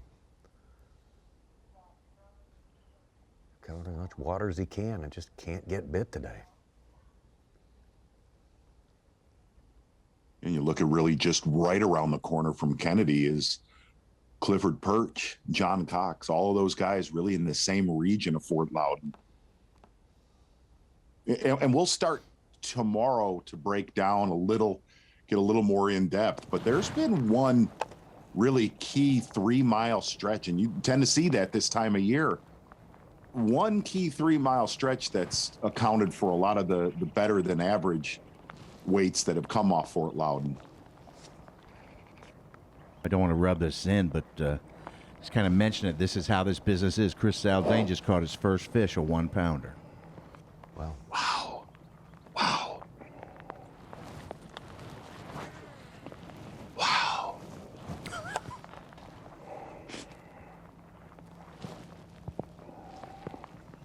Well, that is hard to stay in it mentally. And here's the thing, it's a lot easier if it's 63 degrees and sunny yesterday, but boy, when it's 45 degrees, pouring rain, and you have not caught them for 2 days, and you watched the leader catch them. At about noon, you start like, hey, I'm gonna just, you know what? I'm gonna treat myself tonight. I'm gonna get a steak, and I don't even want to be out here. And then you start wandering. Your mind it's not focused on catching one. How do you know that, Ronnie? Because according to some coworkers, that was me in college. You know. Okay. I wonder what goes through some people's minds when things are difficult. Or how about when they're good, like Gussie? I was What's going getting through his used to mind? not having to worry about fishing too fast, having it to myself. But he's been in here the whole time. I mean, pretty much, so. That's the way it works. Does he, tell me honestly, before you knew how he kind of found some on Wednesday, was Gustafson on your radar for this tournament? No. Was not? Nope. Okay. Nope. Fighter had to clue you in, right? But Fighter clued, totally did. You know, and we tend to second, you know, you try to have the cameras out with who you think's going to really catch him on day number one. And guys like Brandon Lester, they stuck out. David Mullins obviously sticks out.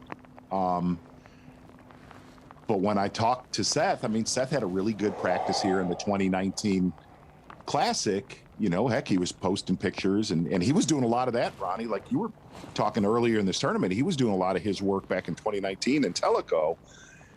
And Seth point blank said, just have a camera near Gussie. He might not be catching all 18 inchers, but you're going to have action. And coming into day number one, all we wanted was action. Oh, sure. All we ever wanted is action. But the other benefit of what, and Mercer talked about it, and Davies talked about it, not having really anything else to go to. That's his bread and butter right now. He's going to live with that or die with that, is being so cold and so early, and these fish not, there are guaranteed, there's still a massive amount of this largemouth population that's in wintertime, 10 to 12 foot of water, and they just aren't up yet. I think a lot of our guys, are picking off what is there to be caught.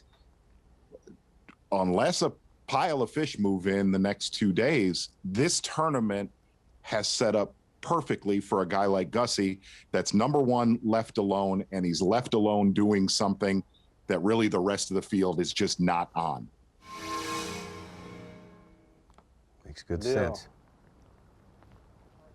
Are they even made with milk?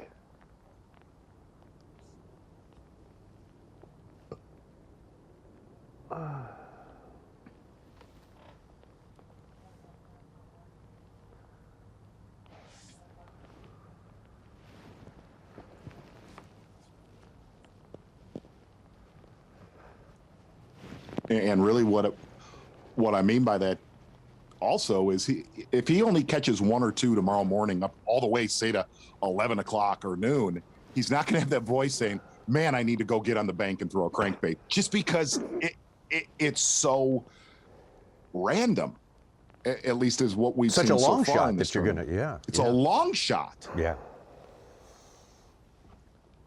Well, I mean, that's the math he's got to be using.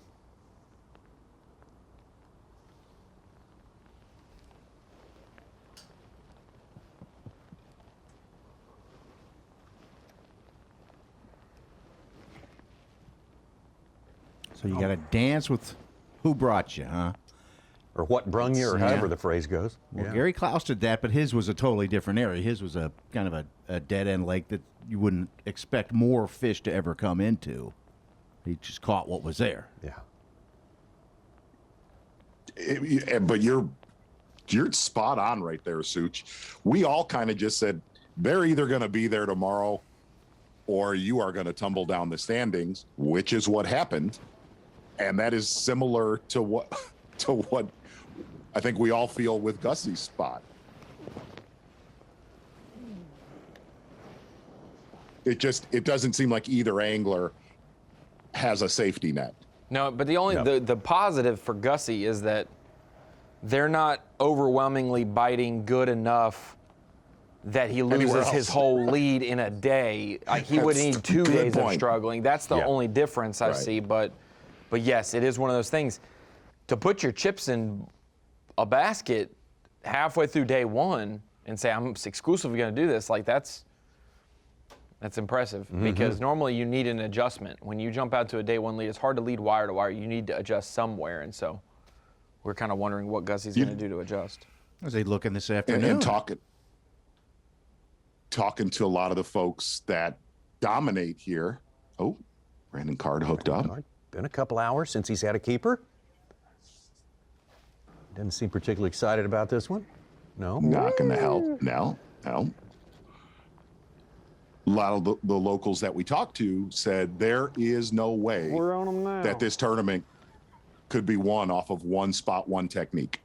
Every single one of them said that. And that's exactly what Gussie has done so far.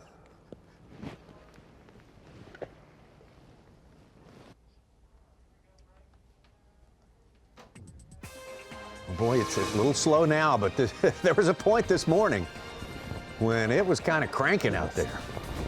Yeah, there was a 2-hour spell that you could tell it was really happening all over. Fast Track was lighting up in a big way. Might be able to see that tomorrow morning. Might be something happening late today. Some of these guys will be out there fishing till 4 o'clock. Guys in the later flights, and could make a difference come weigh-in time. The weigh-in will not be over until it's over. We know that for sure. 50 coveted spots on the line today. We're getting closer and closer to 3 p.m. when it starts.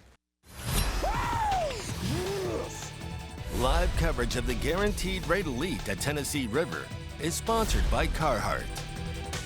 Final hour of fishing for most anglers out there. They're on this first reservoir on the Tennessee River. Fort Loudoun, Tellico. Right there, Jeff Gustafson. The man on top, we talk about achievement over the course of 2 days. You just got to go scoreboard on this one and take a look at what Jeff Gustafson has achieved out there. Starting yesterday, starting early. MPP, Marathon Peak Performance. And we have to give a big hats off to another peak performer, Seth Fighter, telling us, get near that man's boat right there. It has been such a painful grind. Gussie kind of mining the deeper water in between Fort Loudoun and Tellico. And call it yesterday, his Marathon Peak Performance was done in about 2 hours. Fishing, Davey Height said, right off of a road bed, a little bit of rubble. So there's 3 little key areas, a lot of current that funnels in between the lakes.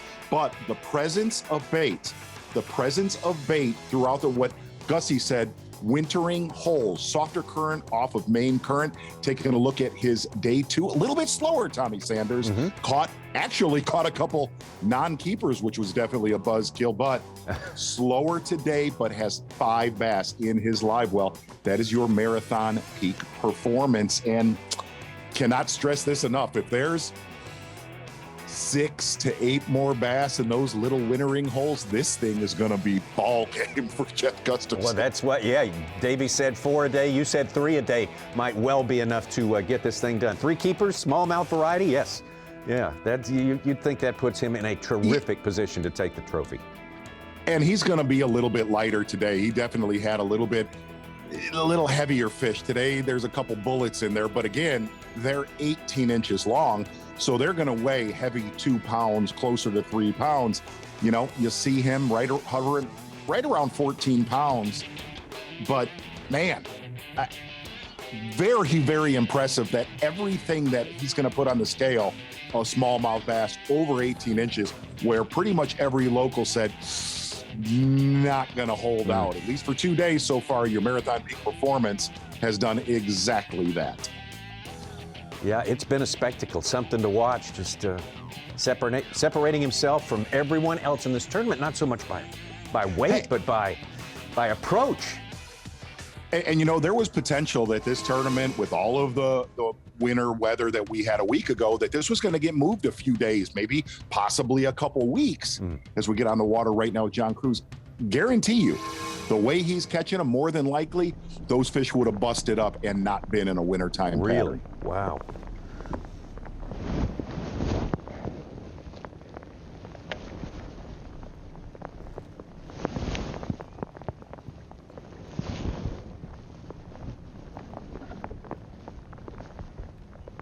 John Cruz with almost 14 pounds yesterday.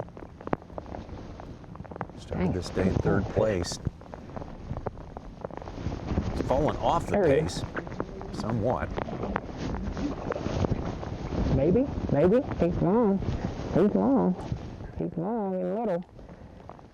Bladed jig for John Cruz, it looks like, yeah? Maybe. Gets me fired up. He only needs a pound and a half to climb inside the top 10. Yeah, she's got 3. Well, it's got to be close, isn't it?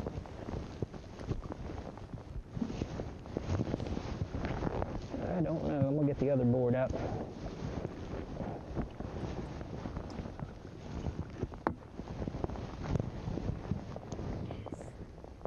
Needs to be 14 inches, Close kind of your like mouth. Brock Mosley.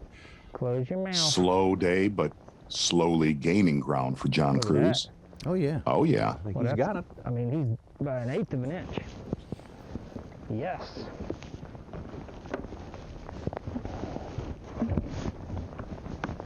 He's got one in there that's even closer to the line than that one. Yes. One time. Chatterwagon did it again.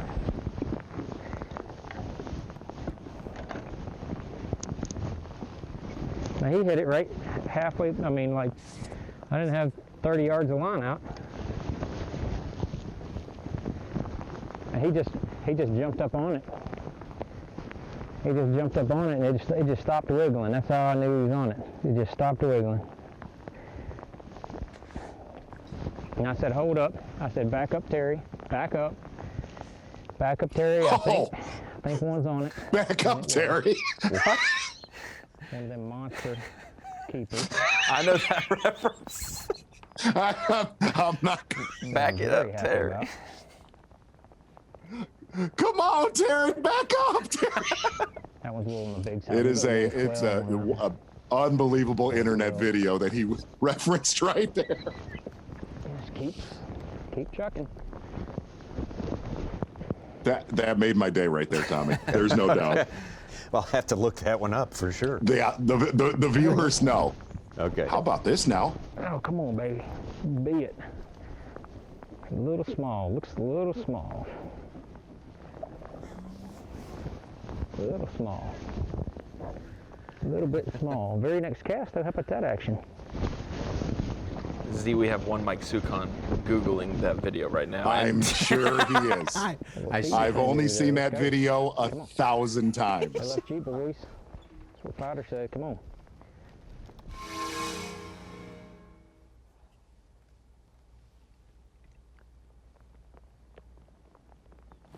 Cruz has gotten off to a great start, or at least a good start, the last 2 seasons early in the year. The key thing is when we get to just past that spawn or the post spawn, can he keep the wheels on the tracks? Last year with the Classic, almost taking home a great finish there, getting second at the St. John's, it just fell off from there. Surprisingly, he just never got it back going. Especially in the fall when I kind of thought that was going to be back in, Yeah. Had a tougher St. John's this year, but making up for it here. Yeah. Back in the top 10. Just knocked John Cox to 11th. If Mosley catches number 5, he may knock Taco Ito out of the top 10. Doesn't matter till tomorrow, though. It's interesting. We think about some of these guys catching 3 fish, how a pound and a half or 2 pound fish is so crucial. Last event at the St. John's, John Cruz catching that 613. He didn't have much else the other, the 2 days of competition you're guaranteed. That 613 is going to be huge when it comes down to AOI at the end of the year. Talking about John Cruz, that early part of the 2020 season, coming off a good showing at the St. John's, and then gets down to the Classic, Lake Guntersville, place where he's excelled more than once. Yoked on that jerk, baby. Absolutely. And John Cruz, really, you got to see him gamble, especially on that final day. He went for it. For days 1 and 2, it was a hodgepodge, a little bit of fishing offshore, a little bit shallow. I think the most impressive thing about that tournament is when he went up and went for the win. It did not happen, but great Classic for John Cruz on Lake Guntersville. Back up, John. Back up. Back up. Another one of our elite anglers, been here since the very beginning back in 2006, picked up his elite win. 2010 out on the California Delta, right about this time of year, in very different conditions. By like an ounce. He's been with us a long time. An ounce. Oh. Gustafson still on top there. Brandon Carr, Jeff Gustafson pretty much done with his fishing for today. Brandon Card could easily catch a couple more big ones before this day is over. John Cruz moving back into the top 10. We will be back in just a moment. Live coverage of the Guaranteed Rate Elite at Tennessee River is sponsored by Carhartt. Getting close to our last half hour of Bassmaster live coverage for you here. We still got plenty of anglers out there fishing, trying to upgrade, trying to solidify their spot, whether it be in the top 10 or the top 25, or boy, especially the top 50. If you're not in the top 50, well, you're on down the road, getting ready for the next event, also coming from the Tennessee River down in Florence, Alabama. First man out right now is Brandon Lester, one of the favorites here. Oh, man. Wow. Would not have seen that one coming. No. He's got 10 pounds. Bill Weidler's ahead of him with 10 pounds, 3 ounces. Honestly, the biggest question coming into today was, back it up, Gussie. Like, are you going to be able to back it up? And he has. He has. Well played. Well played, Jack. You know, I think it's going to be cool tomorrow. You know, we're going to have, it looks like we're going to have a camera with Scott Martin, Hunter Shryock, Justin Hamner. Man, I want to see what did those guys do today, because we know that they're largemouth fishing, or at least we're assuming, you know, looking at the map of where they're at. What did they do today that some of the leaders from yesterday did not do? You know what I mean? Like what is making it more consistent for them in such a brutally tough tournament? Why Scott Martin catches 2 fish near the 4-pound range.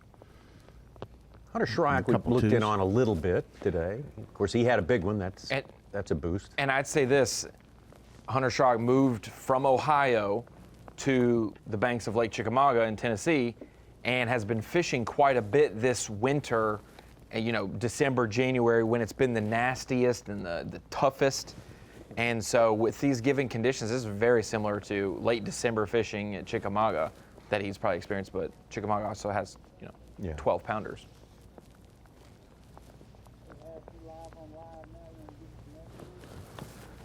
It's been a grind. You know, I caught one and helped myself just a little bit, you know, a few minutes ago, and it has not been what I expected. I thought today, it seems like I've had to fish harder today to get bit. You know, I thought today was going to be that day where you could just throw it out there and they would eat it. And it's definitely not been that way. Water temperature hadn't dropped or anything. It's been kind of the weather that, I mean, really the weather that I asked for. So I don't really have any complaints about that. It's just been hard to get bit. You know, I've had 8 keeper bites, I guess, and caught 7 of them. I mean, it's just, and I think yesterday I caught 9. It's not been much, that's what I mean, it's not been much change. I thought today it would be easy. Not easy, but I just thought if you got around them today, they'd bite. And they have not.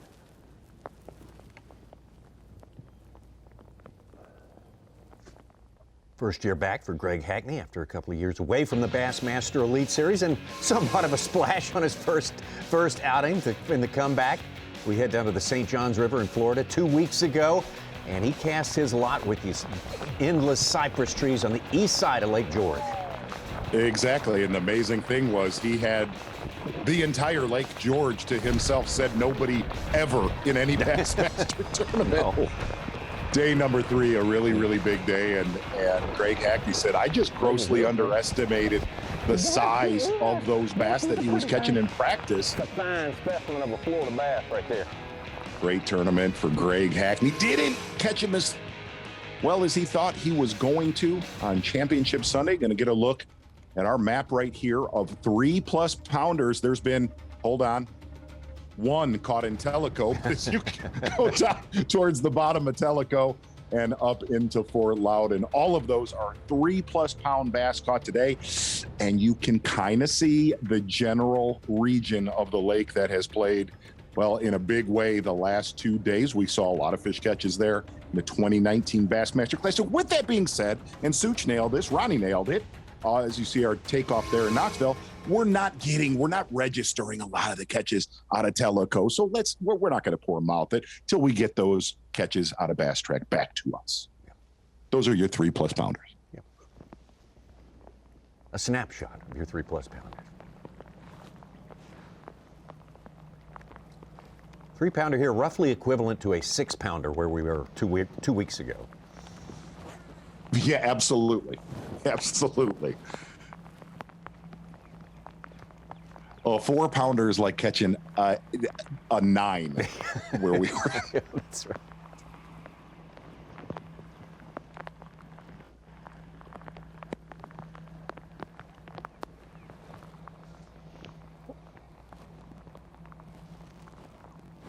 That's the tough part. Day 2, St. Johns River.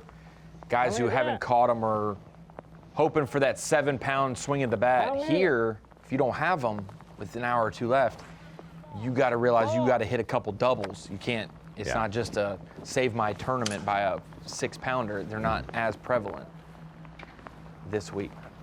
Something else. Might have been some fishing line or something. You know, and listening to Hackney, I guarantee you a lot of the guys that were in the top 20 yesterday, as we call the at least for the largemouth fishermen, yesterday was the day of survival where these fronts coming in. Brandon Lester said Monday was phenomenal fishing in all of that rain and terrible weather that passed through here. And it was cold Monday. But man, it has not fired that, at least like a lot of our leaders thought it was going to here today.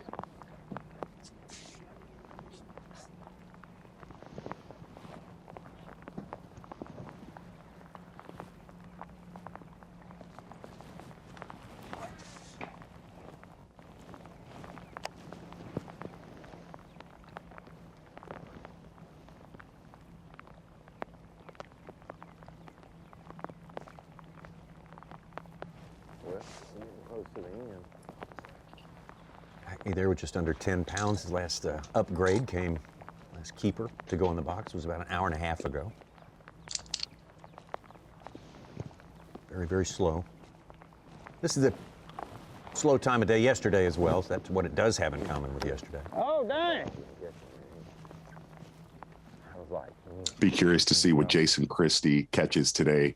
Hackney said he was only hopscotching with one angler, and more than likely, Jason has not registered anything into his bass track, but the one angler that Hackney was sharing water with throughout day number 1 was Jason Christie. Said that was the only angler that he saw John Cruz hooked up here.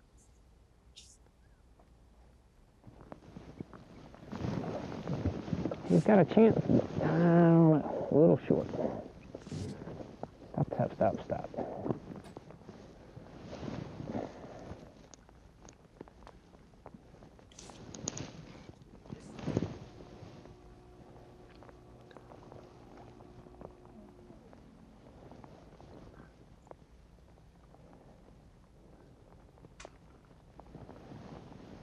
Well, have to see what he does.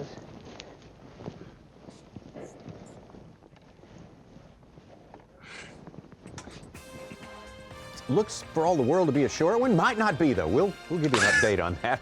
We got to take a break right now. Little mini chunk chub. Oh, we're gonna see. He's close. Not No, if it's that close, it's not worth the risk right there. Yes, you have to have a grebe once per show, and we've got that one for today. We'll be right back. Day 2. Live coverage of the Guaranteed Rate Elite at Tennessee River is sponsored by Carhartt. Bassmaster Live, take a look at that city. It's a great host city. Knoxville, Tennessee, the host city for the Classic back in 2019. Knoxville, just a great waterfront there with Volunteer Landing and Neyland Stadium where we had the weigh-ins and everything like that. We have the weigh-in today. Oh, the music. The weigh-in today at 3, but the music's here. The music means only one thing, Tommy Sanders. 4 fish in his live well. The Power Pole replay of the day. Nailed kneel before Gussie. This fish right here, we were starting to think that he was out of bass. Not a big one compared to what he put in his live well yesterday, but still telling him, hey man, there is a couple left going into semifinal Saturday and potentially championship Sunday. That right there was bass number 5 on one of the sweetest bump boards in the history of bump boards. Fish number 5, easy living, terrible weather, but boy, I guarantee you that made a very comfortable ride back to Knoxville. That is your Power Pole replay of the day, Tommy Sanders. Very nice. Even brought it back to Knoxville. That is cool. That is, Thank you. That's good going there. Full circle, bud. Full circle. Yep, full service. Big mover. Yeah. Scott Canterbury with a 4-pound 2 ounces up to 12 1/4 in 4th place. Yes, sir. John Cruz and Brandon Card. Brandon Card having a great day. A couple of guys named Scott have busted into the top 4 of our leaderboard now. One Scott Martin and one Scott Canterbury. Find this interesting, Tommy, and we'll start to chisel. We'll start to chisel into it. In that same region, there's other big stringers coming throughout this tournament. Okay. Uh-huh. Some more pieces of the puzzle starting to little pieces coming together. Yeah.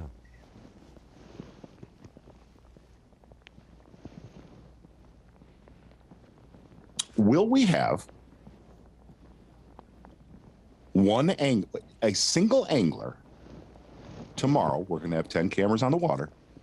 Will we have one angler fishing in Tellico? Wow. Ron? Huh? Yeah.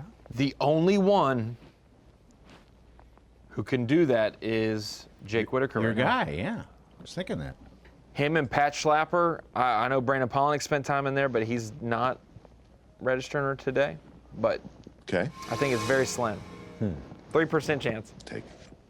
Taking a look at Scott Martin and a one Scott Canterbury, and trust me, there has been some good fish caught in between where those guys are fishing at right there on the map. One of them fishing a little bit further back in the pocket. Got to talk to Scott Martin yesterday about some of his sweet YouTube videos that are going to drop real soon. But if you notice, a lot of the water was a lot dirtier water, very shallow. Yeah. Seems like Scott Martin's fishing a lot further back from Scott Canterbury. Yeah, Scott Martin seemed to be all the way back yesterday. So.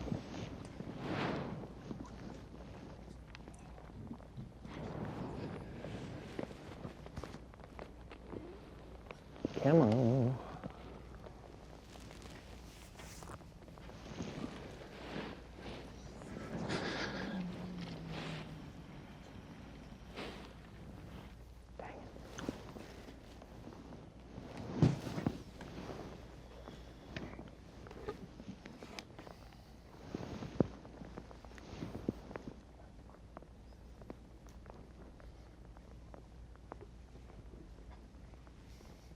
Oh, I swear one hit it. Just probably a little one just tapped on it. Because it was in, wasn't on the bottom. Probably one of them 10 inchers. Just run over and give it a kiss.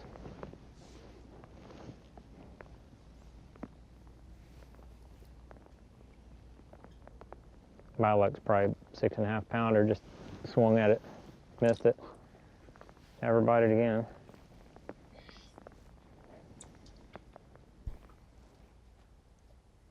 Leave John Cruz right there. He's busted back into the top 10. We'll bring you back into the Bassmaster Studios, sponsored by Marathon. And Ronnie Moore standing by the screen of knowledge. And I understand I'm being fed information that you're going to drop something called a sick mix track on us. Some people drop YouTube videos, some people drop mixtapes. I don't know, but I know Bass Track. I'm going to drop some Bass Track on you. But some anglers making some moves today. Such has been keeping us updated with BFAs and whatnot. But looking at Bass Track, we'll have 10 cameras tomorrow. We've had 6 on day 1, 6 on day 2. We'll have 10 tomorrow. And we're kind of got a diverse 10 on what we've seen. Basically, most of our guys except Brock Mosley stayed in our top 10 so far. We're going to add in maybe a Bob Downey, maybe a Justin Hamner. Guys like Scott Martin and Scott Canterbury jumped up as well. A guy I'm looking at, though, Ray Hanselman, Ray Henselman has had most of his fish early. He caught a limit pretty quick, you know, and he was one of the first limits of the day. He was right out of our coverage yesterday. He was in 7th place after day 1, barely missed out on being on camera today. His story of just making it to this event, all the way from Del Rio, Texas, as far across Texas as you can get to here is impressive, and then to be able to back it up with a good finish this week. He's going to be in contention, and this is kind of sets up the way he likes to fish, power fishing, shallow and whatnot, but also mixing in maybe some, you know, bladed jigs with some swim baits on the back, different things like that. And so Ray Henselman's one that we don't know a bunch about this week, but we know that he has persevered, and he's going to be one to watch tomorrow. And you'll be able to see, he talks about his story and his outlook on even making it here under his profile on the Bass Track page. I definitely want to check that out. We got Chris Zaldain to talk about how scratchy it got in his neck of the woods, his part of Texas as well, and I'm sure for Ray was. What's incredible, Tommy, is the story that Ray told on the weigh-in stage yesterday, but I had heard it prior to that. He had to buy a truck. He had issues with his truck on the way to Florida for the first event, got a truck sent to him to make it back. Well, he ended up purchasing a new truck, and it came from the dealership with a tank of gas. And you know, you don't think twice about that. Oh, a brand new truck, you get a tank of gas, awesome. That tank of gas helped him get a couple hundred miles through Texas, where there's no electricity, no trucks have been able to get deliver gas. Were closed. It was able to get him into maybe the Oklahoma, Arkansas region to get gas to even make it here. Ronnie, what's the candy and flowers here for you, bud? What's going on? 10-year what? What? What, Ronnie? What? Gifts in here. Such is referencing my love life, you know, 10 years with my wife today. Oh, we've been together. Wow. So, Fantastic. Congrats. I like it. Big time congrats.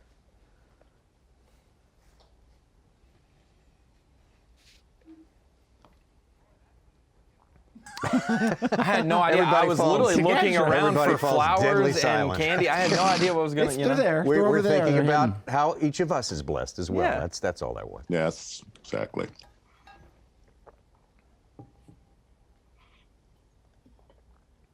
Awkward, in fact, I would say. still lingering, the awkwardness. Yeah. So real. Yeah. Honestly, you could take the easiest sentence to deliver in the history of delivery, and Such will make it awkward for us. So it's great. I like it. You're welcome. I actually asked Zona way back in 2011. I asked Zona for permission if I should ask this girl out on a date, and he said yeah, and then it ended up being Sarah, and now here we are. So man, man, talk about full circle. What are the flowers and candy for, kid? say what gives here. Oh boy. Back it up, Such. Back it up. Brown paper bag in here too. What?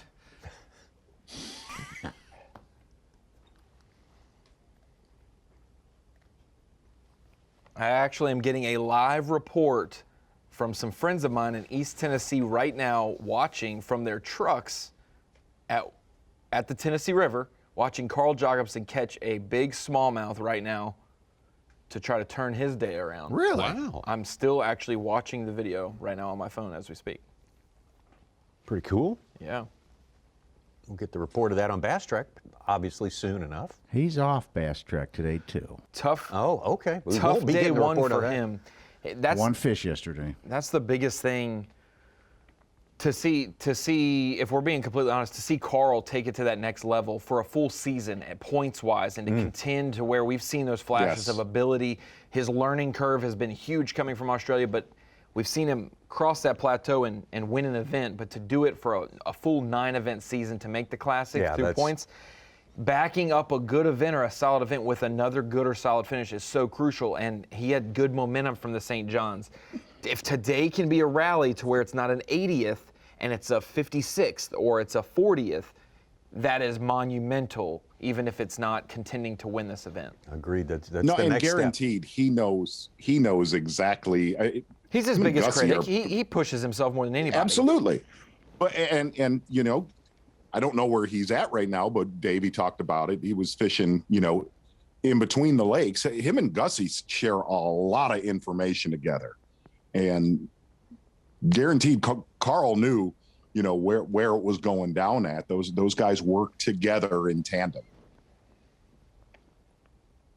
But absolutely right. Carl said one of the biggest problems that he's had is avoiding those, taking it into the ditch where you're in 75th to 100th. And, in the very next tournament, you're in the top 10, where he doesn't mix in those, 15th, 20th places, or just salvage one of those 100th place finishes with a 50th. And that's what I even talked on the phone with Jake Whitaker last night about. He finished like 91st. He was in the bottom 10 at the first event and was in the top 15 of this event. You think, 100 anglers, 2 events into the season, you finish bottom 10, you finish top 10, you're going to be right there middle of the pack. No, you're below. He's in the 60s in points, not dead center 50. It's one of those deals where a bad finish hurts you more than a good finish helps you. So you have to have good finishes stacked on top of good finishes to pull yourself out of those holes. What's with the flowers and candy? And what gives here? Pass them out.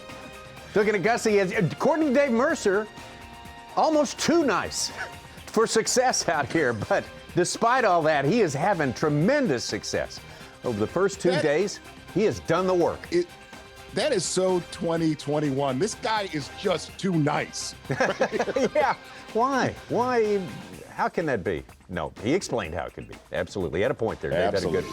Got the weigh-in coming up. Speaking of Dave Mercer, he is in preparation. He's in seclusion right now, getting pumped up for the weigh-in. 3 o'clock right here on Bassmaster.com. Will be a crucial weigh-in. Only half the field will make it to the weekend. So mark it down. The Guaranteed Rate Elite at Tennessee River is sponsored by Ranger Boats, Yamaha, Toyota, and by Berkeley.